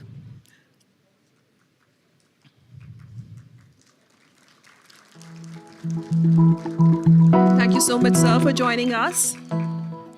Our next panelist is Mr. Muhammad Bilal Abbasi, who is a General Manager of Ignite under Ministry of IT and Telecom, who brings a deep insights on national innovation initiatives and government-led ecosystem development. Welcome, Mr. Bilal. May I introduce our next panelist, that is Mr. Faisal Aftab. Mr. Faisal is a pioneer in the venture capital space, instrumental in building high-impact entrepreneurial ecosystems and supporting groundbreaking startups. Welcome on stage. Last but not the least, my distinguished panelist is Mr. Saad Idris, who is the co-founder of Daftar Khan, a leading co-working and startup support platform with expertise in community building and nurturing founders. Welcome on stage. I'm super excited to moderate this panel because today's topic, that is supporting a future-ready ecosystem. In fact, it's not future, it's present, and we see that, the ecosystem, we are trying our level best, and this is one of the examples where we are sitting and we are trying to build this. Ladies and gentlemen, we live in a world where the future work is being rewritten every day. Success is no longer defined only by profit margins, but by purpose, inclusion, and the ability to empower diverse voices. Jack Ma, Alibaba's founder, said, and I quote, that the future is about making dreams into reality with technology. As technology accelerates, as new generations bring fresh perspectives, and as industries and governments rethink their roles every day, the question before us is, how do we create an ecosystem that is not just future-proof, but future-ready? So I would start my first question from Mr. Salim Ghori. Sir, first of all, I just want you to tell our Gen Z and the participants about the work that you are doing. And my question from you is that as a pioneer of the Pakistan's IT industry, what does it take to prepare our workforce for global competition while embedding human-centric values into technology? Please. Hira, thank you, Hira. Thank you very much. First of all, let's go back to the word future. We are in future now. Future is today. So the word we used to use future a few years back, and we used to look forward, but that's it. So we are in the future. And this is the future we used to talk about. So let's accept that, and then have we prepared enough ourselves to be in this future? I think that's the biggest challenge we talk about. And I believe that for a long time, we just kept assuming that future will be tomorrow and not today. And because of the assumption, we did not prepare ourselves properly. And it's just not Pakistan. I'm talking about the global market because we do work in the global market and we see still people and companies are not ready to adopt the future which they were talking about, which is today already. So that's a big challenge. And I just saw some videos, very nice videos done, very nice discussion done. One thing which keeps coming back, that like previous revolutions, whenever there was a revolution, whenever there was new technology, whenever they use something like, from the steam engine to electricity when we come in, yes, some jobs were lost, but new jobs were created. So everybody said, look, even here, because of AI, surely some jobs will be lost, but definitely there'll be more jobs created. Well, I have a news for people. The problem with AI, not a problem, but what AI does is that AI will not be human dependent. All previous revolutions were based on humans getting benefit from machines and others to be more efficient. So we needed more humans to work with the machines. So there were always jobs. So whenever there was a revolution, there was something new, internet came in, we had a lot of internet people trained and we had a lot of people needed, so there was a lot of jobs. So that was great. That was a great era for internet. We really all benefited. We built companies, we really did make a lot of money because there were jobs to be created. Well, this is going to be very different. This is going to be a different revolution. Here in AI, the problem with AI is very simple. AI will be less dependent upon humans, more dependent upon its agents. Now that is going to create a serious challenge for us. Yes, there'll be jobs being created, new jobs will come in, but very few jobs will be created. Very few jobs. Few jobs are very different, and so most people will have to now look for those few jobs, and the rest will be all done by machines and by agents using the machines. Now that is what we have to all understand. First, accept that this is already happening, and this will happen tomorrow also. Not future, but tomorrow also. And I just see people keep saying there'll be more jobs created. They have to understand. Yes, but few. So what happened to so many other people? Well, that's the biggest question. Most people might understand it's all about making sure that whatever skill set you got today, is it relevant today? Will it be relevant tomorrow? Will you be needed by the market?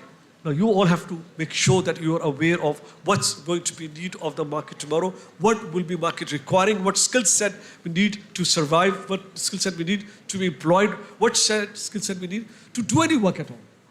If we don't, we will be redundant, will be irrelevant, and will not be required. Now that is definitely a challenging picture. Yes. Sorry. No, go ahead. Yeah. This is very important as, a very optimistic view that, there are more jobs and, future is today, it's present. I mean, like we used to think that, future would come and all that. So I will, come to you after, I'll have a second question from yourself. I'll come to Saad. Saad, this future-ready ecosystem thrive on communities, as we all know. How do co-working spaces and startup hubs create cultures of empathy, equity, and shared responsibility? So great question. First off, thank you so much for this fantastic talk and putting all of this together. I think fundamentally, agar dekha jaye, if we look at the future of work and how things are progressing, even the AI revolution, as it's called to some extent, the underlying fundamental shift that's happening or the push that's coming in, and keeping the audience in mind as well, which is like the new way to work is for the newer generation and what do they want and what do they want to achieve in life. It's basically a search for a more purpose-driven way of building your career, of building products, of doing work and of living your life. Because there's like a wide acceptance of the fact that, work is a big part of who we are, how we live, how we evolve as people, as communities, and as, countries as well, and as a, global community as well. So I think over time, what we're now seeing, and co-working spaces in this particular case, but otherwise incubators, universities, academic institutions, they're fundamentally just, experimental grounds for all of these elements to come together and get regularized, right? So, because initially, when this whole phenomena started, This was a very grassroots, like, going by the feel of the market type of an industry that was trying to sense and deeply understand what is the problem and what is it that people want. And it just so happens that, and what we kind of, regularize as communities, it just so happened that what people really wanted was exposure, interaction, a wider horizon, more partners, the opportunity to network with, great companies like NetSol and, investors like Faisal and institutions like Ignite who are kind of supporting the whole ecosystem moving forward. So fundamentally, अगर आप इसको देखें, तो in terms of the way people work, but in terms of what they're working on as well, the push is towards having more freedom or more space for people to be able to materialize or self-actualize or work on their own purposes or find what their purpose is and then to make it a reality. That's really fundamentally how we need to understand it. और उसको Aahista Aahista as this kind of innovation cycle kind of moves forward, more and more things will get understood. They will get more, structurized, regularized, and then roll out in different shapes and forms. But it's a very exciting time to be in the market right now. All right, thank you so much. Now my next question would be from Mr. Bilal Abbasi. Bilal, national innovation programs aim to prepare youth for the jobs of tomorrow. From your point of view at Ignite, what policies are most critical to ensure we future-proof not just in jobs, but in the human experience of work? Thank you very much for having me. It's a very important question because in government, whenever we are making policies or designing some projects, they usually are the drawing room projects. So we sit down and some people talk to each other and then they come up with a program and they start investing in it. And I think this is a very absurd way of running a program. So one thing from the government side which we have started doing is that we need to come up with a collaborative approach and we need to talk to the players who are in the market, who are the experts. So for example, if we are making any program related to funding, we will talk to Faisal, we'll talk to Rabil and rest of the people. When it comes to setting up a co-working space, we'll talk to many people like Dr. Khan or others. And similarly, it goes for the technology as well. So in government, most of you must be thinking that government actually doesn't provide much of the things. So I have few of the things which I would love to tell you. And I want to talk about all those opportunities which are out there for all of you. And I think, as Saad and Salim Ghari sahab said, that it's an interesting time and there are a lot of hopes. And why we say that there are a lot of hopes, because there are some very amazing programs available by the private sector and by the government as well. So when you look at the whole value chain, अगर हम एक individual को उठाते हैं तो we train that individual. So that means we are giving them skills. So there are a lot of programs executed by the private sector and by the government which are free of cost, available in low-end trainings and high-end trainings both. You talk about AI, blockchain, and quantum. There are programs available and you can get yourself enrolled. But once you're trained, you'll be doing either a job or you'll be setting up your business. So if you're going for a job, of course, you need to get a skill which is required. But if you're coming towards entrepreneurship, the hatcheries are available for you. The incubation centers are available for you. Again, all of these things are free of cost. Once you graduate from the incubation program, there are acceleration programs where government is giving you funding up to 30 million rupees, 40 million rupees. That funding is available. Any startup who has the potential, any business who has the potential can seek that funding. Once you graduate from the acceleration program, there are startup funds available. Private sector is, of course, investing a lot. But at the same time, government sees that there is a recession. Globally, there were not much investments in the startup ecosystem, in the innovative startups. So what we have decided that we need to come up with a program which facilitates the startup, so there is a startup fund available. Now, what I'm trying to say is that the government organizations are doing their best, but the real problem is, should government be running any program? Should government be in any business? The answer is no. It should be private sector running all the businesses. Government should be there making sure that funds are available to the private sector and the policies and the regulations are suitable for the businesses so that they can grow. And to the startups, there is one thing which I always say, that you should have a global mindset. That is missing at this point of time. And we need to, and through these incubation and acceleration programs, this is what we try to inculcate in yourself so that you can get maximum benefit out of it. As you said, and it reminds me that just 2 days ago in ITs in Asia, the minister said that government has no business to do business.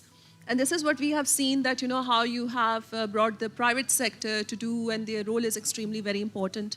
Now I would go to Mr. Faisal Aftab, and the question from you is that in your experience, how can venture capital move beyond funding to actively shape a future-ready ecosystem that values purpose, not just profit? So thank you again for having me on a second panel. So I think venture capital already is goes beyond funding, because it just depends on the nature and the stage of the investor. So most of us that are early stage investor, that means we're the first check to a founder. It's more of a nurturing and a relationship that the investor and founder have. And you can say it's to the point that in some cases I feel like a co-founder myself. That's the amount of work you actually have to put in at this stage. And then you're helping, usually you're the soundboard, you give them advice based on your experience. If you can't answer the question, you offer them a network and connect them with people within the same vertical. And then obviously the biggest, most important one is funding. So then we help in their next round put our follow-on capital, and then get a lot of other investors to come in and then keep building around. So I always say that if they say it takes a village to raise a child, it takes a village of investors to scale a company. And so the relationship is very critical. What I will say though is I think that we do have to keep in mind that the world structure has changed, and venture capital is going to change a lot going forward. So what we saw from 2008 till about 2022 roughly was an environment which is known as NERP, near zero interest rates. That means that money was abundant and flowing everywhere. Since then, we're in a progressively upward rate environment. That doesn't mean they're not going to cut rates like they're about to cut, or they've started cutting in the US, which then means that we can cut our rates in Pakistan. But going forward, the structure is going to change dramatically for venture capital and private equity funds.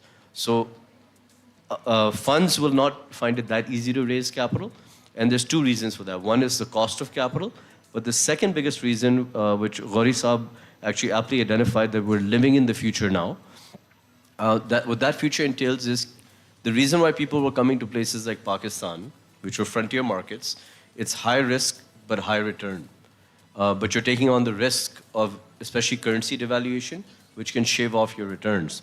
Well, with the advent of AI and the back to the deep tech stage, we were in kind of the platform founder stage since 2008 till now. So when I say platform founder, it's things that we can relate to, like Kareem or Food Panda and things like that.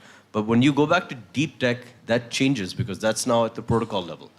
And so most of that technology, whether you look at the voice over IP, video over IP protocol, those protocols tend to originate in economies that are developed with deep R&D and funding from entities like DARPA, or in China's case, the Chinese government funds it. So I think a lot of capital is not going to be coming to markets like ours. So how we address that? So what we've done is, I think the first check is going to struggle a lot, because ideas no longer are bound to a sovereign border. You can pretty much create a company sitting anywhere in the world. So you can say the best founder will win. So even if you're sitting in Pakistan and you have a good idea and you can pitch to someone, it doesn't matter. That part is gone. But unfortunately, the way people are building companies today, they have to think a little bit outside the box in terms of expecting to raise money. And when I say in the US, the exchange, you can get about maybe 10 to 20x returns now in early stage AI startups, blockchain startups.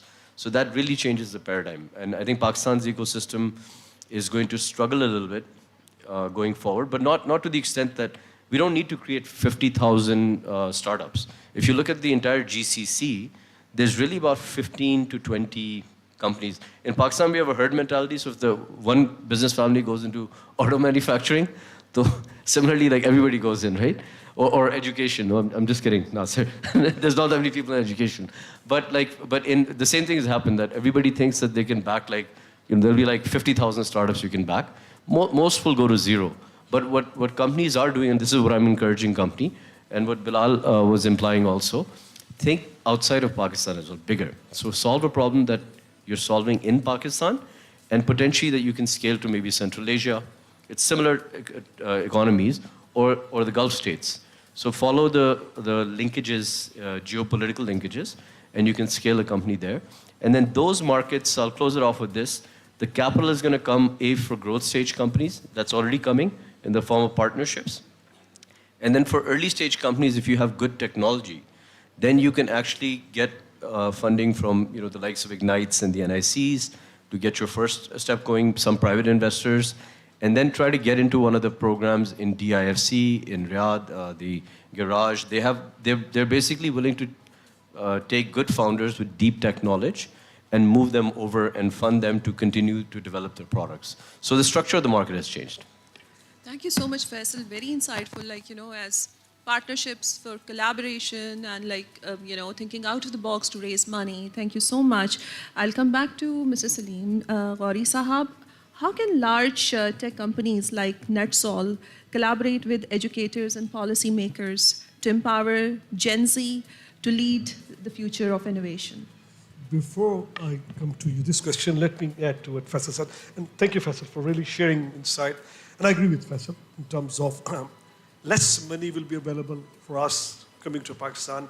But Faisal, maybe it's good because one thing AI is doing, we don't need that much money anymore. If you look into exactly how things are done now, I was just saw a clip, Faisal, the other day, where they showed us a clip which took $1 million to build a video clip for 30 seconds in Finland, and they had actors and they did everything. About 4 months to do that, they did, and that $1 million. Second clip they showed us, which was done in 20 minutes by AI, which was better than the first clip. What does that mean? The need for money which we had earlier for a startup to use that money to market itself, to tell the world about themselves, to the product, well, that needs is going to change because you can do a lot of work yourself. So that's one. We don't need that much money, but then Ignite needs to come in, and government of Pakistan needs, like China does. China government does get involved a lot in R&D, and they do have funds for companies to encourage. Obviously, there's a risk. Whenever we see a startup, when we see an entrepreneur, a percentage of entrepreneurs will definitely not succeed. But that's fine. There's so much learning out of even not succeeding is great learning. And out of 20, even if one succeed, we have done well in Pakistan. That's one area. So I personally that we have to encourage, Bilal and Faisal, to people to look inward, find resources, join hand with the companies, look at the big companies, small companies get together. I think we should work on that, collaborate with companies. And friend like Dr. Khan, they're the people where the people are. So your job is to put people together, companies together, try to find synergies among them. That's one area, making sure big and small can work together and then find their way. Now coming back to your question, how can industry and academia work towards future? Look, it's first of all, as I said, we have to just accept what's happening to us now. And the need for today, not tomorrow anymore, is very different than the need for yesterday it was. Accommodation, we're dealing with them, sitting with them, talking to them a lot. The universities is coming to us, we are going to them, constantly talking. The problem is the structure of our education system is such that's not easy to change. The way our education system works is all about retention. Meaning you have to remember what you have studied, and then you go to exam, and then you write down what you remember to pass your exam. Well, that's the problem now. It's changing. Now it's not retention anymore. It's about extraction. If you can extract, then you're smarter than others. And that's what we're not teaching yet. We're not accepting this is the way we should be teaching. So we have to start changing the way we're teaching our kids on how they should now see Can they extract better than the other person? If they can, they will produce a better result. And that's how we'll change the next generation. And this is exactly, the time is short, we don't have much time. Look, it's not a bad news actually. I said earlier there'll be less job, but there'll be jobs. But jobs will be for the people who are ready for the market at that time. So it's a very exciting time. There's a lot of opportunities coming up. There are new generation opportunities coming up which were not in the past. And this generation which is today will definitely be benefited. But I'm afraid some of us will not be able to benefit because we will not be preparing and giving them. So linkage between academia and industry is critical. We must sit down, we must debate, we must disagree, talk, disagree, but ultimately we'll come to a point where we'll know what is needed today. Otherwise, we will have a serious challenge. We'll not be able to compete with the world. Sir, at this point, what advice would you give to our generation? I mean, like, yes, we talk about academia. We know that the curriculum needs to be revamped. Skill set is very much required because now there's a great debate going on. Do we need a degree or do we need a skill set? Of course, with a degree, which is your passport, which is your visa to enter into the market. But with it, like, you also need a skill set. What would you like to give? Because, like, you are working in a market where, in a global market, and you see that, primarily the Pakistani youth, mostly people use this word, which is a youth bulge. I don't like this word. That's my personal opinion. I feel that it's a great opportunity for us that, they can, across borders, they can work. What sort of advice would you like to give them, for example, to transfer the autonomy to our students? First of all, the notion of no degree is a bad notion. I don't know why people keep saying we don't need degrees. This is a bad notion.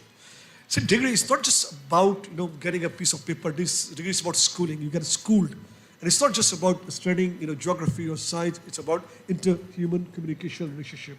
This is what we learn from when we go to school, when we go to college, when we go to university. So degree is important. Don't take away the importance of degree. The people who talk about that, I don't agree with that. So let's not discourage people from getting degrees. We do need to get a degree because degrees are giving us more than just education. It's educating how to, live in this world, how to deal with people, how to deal with challenges and problems. That's one. Second thing is, now with the degree, you have to then have a skill base also. So degree is not enough. I'll show you that. But then while you educate yourself with a degree, you have to start making sure whatever area of work you want to choose, you have to then make sure you're aware of what skill set you require to be good at that area. Is it medical, is it engineering, it is science, it is IT, it is software development, it is content writing, it is media, doesn't matter what. Every area is impacted by the AI agents and tools you will need. You have no choice but make sure that we are capable of using these tools. We are very aware what tools are needed, which area, which tools will be used for me. If I just say to everybody, only 2 jobs will be left going forward. One job is the people who will create new AI. The engineers, high-end engineers, few people who are coming up with new chips and new GPUs and new apps. That's one job. Second is the people who can use AI tools. The rest of people will be irrelevant. Doesn't matter what you do, you will be using the tools. It's better to start now, making sure that every day you need to understand more about these tools. It's all about self-learning. You don't need to go to schools. You can do it self-learning. That's the beauty of today's world. It's all about self-learning. It's up to you. Everybody has a smartphone. Every day I'm spending hours looking at my see. When I wake up in the morning, the world has changed in the last 8 hours. It's amazing how the world has changed in 8 hours. I have to make sure I'm up to date with the changes of what's happening while I was sleeping. Now that's the way it is. I'm a CEO of a company for 30 years. I was never scared of the world. I am scared now. Because when I wake up, I don't know what has changed in the last 8 hours. Now that's scary. Am I going to be relevant? Today my company is relevant. What I do is relevant. What I sell is needed by the customer. That scares me a lot. So I have to make sure I'm up to date with what's happened in the last 8 hours. You have to do the same. Make sure you are up to date. Doesn't matter what age you are. Doesn't matter what year you are. You have no choice that you have to make sure you're up to date. Thank you so much. I mean, yes, that's really very important. And I believe one of the tips that we would take today, that is, we have to make ourselves relevant. Saad, what role do mentors, alumni networks, and peer support play in making entrepreneurship less lonely and more sustainable? Entrepreneurship in particular? Yes, primarily the startup ecosystem that you have, or probably the ecosystem that you have created through your, initiative. So, I think that was probably, if not one of the main reasons, probably the main reason why we started what we started, because it was never really about just the infrastructure for us.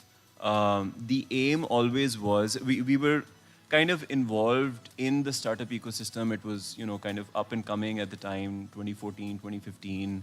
Plan 9, Plan X, of course, NetSol had their Inspire program, which it was already running at the time as well, and had been contributing to, building that ecosystem. But one of the things that we saw on a smaller scale, but then obviously we extrapolated that to larger businesses and business communities as well, was how complex and sometimes harrowing almost a journey becomes when you're a founder. Because if you're operating in a silo, or if you're operating without a co-founder or without a community of people that you can actually go and relate to. And then obviously, as we kind of went on, we realized that there's so many other fantastic international networks that exist for just this exact reason. There's the Entrepreneurs Organization that operates all over the world. There's the YPO program that operates all over the world. Fundamentally, the idea is shared experiences. And for you to be able to connect with people who are like-minded, who are maybe going through issues or problems or challenges in their life exactly the way that you are. So for us, that was always the program. We always say that we're not really a co-working business, we're more a community business. And at this point in time, we're also extremely privileged to almost call ourselves a community of communities, where we're working with, the NICL Lahore, with Ignite and NetSol, but also the Entrepreneurs Organization, with the Pakistan Software House Association, and a number of other trade associations, and formal and informal associations. And they're absolutely critical. And the idea really is not just, for those people also to get together from one particular sector and to just create their own echo chambers, but also for communities to be able to spill over across. And that's really where the whole thing is going. Because I think one of the most important things, one of the most important strengths that will come out in this new way of working that's kind of evolving, and this whole AI thing as well, is obviously one is the pure tech side of things. And the rails are going to get set up, the platforms are going to get set up, and a lot of people are going to, and are already using a lot of these platforms. But I think the other really crazy superpower that's going to emerge from this is diversity. And your humility and your empathy and your ability to look at different perspectives, and how diversely can human beings think, and be able to use that technology to fulfill that gap.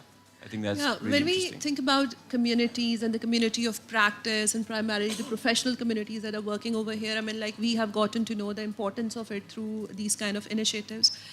A quick message to our youth today sitting over here. You have started this initiative. So what would you like to tell them? Any advice that you would give them? I mean, I personally don't think I'm fit to give advice. I think there's much more accomplished You're people just here being that can humbled. give. I'm trying.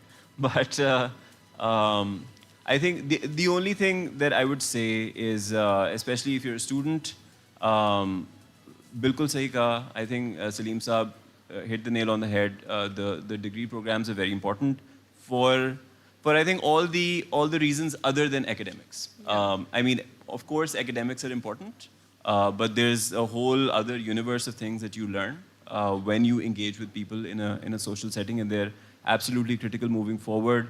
Of course, acquire as many skills as you can, but I think the most important thing for me is embrace diversity. Lean into what you're really interested in. I feel like right now, when you talk to students, they're going absolutely driving themselves up the wall. They have to have all of the co-curricular things, and they have to do the debates and the MUNs and the footballs and the chess and everything else, and that's great. Do that, but do what you love, and then really lean into it. Because if you really like what you're doing and you're really developing a unique perspective around it, you have to try to be the best or close to the best in what you really like doing. I think that's where things are moving. So, Yeah. do what you enjoy and move on. Yes, motivation and passion that comes from within. And now we would move to Bilal. Bilal, how do you see public-private collaboration unlocking the opportunities for the young innovators in Pakistan, and also a message to our Gen Z at this point of time? Because we have seen that, how the government, Ignite, has opened doors for the youth, and, these are the places where it's a complete different lifestyle that we see. I mean, it's not like a traditional office setups that you have provided. So your experience with youth and anything that you want to see, because it's very hard for our Gen Z or our students to reach to you people, and then, anything that you want to say then. So I'll just carry on from where Salim Sab left. So you need to be relevant. So when we say that you need to be relevant, that means you need to embrace technology. Whatever is the world posing in front of you, I think that there are always opportunities. So what we did at Ignite to build those public-private partnerships, we created our request for proposals in a way that we made sure that they bring the international parties, they create consortiums to provide facilities to the innovators, to the students. So for example, if I tell you one of the requests for proposals we created in a way, for example, in IC Islamabad. So we said that you have to work in deep tech and health tech. Why we did that? Because earlier from 2018 till 2022, most of the startups were coming in the field of retail tech or e-commerce. We wanted to discourage that. And why we wanted to discourage that? Because we wanted the startup ecosystem to work in real technologies, not, as Faisal said, that everybody was just doing the same thing. So we wanted to discourage it. So we gave the mandate to Islamabad that they have to work in deep tech and health tech. Similarly, we gave mandate to Lahore that they have to work in AI, climate tech, and IoTs. And we gave the mandate to Karachi that they have to work in cybersecurity, industrial automation, and fintech. Why we did that? Because we wanted that there should be people who are working in the real technology industry. Now, coming back to the public-private partnership, all of our programs from Ignite, they are executed always by the private sector. So what we do is we only design a program, we give a funding for that program, and we set certain KPIs at what exactly are the expectations out of this program. So this is what we do, and we let the private sector run it the way they think that should be executed. So for example, if a university wants to run an entrepreneurship program, we know that they need people from the private sector, they need some fund managers, they'll be needing a curriculum for that, and for the collaboration part with the international accelerators or incubators, they'll be needing some incubators and accelerators partnering with them. So it's a whole consortium which helps them. And at the end, when a startup graduates from any program, these consortium partners actually becomes the first customer for those startups. For the proof of concept, these consortium partners help those startups. So eventually, what I've seen in past couple of years, these startups are actually started doing really well because of these private sector parties.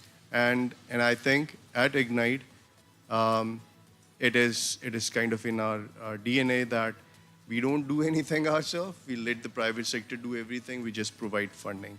And second question that to the Gen Z, to everybody, if you really want to become Saad, Salim Ghori, and Faisal, you want to make good money, you want to do successful businesses, I think you need to be hustler.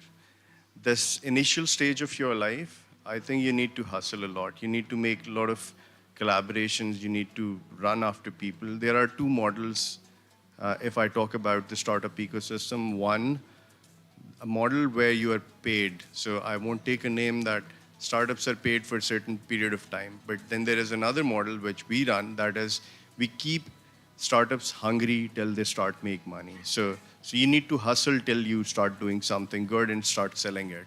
So for me, be a hustler, and you will become, successful people like people sitting with me. I'm just a employee. So if you really want to do, be a hustler.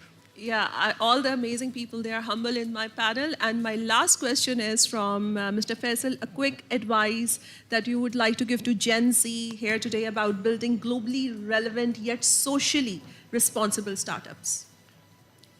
Yeah, so everybody's given really good advice, and I gave advice earlier in the day, so I won't take up too much of your time. I think, look, the key is to think long term.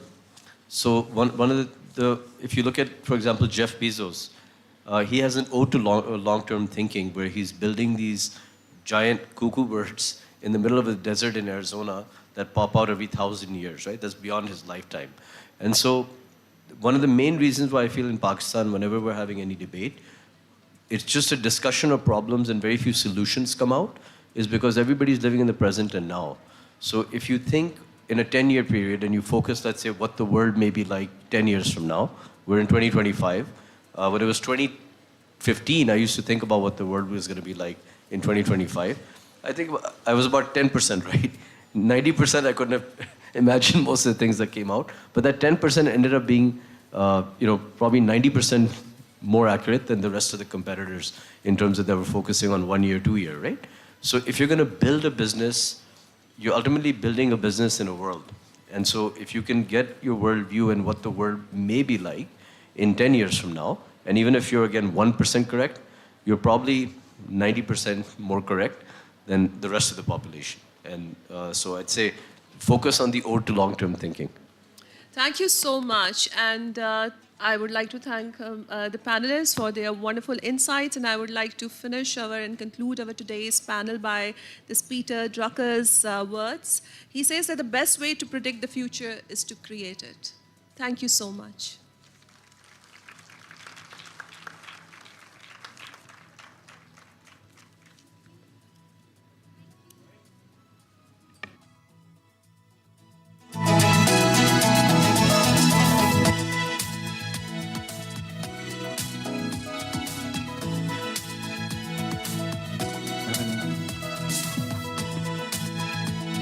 Thank you to our panel for such an insightful discussion. I would now like to request all the esteemed panelists to kindly remain on stage. I would like to invite Mr. Nasir Kasuri on stage to present the tokens of appreciation to our distinguished panelists.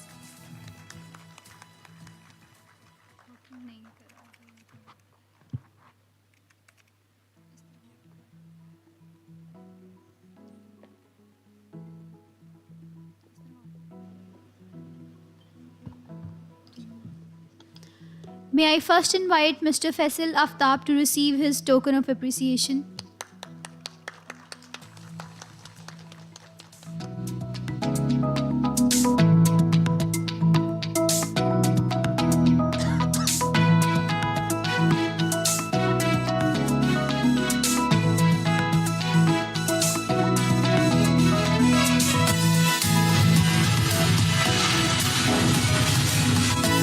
Next up, I invite Mr. Bilal Abbasi.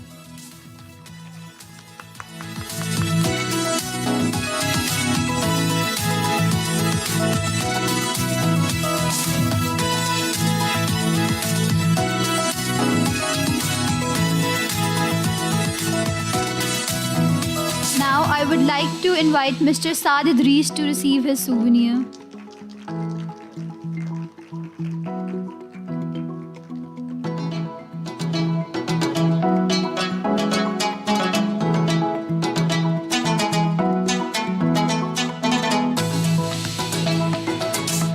Now I invite Mr. Salim Khori to receive his token of appreciation.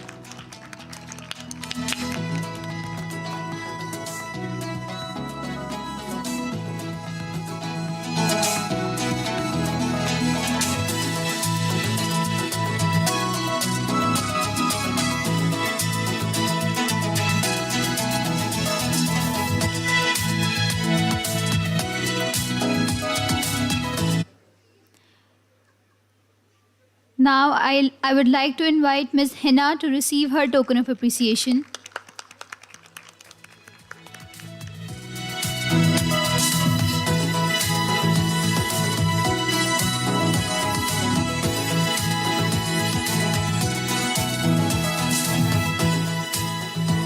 Ladies and gentlemen, please join me in a warm round of applause for our moderator and our panelists for sharing their valuable perspectives.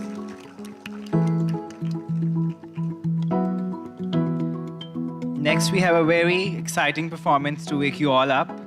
So, we are delighted to bring you a glimpse of our rich heritage.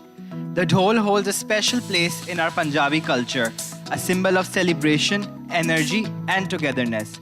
From festivals to weddings, the powerful beat of dhol has always been at the heart of our traditions, uplifting spirits and uniting communities.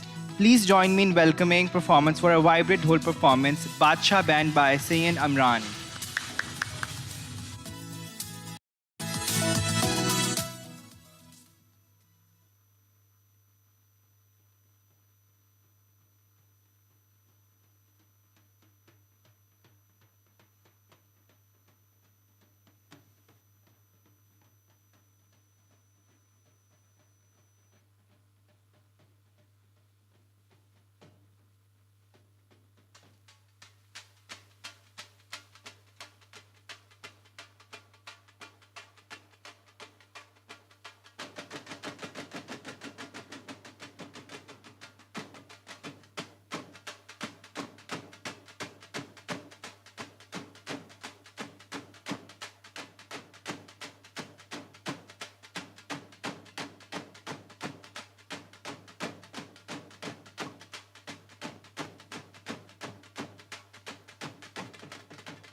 What an incredible performance. And good evening to you all once again. I hope you are feeling refreshed and as alive as I am today.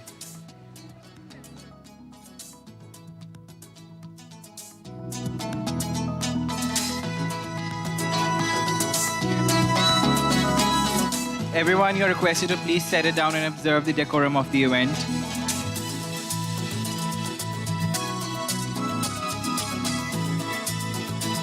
Ladies and gentlemen, we now move to another thought-provoking discussion at Symposium 2025. The topic for this panel is Leadership in Transition. Dear audience, you're required to observe complete silence during our panel talks. Thank you.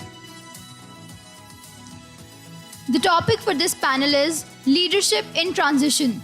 This session will feature influential leaders and experts sharing their insights on evolving leadership, sustainability, and innovation.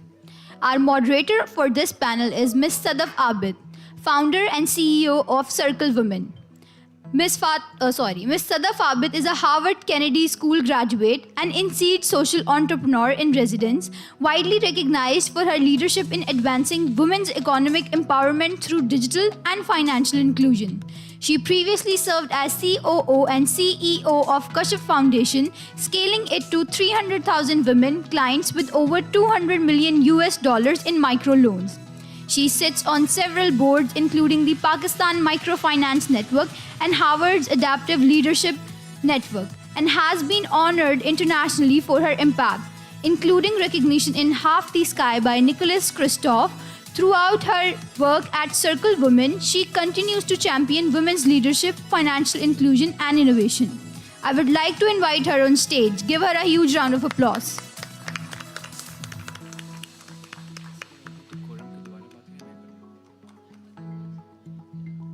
Dear audience, you are requested to please maintain the decorum of the event. Please settle down. We are about to start.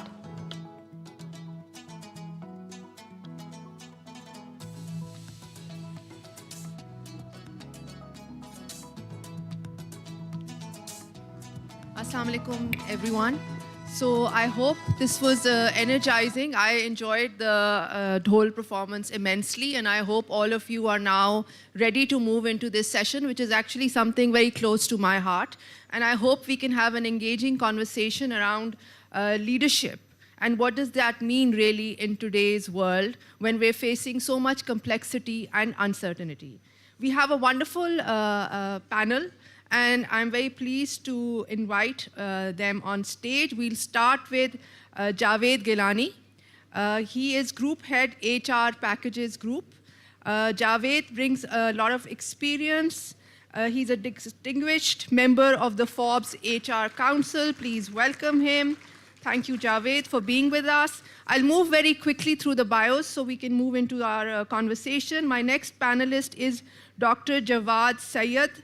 He is a professor at LUMS of Leadership and Organizational Behavior. I'm sure his insights are going to be very relevant for our panel. He has also written 8 books, so that's great. Then we have Qasim Kasuri, CEO Beaconhouse School System, founded the TNS Beaconhouse, chairs SOT, Spark Tank. Qasim, thank you for joining us and looking forward to your ideas. We have Salman Akhtar, who is the CEO and founder of Adalphi, and also founder and co-CEO of TechLogix, one of the leading tech companies in our country. So great to have you with us, Salman. And I think between this panel, Jawad Gilani, right. Okay, Ji, so we've got everyone over here.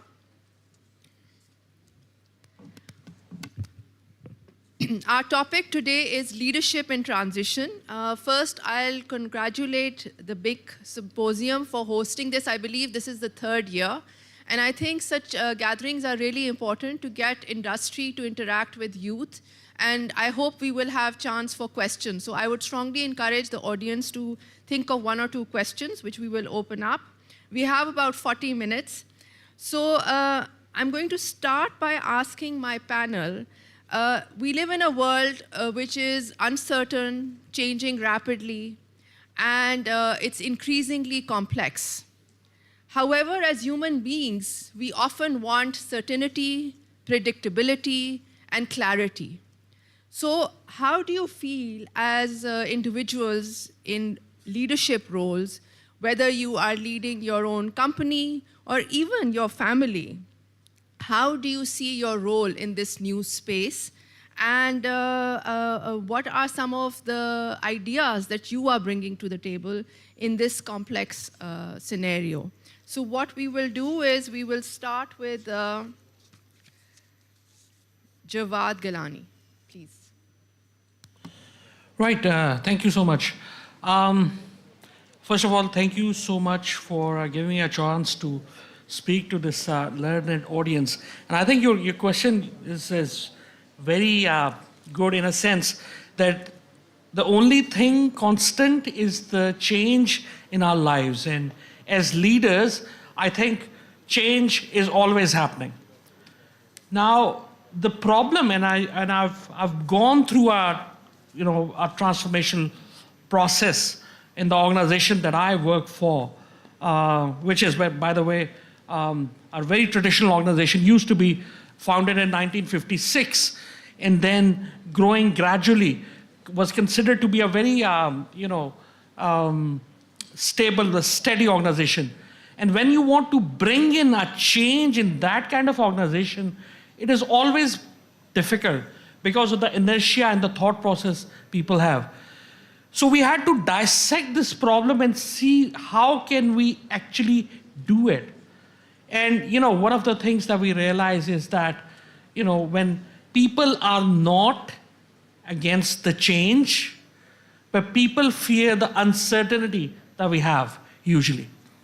And if we are able to, as leaders, if we can address those uncertainty factors in any given changing environment, we can address this in a very good way.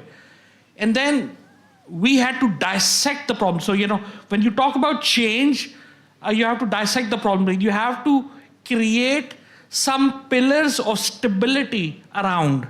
So even during a change process, there needs to be some stability pillars around where people see and they say that the organization itself is very stable while we are going through a process of change. That is, I think, and as leaders, those critical stability pillars are very important for organization to give a message. The communication should be very clear all across, from the CEO, the sponsors, to the people who are, your janitors and all, that the change is happening and everybody needs to be, you have to create a culture of alignment amongst the people.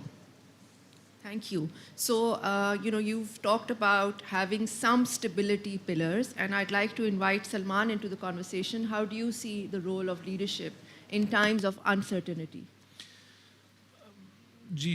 Okay, so in my experience, there are people who are just very, very comfortable with a rapidly changing environment simply because they have the confidence that they have the ability to adapt and to deliver whatever may be asked of them. And there are other people who feel that what they've learned or their experience is sort of, they have a mental box and they find it very hard to get out of the mental box. So in creating a change like this, the hardest part is really to help people come out of that mental box, to understand that they can actually do a lot more than what they think they're capable of. Even in my whole career, I found that the biggest hurdle that I've had personally is my own mental box, my own thinking of, okay, I can only do so much or we can only do so much.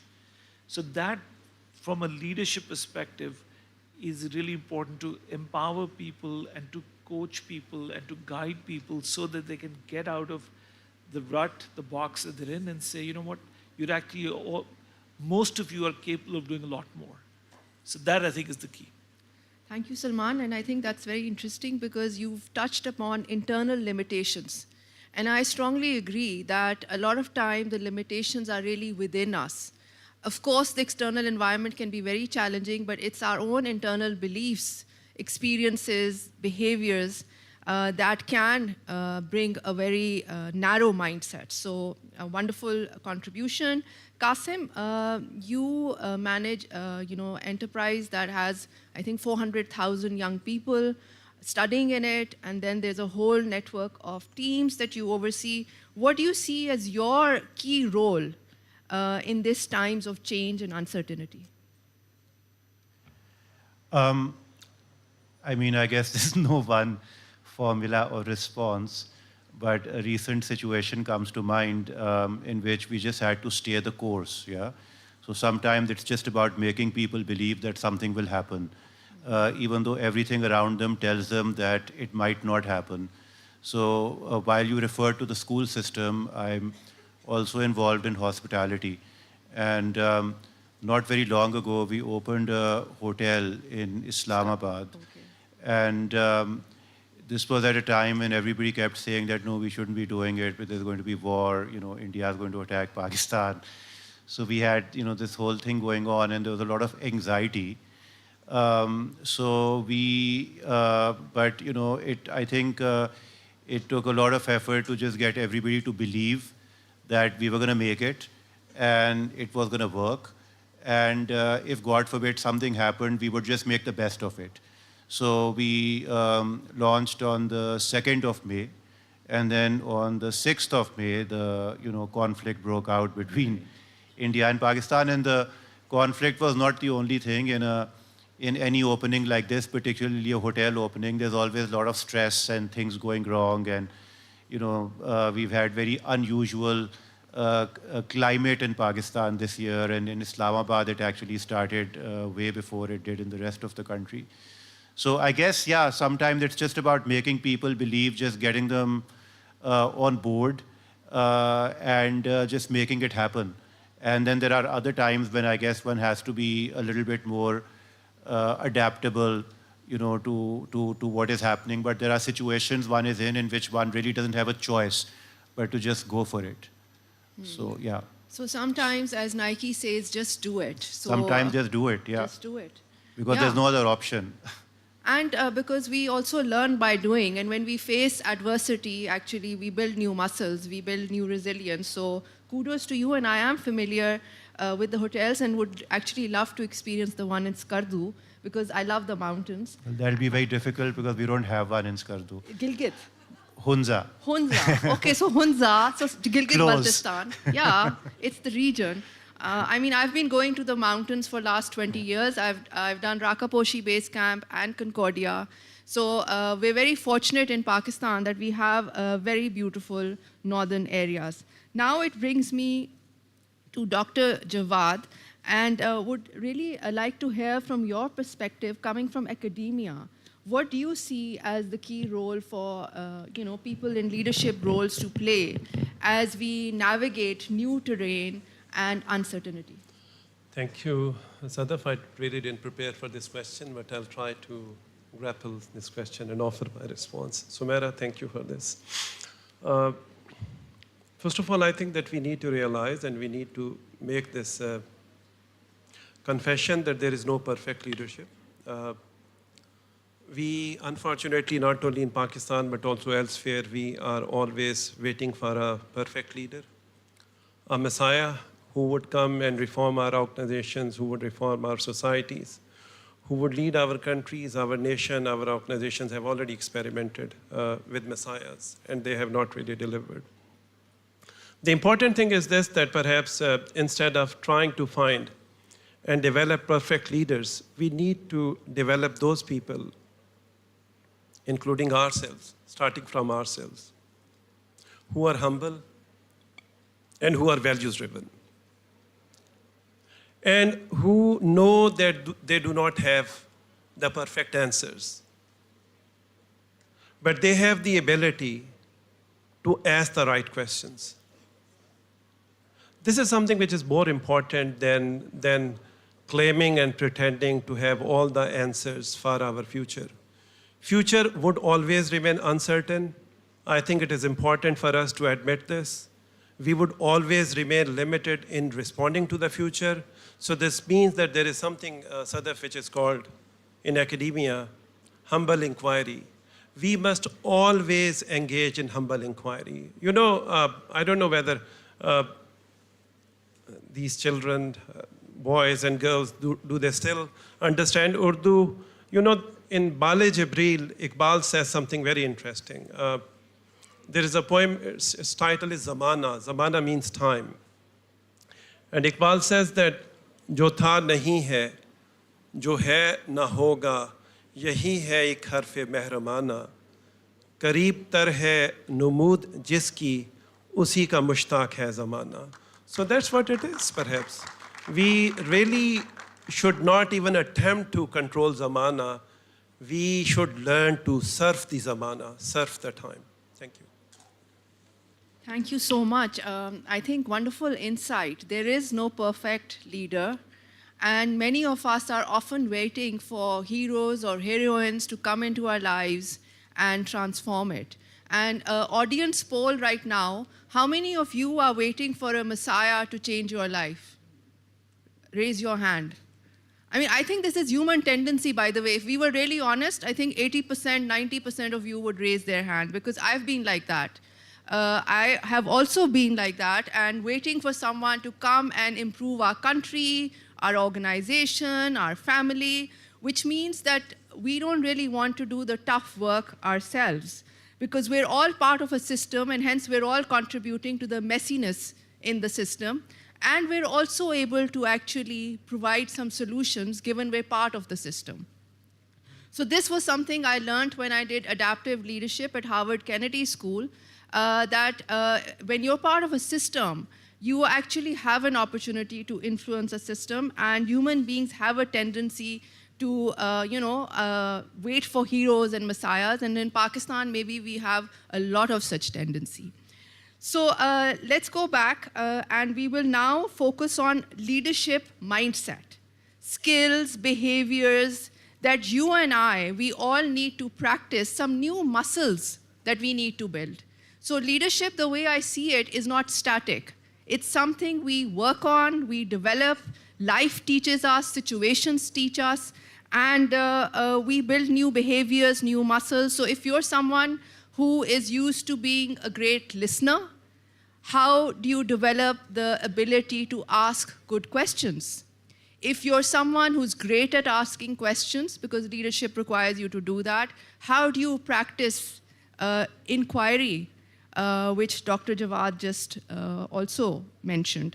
So, Jawad Saab, aap bataएं कि leadership skill sets, behavior, muscles, what is non-negotiable if we want to prepare ourselves? Last panel also talked about staying relevant.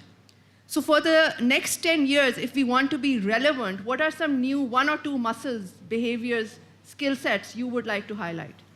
Asha, first of all, you said what is non-negotiable. That for me is your ethics and your values. Those are non-negotiable whatsoever happens as organization, as people. You need to define what are the ethics and the values that you revolve the entire ecosystem around, right? The rest of the things, the rest of the leadership traits will always be adaptable. There is no such style of leadership that one carries for the rest of their lives, because it really depends on the situation to situation basis. Now, since the technology is coming in and the AIs are coming in, we'll need to adapt. And we'll need to adapt to this new normal where people will have to do less work and more dependent on AI, right? And that's going to be a challenge, but it is also an opportunity for all of us to be able to do more strategic level thinking and more be productive. That's one thing. Now, other thing is that, people always had a fear that, once AI comes and the new technologies come, they will take away jobs. And I love the fact what Salim before, in the earlier session said, that there's nothing to be, fearful about, because it is also creating opportunities for us, right? So as leaders, we need to adapt to these new normals. And I think, one of the things that I realized is connecting with the generation below and another below, and even with Gen Z, you'll tend to learn more, right? Because some of the areas that you are experiencing, but a lot of learnings will come from people who are much younger than your age. And I think we need, as leaders, we need to be adaptive, and we need to be listening openly to the new normal and the new generation as well.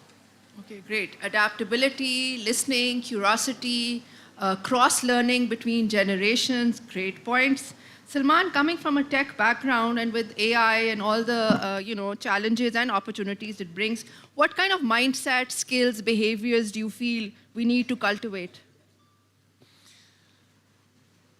So I think this dichotomy that we are talking about implicitly in this panel between, what mindset do leaders have to have, implies that there is leaders and then there's the sheep, the herd, and they can do whatever they have to do. The leaders have to do all the great stuff, and everybody else basically follow orders, line up, and don't ask too many questions. Those days are gone. Right? Right. No, first. So the real question is, if you want to be either part of or leading a high-performance organization, Right. then again, this idea that me, the Superman, is going to get everything done, that's absurd. You are really the sum of what your entire team and all of your people do. So the real question is really not what mindset you, the leader, have to have.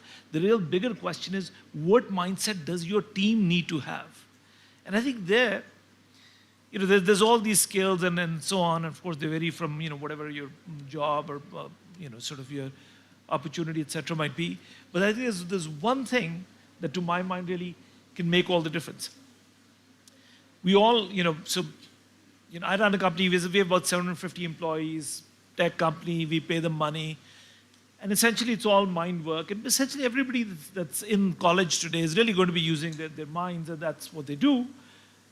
And the real question is, you get paid X, and you're supposed to apply your mind and do something, but what nobody can force you to do is to really apply your mind. Are you just kind of sort of just simply, just sort of half-heartedly doing something, or are you really focused on that thing, and it has your complete attention, and you're trying to come up with the best possible thing? Now, it's impossible. You can have somebody sitting at their desk, and they're supposedly working. For example, if I've got 50 developers, they're all sitting at their desks, they're all sort of clicking away at their keyboards. How much of their mind are they really putting in? Is this somebody really putting in their mind, or is this somebody saying, okay, fine, ask me to do something, I'll sort of do it? So the question is, what is the switch there? How do we get people from just doing their job to really doing an amazing job, right? And to my mind, the switch is, it's a very simple switch. Anybody can really do the switch. There's no magic here. The switch is, let's say you're not a leader. Let's say you're literally, the smallest cog in the wheel, the smallest, newest cog in the wheel. You literally just got hired. This is your first job. You're way away from being a leader. What do you do? And one thing you can do, it's totally in your power. Anybody can do it. You can say, okay, whatever I'm going to do, I'm going to assume I own this company. I am actually the leader I own this company. Not that I lead the company, because you obviously don't, you don't, but I own the company. Now, if you own the company, you will think about what you need to do very differently, and the kind of effort you'll put in will be actually very different. And that, to my mind, is a superpower that anybody can unlock. And people who do work like that actually get recognized by leadership. They get fast-tracked, they get promoted up. And a lot of people who don't, they don't. So it's really about, how do you choose to become and deliver what a leader is expected to deliver? I think that's the key here. Okay, fantastic point. Because yes, leadership is not just tied to titles, and anyone can exercise leadership. Leadership, if you have a title, what does it give you?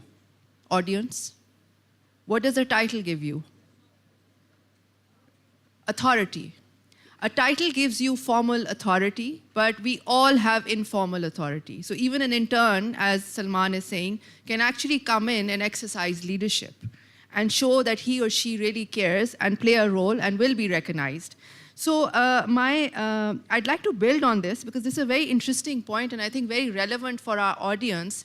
Qasim, what do you feel in terms of finding the right talent and building that culture where everyone actually takes pride in what they're part of and actually gives their best and takes ownership and responsibility. How do you feel? Do you feel it is possible to create such a culture? I mean, a lot of people in Pakistan talk about how work ethics have gone down, how we do not find that level of commitment, enthusiasm. What is your take, and what would it take to build such culture?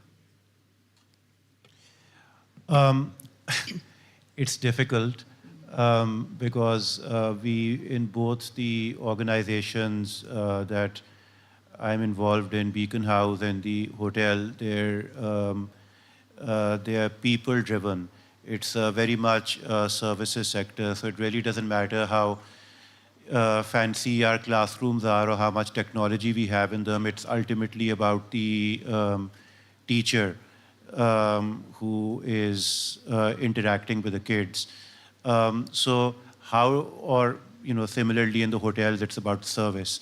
So how do we build that? I can tell you how Beaconhouse has practically built it over the years, and probably the one thing which has helped Beaconhouse stand out and probably be as large as it is today, it's continuous professional development. So from the very early days when I was not involved, I think this was always like a pillar of Beaconhouse. We recognized the fact that there were very few people in the market who had the right skill set to be teachers, because frankly, before Beaconhouse, there were no private schools in Pakistan of this type.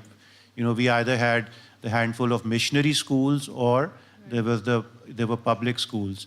But coming back to one of your earlier questions, I think the one non-negotiable absolutely is integrity.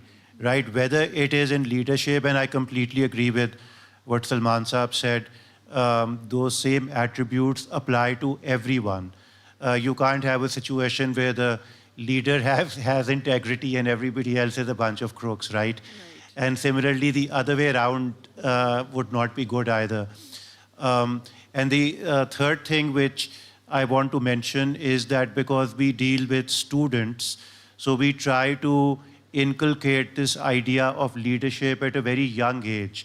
So at Beaconhouse, I hope I don't know if there's any kids here from Beaconhouse or if they're from, Beaconhouse International College in the audience, but we have a strong focus on what we call learner agency. So the idea is to get young people to take ownership of their own learning and to have a role, play some kind of a role in deciding what it is that they want to do in terms of projects, in terms of project-based learning, identifying a particular area that they want to work on, and then working with the teachers to develop, develop a project around that, or in terms of something entrepreneurial, if they want to, start a new project. We do try to encourage entrepreneurship a lot as well. So we're trying to see, so through learner agency, basically getting kids to have some role. I mean, I don't want to kind of amplify this too much. Obviously, ultimately, there is a curriculum and there is a structure within which this operates, but learner agency is something that we found is really useful in getting kids to think like leaders from a young age. Great. That's a nice phrase, learner agency. And I think the sooner we start, the better it is. So great to know about this. Dr. Jawad, how do you feel in terms of if we want a culture where we want multiple teams, individuals to be taking ownership, pride, responsibility, coming up with great ideas, how does one build that culture in the context of Pakistan? Where we also have a high percentage of talent leaving, and we have a certain level of lethargy in the system, where people are okay with just doing a bare minimum and not necessarily going all the way forward. Thank you, Sadaf. My view is this, that we would need to really rethink our notion of leadership, at least in the Pakistani context or in the South Asian context. leadership is also a social class.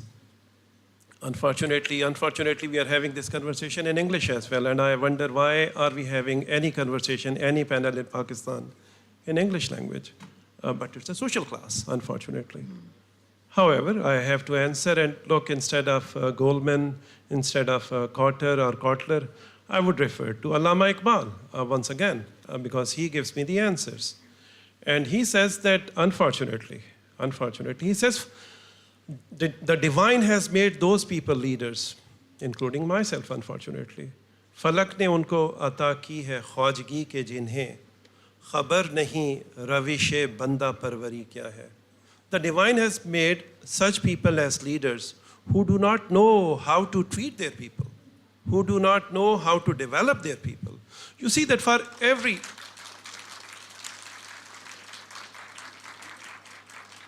शुक्र है मेरा ख्याल तक यहाँ सिर्फ अंग्रेजी समझते हैं लोग, लेकिन उर्दू समझने वाले लोग नहीं. अच्छी बात है. So you see that there are three things, तीन elements हैं जो मेरी नज़र में, when Iqbal refers to banda parwari, so basically Iqbal is talking about three elements. That's what I read. आपने Sadaf, given that mashallah you have a background in gender, DEI का नाम तो सुना होगा, ज़ाहिर, diversity, equality, inclusion. मेरा PhD thesis इसमें था किसी ज़माने में. लेकिन यहाँ पर मैं, when I would talk about DEI in the context of leadership, I would like to talk about three components of leadership. When it comes to banda parwari, when it comes to treating your own people. I'm not using the word subordinates, I'm using the word colleagues. I'm using the word team members. So D stands for develop. So this means that if I, as a leader, fail to develop my team members, I really need to introspect. E stands for empower. If I treat myself as the Ghanta Ghar of Faisalabad, that all the decisions would have to be made by me, so this means that I'm not really a worthy leader. I really need to empower them. First, I need to develop them, then I need to empower them.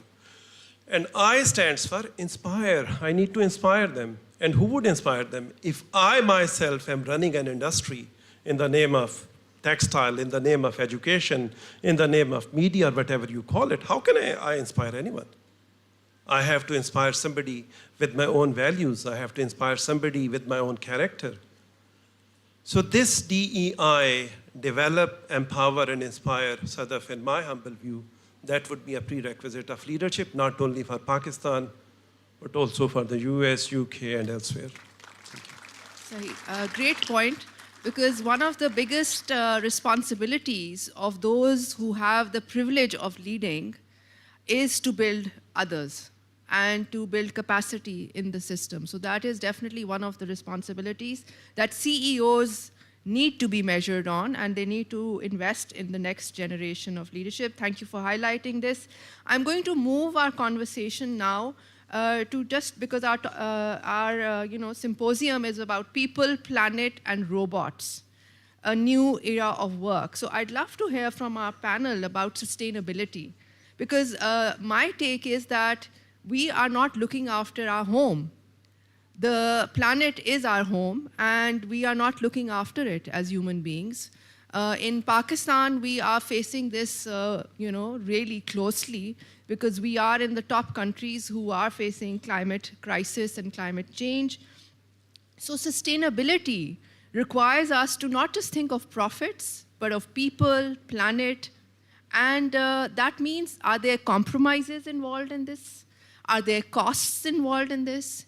Climate adaptation will require some expenses in the earlier on, but there are dividends. So I'd love to hear from our panel, as progressive leaders, how do you ensure that business growth aligns with environmental and social responsibility and not just profitability? Maybe just a few words on this from the panel, please.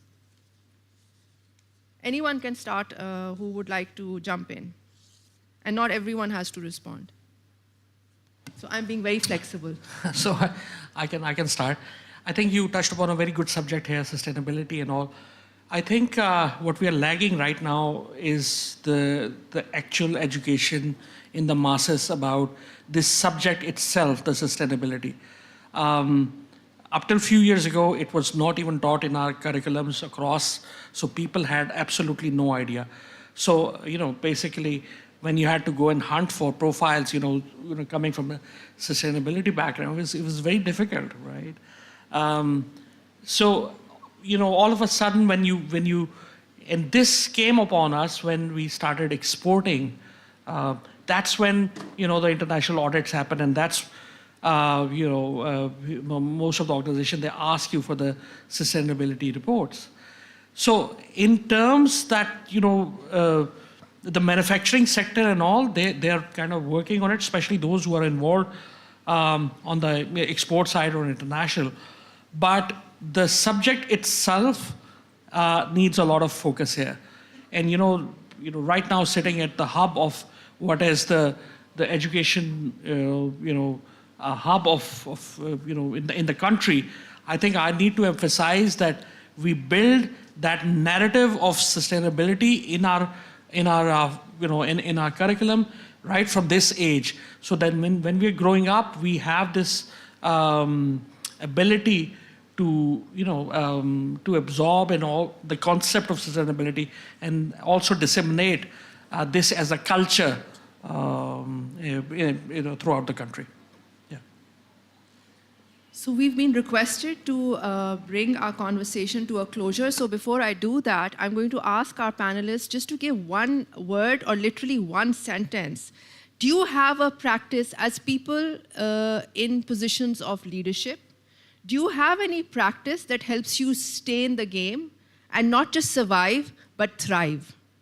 Any one practice that you have? And if you don't have, you can let us know you don't have. But I'd love to hear. And I think this could be very relevant for our audience. Anything? I'm still looking for one. Okay, searching. Yeah. Good. Thank you for your honesty, Qasim. You wanted the honest truth, yeah. Thank you for your honesty, because that's a key pillar. So just read. Read. That's the humble inquiry that Javatsa was talking about. Just read. The world is changing continuously. If you think you know everything, good luck to you. So just read. Yeah, great. Thanks. Great reminder. Read. G, my other panelists, please. I'll just add on to this, and also listen, right? Reading is important, but also listening. Active listening is very important. Yes, excellent. Read, listen, be curious. I'm very glad that the HR guy said listen. I'm super glad that the HR guy said listen. Yeah. Dr. Jawad. Yeah, I totally agree. Read, listen, and I would say that we should continue to learn from others, those who are around us. That's also a book, by the way, by the founder of LUM, Syed Babar Ali, Learning from Others. And I think this is a very important message. We can continue to learn from, and more than any one of you, I need to learn from my own children, learn from my own students, learn from those who are junior to me. Learn from people from Generation Z. Instead of judging them, we need to understand them, and we need to learn from them. Thank you. Thank you. So I'll just quickly summarize. I mean, there were many nuggets, and I want us all to give a big hand to our panelists. Just 5 things that struck for me. Integrity is non-negotiable. So imandari is the basis of everything, and I think that's critical. Second, leadership can be exercised by everyone. You do not need a title to exercise leadership. The most junior person can exercise leadership. We all have agency. Third, there is no perfect leader. And please, let's not wait for a messiah, right? Let's take ownership of our issues and solve them. Fourth is, just do it. Harkat mein barkat. And fifth, read, listen, learn, and from everyone. So a big hand to our panelists. Thank you so much for taking the time out. And I very much enjoyed moderating this. Thank you to all the audience also. Thank you, Dr. Sadaf, for such an insightful discussion. I would now like to request Mr. Nasir Kasui to please come on stage and present the token of appreciation to our esteemed panelists. By the way, I'm not a doctor. Oh, sorry. But I'd love to be one. Okay.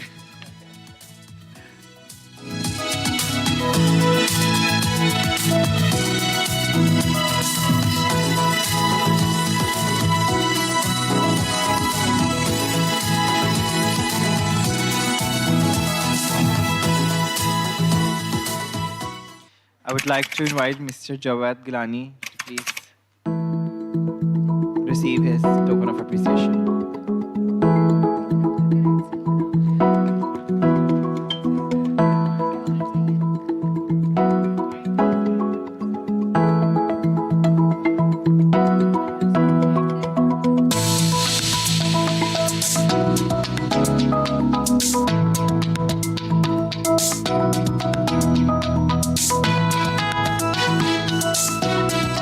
Next, I would like to invite Dr. Jawad Sayed. Please join us on stage.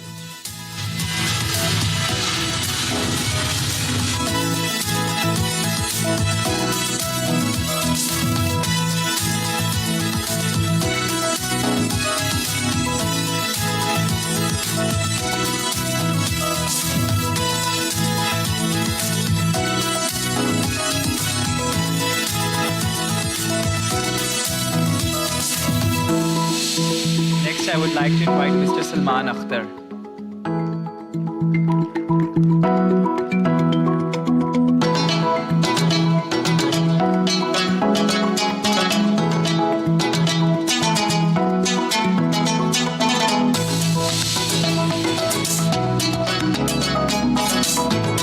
I would now like to invite Mr. Qasim Kasuri.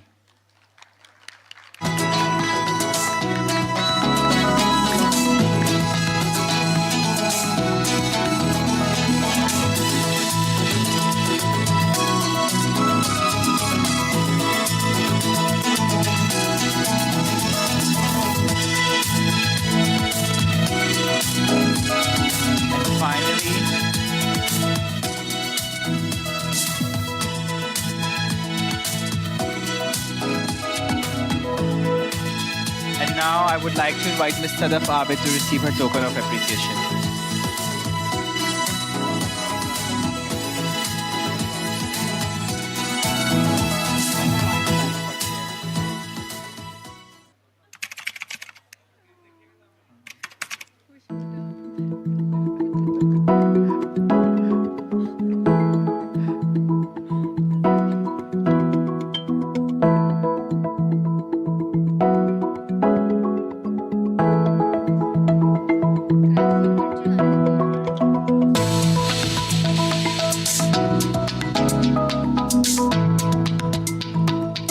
Ladies and gentlemen, we now move to a very special session of Symposium 2025 titled Pulse Perspective. This panel will spotlight the voices of our students from across Beaconhouse International College campuses as they share their unique perspectives on learning, leadership, and the future of work. We are honored to have as the moderator for this session Ms. Safia Qasim, Country Head Operations at Beaconhouse International College. With over 25 years of experience transforming learning environments from kindergarten to tertiary level, Ms. Qasim has played a key role in advancing transnational education program and ensuring high-quality higher education. She is also recognized internationally for her contributions, including her nomination by the University of London on International Women's Day 2023. Her leadership continues to inspire educators and students alike. I would like to invite Ms. Safia Qasim on stage. Under her guidance, today's discussion will give us invaluable insight directly from the students' community, highlighting their role as future leaders of change. And dear audience, please maintain your decorum.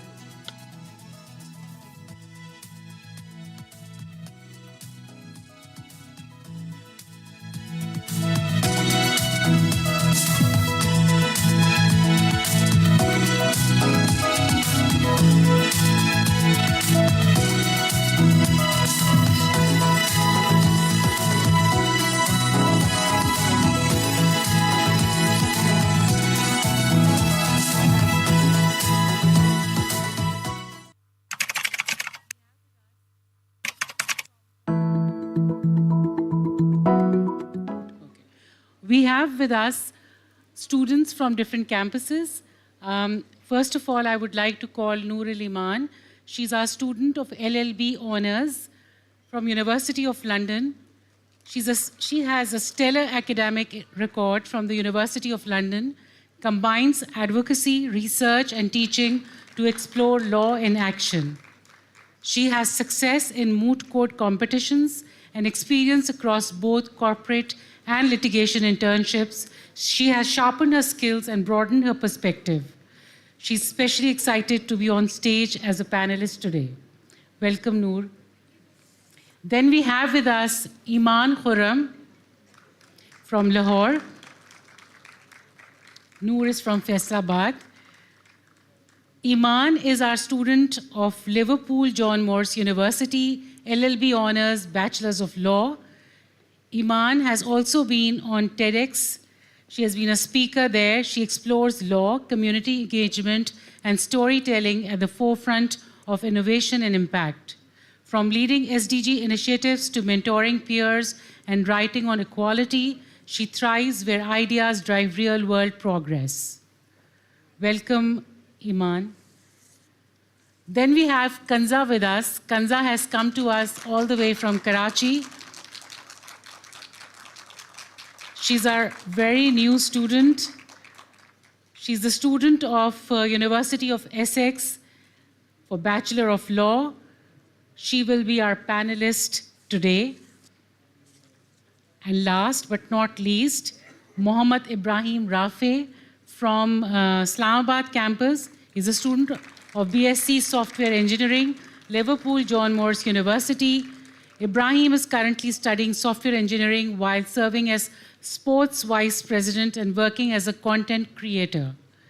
Combine technology with creativity, he brings the same energy to coding, football, photography, and videography, developing both his vision and his voice. Known for his strong communication skills, he leads, connects, and tells stories that matter. Very warm welcome to all of you. So a little brief about this particular panel discussion. This discussion is going to be about all the discussions that we had since morning. So what we have decided to do in this panel discussion is we've picked up statements from different panelists who have been speaking since morning, and we thought that we will take the view of our students on what these panelists think. So this is going to be a little quick, and we'll try to go quickly. This panel discussion is for 30 minutes. So this time we are starting from Ibrahim. And though Ibrahim kept telling me कि बस मुझसे start मत करिएगा. So, you know, boys always have to take lead when it comes to difficult things.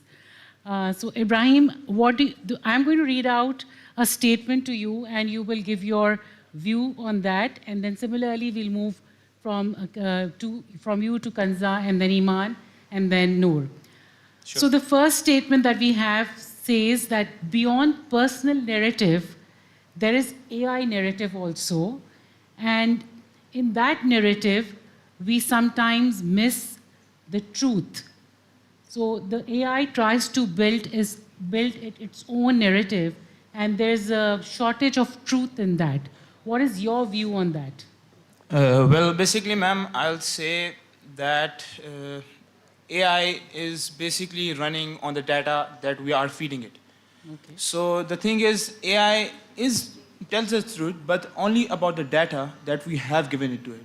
So for example, if anyone has given it a false data, so it means that it will collect the data from there and then give us an answer. For example, in ChatGPT, we see that from different multiple databases, it collects all the data, then gives us an answer about it. Sometimes it's right, sometimes it's wrong. So it's not that AI will always be truthful, because it's not human. It does not have emotions. It's just a software built by us, humans.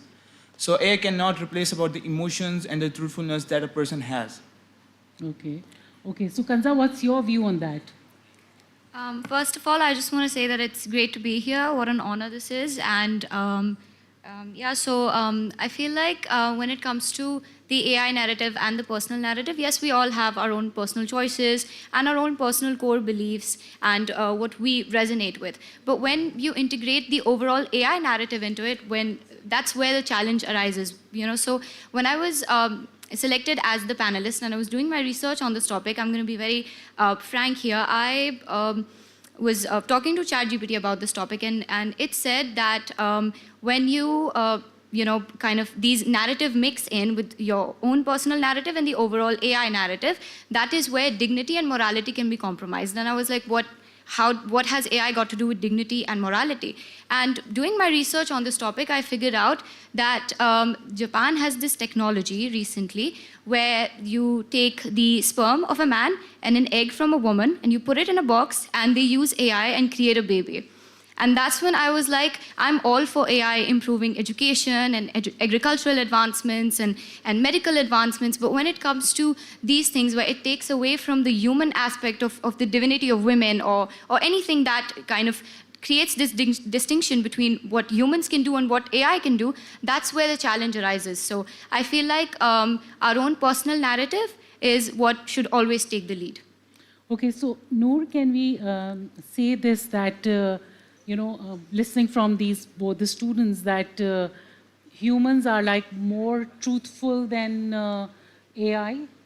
Does it mean that? What's your view on this? Yes, first of all, good evening. And I would like to supplement what Kanza said by saying that I'm really honored to be over here. And now moving on to the topic, I actually also had an example, relating to a similar genre, about AI implementing a certain level of bias towards humans that we, on a certain moral and ethical ground, would not practice. Now, I would like to backtrack a little bit and move towards the main question as well, if that's okay. So when we think of narrative, either personal or through artificial intelligence, the first thing that comes to our mind is the perspective that either AI thinks through or that we think through. Now, if I correlate this to the example that I had brought, Amazon actually had scrapped an AI bot, which was used to test out and filter through CVs and resumes of potential people that they would hire. And they saw, when they studied through the entire trends of the kinds of CVs that AI was approving, they saw that there was a significant bias against women. Mm-hmm. That the AI bot kept filtering women and it kept removing their CVs and pushing them backwards. So this sort of brings us towards the same point that this is a sort of moral and ethical forefront that we will consider and then we will think of instead of AI, because you see, it thrives on the information that we feed it. So once again, if AI based on with the advent of technology and social media getting so advanced, we are feeding information to artificial intelligence that we have within our own thought processes and our own models are working on. And today, everybody has, as everybody should, has the right to express freedom of their opinions and speeches and expressions, but sometimes they get to an extra extreme level. And we see that kind of information cultivating and circulating around social media. And when AI and chatbots pick up on that, it sort of influences their output that we receive as well. Okay. So yes, it does take away from the human aspect. And since it cannot correlate the same level of morality that we have, it does diminish the same kind of equality that we would put forward compared to something that a bot would. Okay. So Iman, what's your take on this? Is it the human bias that makes it not very truthful, or it is the AI itself? Okay, so I think human bias does not exist until it gives a command to the AI. In my opinion, human accountability needs to exist within the humans, the regulators and the designers of AI, the ones who are creating the algorithms and ones who are, giving the commands, and not AI, because AI is just the one who is following the commands that humans have created. Okay. All right. So again, Iman, starting from you, most of the people today said that most of the present jobs won't exist in future. And so what are the jobs you think are going to be there in future? And if we want to amplify human aptitude, then what is it going to be? How should we manage humans and the AI that is coming in? What kind of jobs do you see in near future? Okay, so to properly address this question, I think we need to look at what kind of jobs we're talking about. Yeah. So there are jobs that humans do, like data processing and automation and more of the labor work. So those jobs are, of course, going to be automated by AI in the near future, and they're also currently being automated by AI. But there are some jobs that AI cannot replace. For example, critical analysis, the empathetic side of judgment, emotional intelligence, and decisions that leaders need to make through their own emotional values and their skill sets. So I don't think jobs can be replaced by AI, the ones that are, preceded by human values in themselves. So how do you think we can amplify human aptitude rather replacing them with AI? Okay, so in my opinion, it's not a debate about AI versus human. It's more about AI and human, and Yeah, how it's about co-creating and yeah, it's how humans use AI, and they just don't have to fight with AI. They need to learn how to use AI to, just amplify their aptitude by asking them to help from their skill sets and asking them to, create decisions according to their value sets. Right. Okay, anybody else who would like to respond to this statement that how we can amplify human aptitude to keep in pace with the AI instead of replacing it? We are not in competition with AI. In fact, we have to co-create and coexist. Anybody who would like Can to? I add to this? Sure, Kanza. I feel like, first of all, AI, okay, I'll again give an example here. So for example, you buy like a clay pot or a canvas. You buy it for very cheap and you paint something yourself. And there's also, a digital art that you print out with the help of AI. What do you think will have more sentimental value? Of course, the thing that you painted yourself. So what I feel like we need to focus on is when we think about AI versus humans, we need to make sure that we look at the human-centric and human-dependent jobs. Like, for example, and this is, I think the way to go about this is hybrid model. And where we kind of decide where and in what situation we need to use AI so that it automatically remains like a secondary and not an alternative and not a substitute, and not something that we need to depend towards. We have to choose it if we want to use it. So with that, I'll again give an example. If, for example, we attach like an AI robot with a therapist, then I don't really think that that's going to work because the robot is going to give a completely shallow, surface level sort of a perspective versus the very empathetic, sensitive perspective that a real human therapist can provide. But if you attach AI, a robot, with a teacher or with a doctor, then that can automatically change lives. So that's the hybrid model that I think we need to integrate. That's how we can actually co-create and coexist. Yeah. Absolutely. I would like to add on to that as well. So basically, when we say that human aptitude over AI replacement, I'll say that the main purpose of AI was not to replace humans. It was to help the humans grow further, go into the future, and look onto the things that are required in the future as well. For example, if we are looking in the future reference, we can say that we have a lot of things on our minds, that how will a car fly, when we are tired, we are going on a drive or something, how do we see that AI help us in that? For example, if we go for Elon Musk, he invented a car that self-drives. So for a person who's tired after work, after any work he has done, for example, it's office, it's gardening or anything, he can simply sit in the car and just go onto the autopilot and simply he just can get home without even driving or doing anything. So it's about augmenting the relationship between AI and the humans. Thank you. It's very not much. that AI will take over us, it's how we use the AI. Exactly. It's not about the competition. So one of the panelists said something very interesting, and we can link it with our education institutions also. He said that we should teach our students to be the extractors of information rather than being the carriers of information. What is your view on that, Noor? Yes. So while I describe my view on that, I would actually like to bring up an anecdote that came to my mind the moment you phrased this question. I teach A-levels law.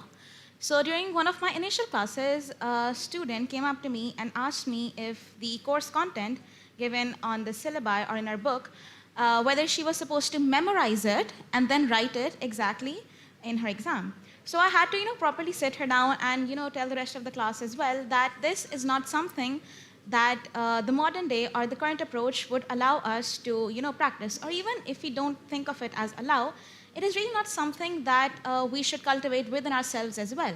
So when we talk about educational institutions as a whole, currently, even if I speak of BIC, we are existing in an educational system which is moving forward from the entire backwards trend of memorizing and then writing down those exact things. Society is evolving, and every single day we see new educational spheres emerging, and we need to keep up with that pace. And one of the most fundamental ways that we will have to keep up with pace is to incorporate or integrate technological advances into our education systems.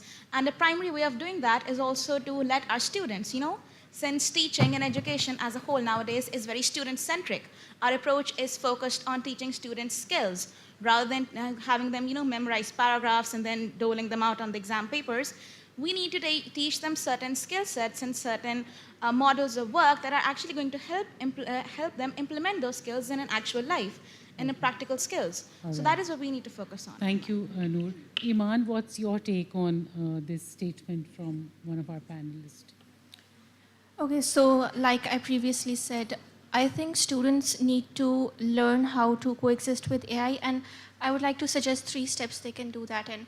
So first, they need to, make a list and create a self-aware kind of identity where they list their soft skills, their qualities, and their passion. And once they've done that, they need to move to the second step, which is learning tech literacy and a continuous learning of the digital literacy and knowing about the recent developments, the ongoing trends related to tech, to AI. And once they've done these both steps, the last step should be integrating both of these skill sets. Once they integrate their own soft skills with AI and the ongoing developments, they will be able to, amplify their attitude and create a critical analysis rather than just depending and relying on AI sources. They would be able to spot biases. They would be able to, question the sources once they get answers from AI. Okay, thank you. Okay, one of the statements that kept coming almost in all the panel discussions in a different way, it said that with AI, we need less money for startups. Do you agree with that, Ibrahim? Well, I do actually, because AI is currently going very fast. We are getting ChatGPT, especially. We don't need a coder nowadays. We can just give a prompt to ChatGPT, and it will eventually give us, for example, if we need a website, if we give a full prompt of a code, and we have a website made within seconds. For example, there's an app Hostinger. It allows you to create a website using their AI, and it's generated in like, about 2 minutes. So yeah, the thing is, the less money is good, but it is taking over the humans that are currently doing the jobs. For example, as myself, I'm doing software engineering, but I fear that in the future, if I am not skilled enough, for example, I'm not skilled enough for the AI, it will take over. So that's the one thing I'll say that is true. But in other ways, yes, it is true that AI will help us in using less money for startups, for any purpose that we want. It will replace the people. But it will also give us new jobs as well. For example, if there's a robot in the company working for us, it will give a new job for the robot caretaker or coding the robot. It will also give us places for that as well. Okay. Ibrahim, you said less money is good. I'm sure you meant spending less money is good. Yeah, that's true. Okay. All right. What do you think, Anza, about this? Your exact question was? I said this statement kept coming that with AI, we need less money for startups. Oh, absolutely. I think, first of all, let's get the cliche out of the way, and that's marketing. A lot of, especially young entrepreneurs in this new era of entrepreneurship and social media, spend a lot of money on paid marketing and influencer marketing. If you know exactly how to crack the code, AI can literally do the marketing for you. So that's taken care of, first of all. And then second of all, the strategy, to add on to what my fellow panelist also said, that literally is on our fingertips. I mean, yes, you need to make sure that you give a very clear prompt, you know exactly what you want to ask so that you can get the exact answer that you're looking for. But when you do that, and you get the whole strategy, this is what I've learned from watching Shark Tank, a very popular business and entrepreneurship show. So there, a lot of the times, young entrepreneurs, especially first-time entrepreneurs, youth entrepreneurs like us who are still students, who are still studying or working part-time for practicality reasons, I guess, a lot of the times when they approach investors or business people, the concern is not just money, that they're going to invest in my startup and I'm going to get started. A lot of the times it's the expertise that they bring. So that expertise you can get from AI right then and there. So that is also taken care of. And then lastly, I feel like what you need to sort out as an entrepreneur and as someone who is wanting to start their startup and make it successful, you need to sort out your story and a very, very, very clear communication with what's the market that you're targeting. So you need to make sure who your competitors are. And that is why they say that there's no such thing as a first mover advantage. You need to make sure what their gender, what age demographic you're targeting. And once that is taken care of, you can outsource the rest and let AI do the remaining for you. Yeah, similarly, there's another, there was... I would like to add on to that as well. Sure. So as you can see, AI, I'm talking about less money. So as Mr. Teller today generated a fully song made by AI. So that's a very good example for us that we can see that without any effort, without any lyricism, just giving it a prompt, a correct prompt, it could help us a lot. And in just a few minutes, as he said, in 2 minutes, he generated a fully song. And I don't think so anyone here realized that it was from an AI. Yeah. And especially when he was talking about it, that he generated, I was fascinated that he really did that in 2 minutes. And whereas other writers for songwritings, they are taking days, multiple days to write a single song, and sometimes it's not even good. Yeah. So the easier method is available. Similarly, there was another very, popular statement that kept coming, and it said that the startups have to take care of the culture. The startups have to be linked with the culture, understand the culture, and then start whatever they are doing. What's your take on that, Iman? How do you think it is related, and do you agree with that? Yes, I do agree that culture is indeed the most integral part of a workplace because it is not just a soft core value, it is how you treat your employees, it's how you treat your workplace culture with more integrity, with more transparency. And I think it pushes employees to be in a place where they know about their intellectual honesty in regards to AI. Okay. Noor, do you want to add to this? Yes, I would. But before that, if I could just take a second and address the previous question as well. When we were discussing how with the advent of AI, we have to invest less money into, promoting our startups and our companies, I would actually like to add a point that the money or the investment that we do save, it could be, or at least a chunk of it could be redirected to an alternative source. And one of the biggest ones that we need to consider is actually data protection, is to secure the data of your employees, is to secure your company's confidential data. It is to regulate certain types of laws and lay down certain regulations so that the startup that you're actually building, especially by incorporating AI into it, which is ever evolving, we cannot be sure of the developmental extent of it on any certain day. If today it stands at a certain point, tomorrow it will be advanced even further. So we need to invest, as we move on as a society, we also need to invest our capital and our money into different types of sources and prioritize different things compared to, the traditional ones that we can now replicate with AI. Okay. So that was the... All right. So before we conclude, I would request you all to, give us your takeaways from today's symposium. 1 point each of you, 1 takeaway each of you. Who would like to start? Kanza? Can I go? Okay. Yeah, sure. Actually, this has not been my takeaway, but something that I really wanted to stress on. And I feel like we didn't really touch too much on that. Although this was too much to take in, I'm going to try and be as cohesive as I can. This was a lot to take in.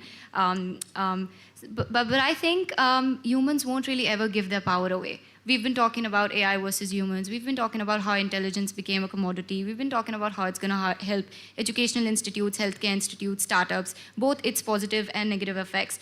But ultimately, I don't think that, yes, it is definitely very prevalent. And that's exactly why we've gathered here to discuss about such an important topic. So it definitely is something to be concerned about, but not something to be too worried about. Because I feel like, first of all, like many people early on in the symposium also said that it's not in our control who governs AI, so it's not in our hands, first of all. And with that being said, what is also very important to know is that with AI, because it's not in our control, a lot of the times when, sorry, what was I saying? Yeah, I feel like with AI, sorry, can you please repeat your question? I mean, what have you learned? Oh, yes. I was talking about humans not giving their power away. I'm so sorry. All right. So with humans not giving their power away, I feel like no matter how prevalent and something to be concerned about AI becomes, as long as America and China will have the power, they will ultimately make sure that as long as the profits are coming, as long as they're benefiting from AI, they will keep it going. But then when it will start to take away from their dependency, and especially if you bring capitalism into the mix, if it's going to take away from the dominance of the capitalist and the elite class, then they're going to make sure how to exactly deviate the public's focus from AI and hide it under the picture and push it under the radar. So I don't really think that, yes, we need to discuss about it, we need to be up to date, but we don't need to be too worried about it taking away from human control. All right. Okay. Who would like to add this? Okay, no? Can I go on? Yeah, sure. So basically, I have one thing in my mind, was that people are scared that AI will take over. AI is going, the future is going to be this, AI is going to be that. What the real question is, are we good enough that we adapt for the future? Are we capable enough that what's coming to us, will we adapt that? Will we work according to that? Are we willing to get out of our comfort zone and move on to other things? Like, for example, some people put up some startup, and if they fail, they just go back to their places and they're like, no, it's not for me. Why? Maybe have another, maybe 2, 3, 4, many more. You can go somewhere.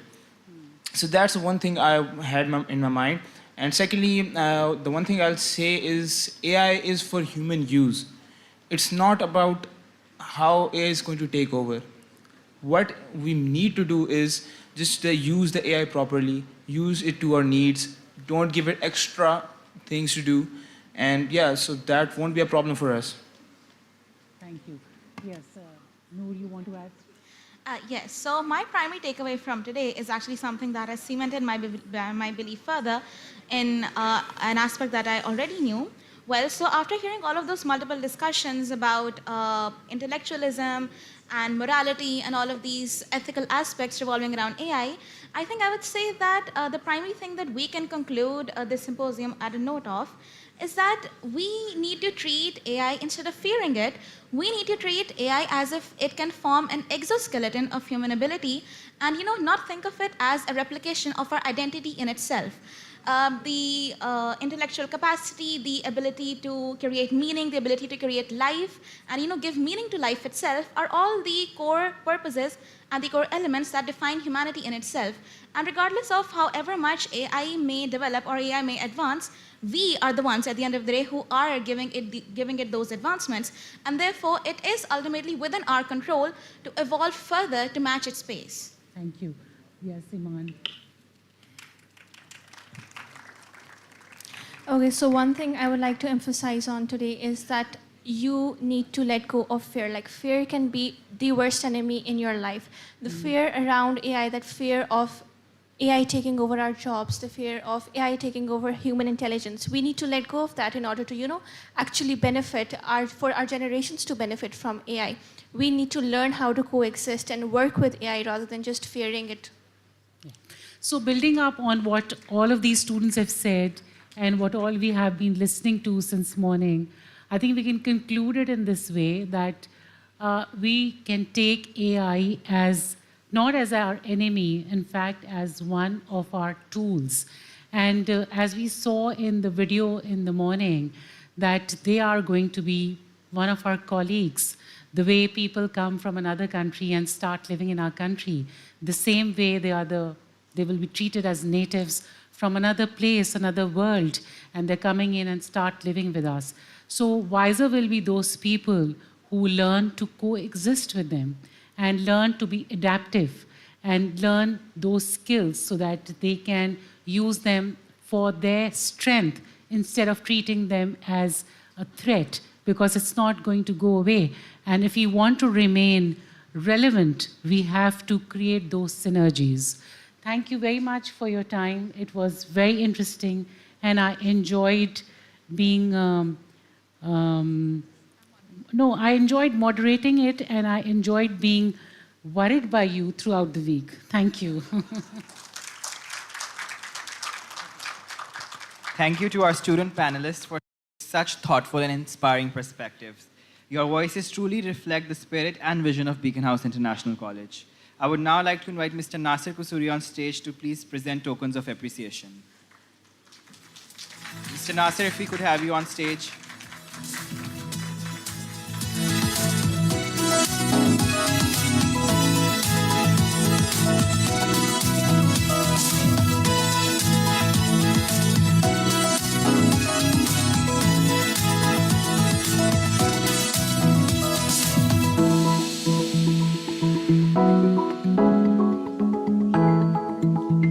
May I first invite Ms. Nurul Iman to receive her token of appreciation.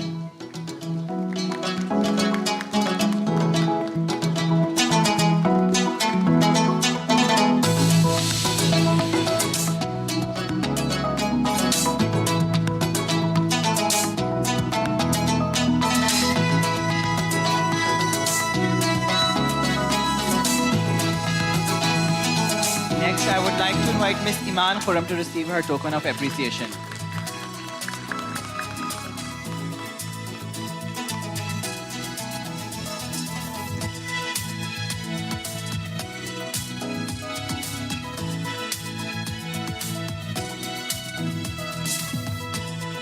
I would now like to invite Ms. Kanza Rashid.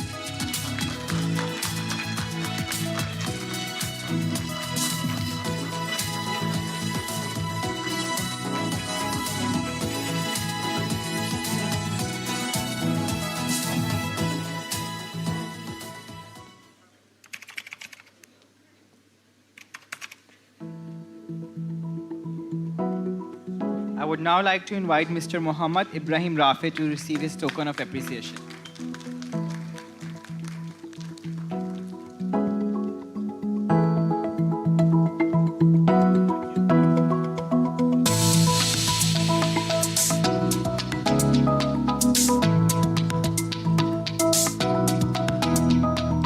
I would now like to invite Ms. Safia Qasim to receive her token of appreciation.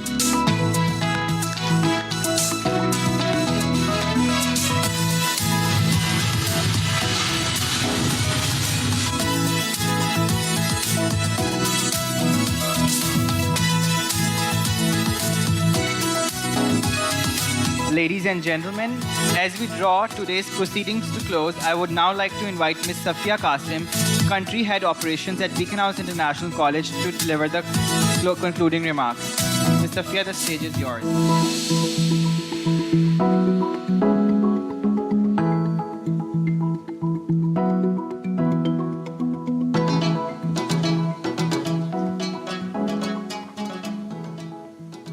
Mr. Nasir Kasuri, my dear colleagues and students, guests, Assalamu alaikum.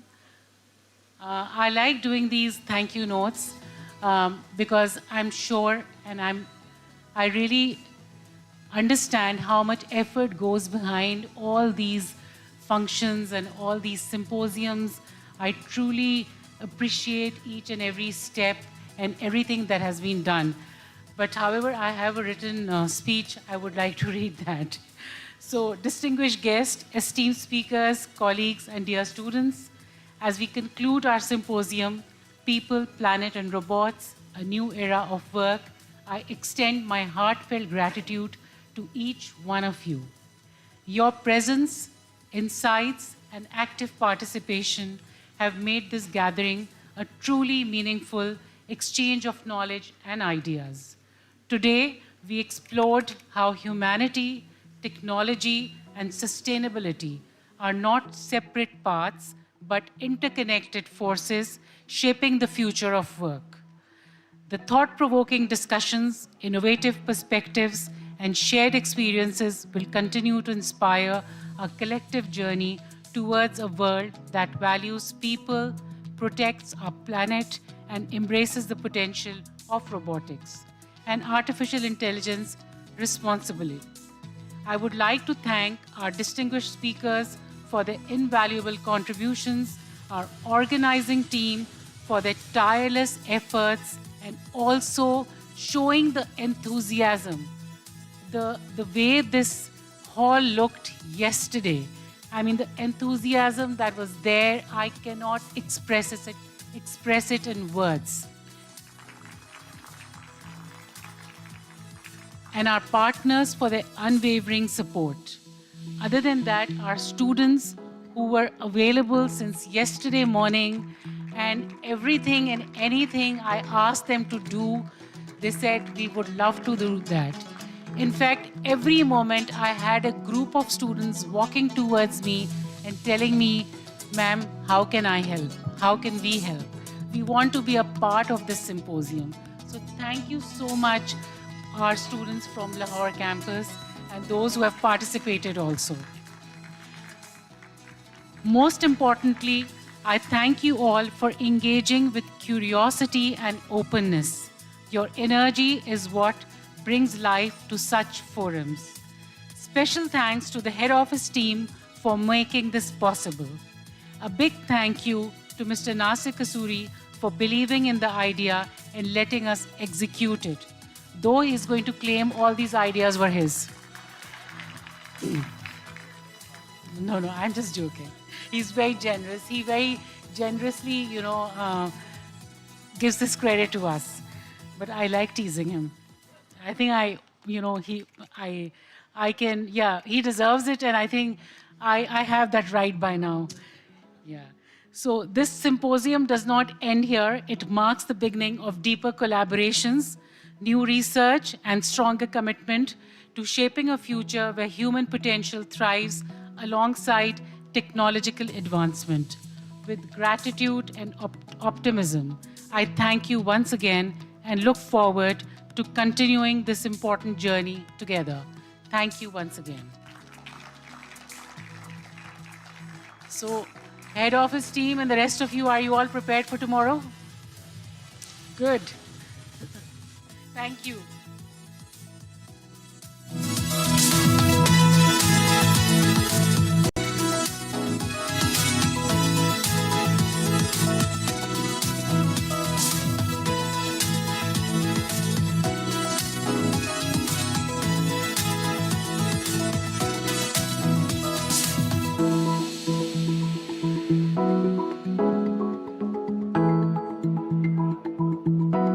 Excuse me, everyone. I would just request the head office team and the HOIs and the teams who have joined us from different campuses to kindly join us at the stage for a group picture. Thank you.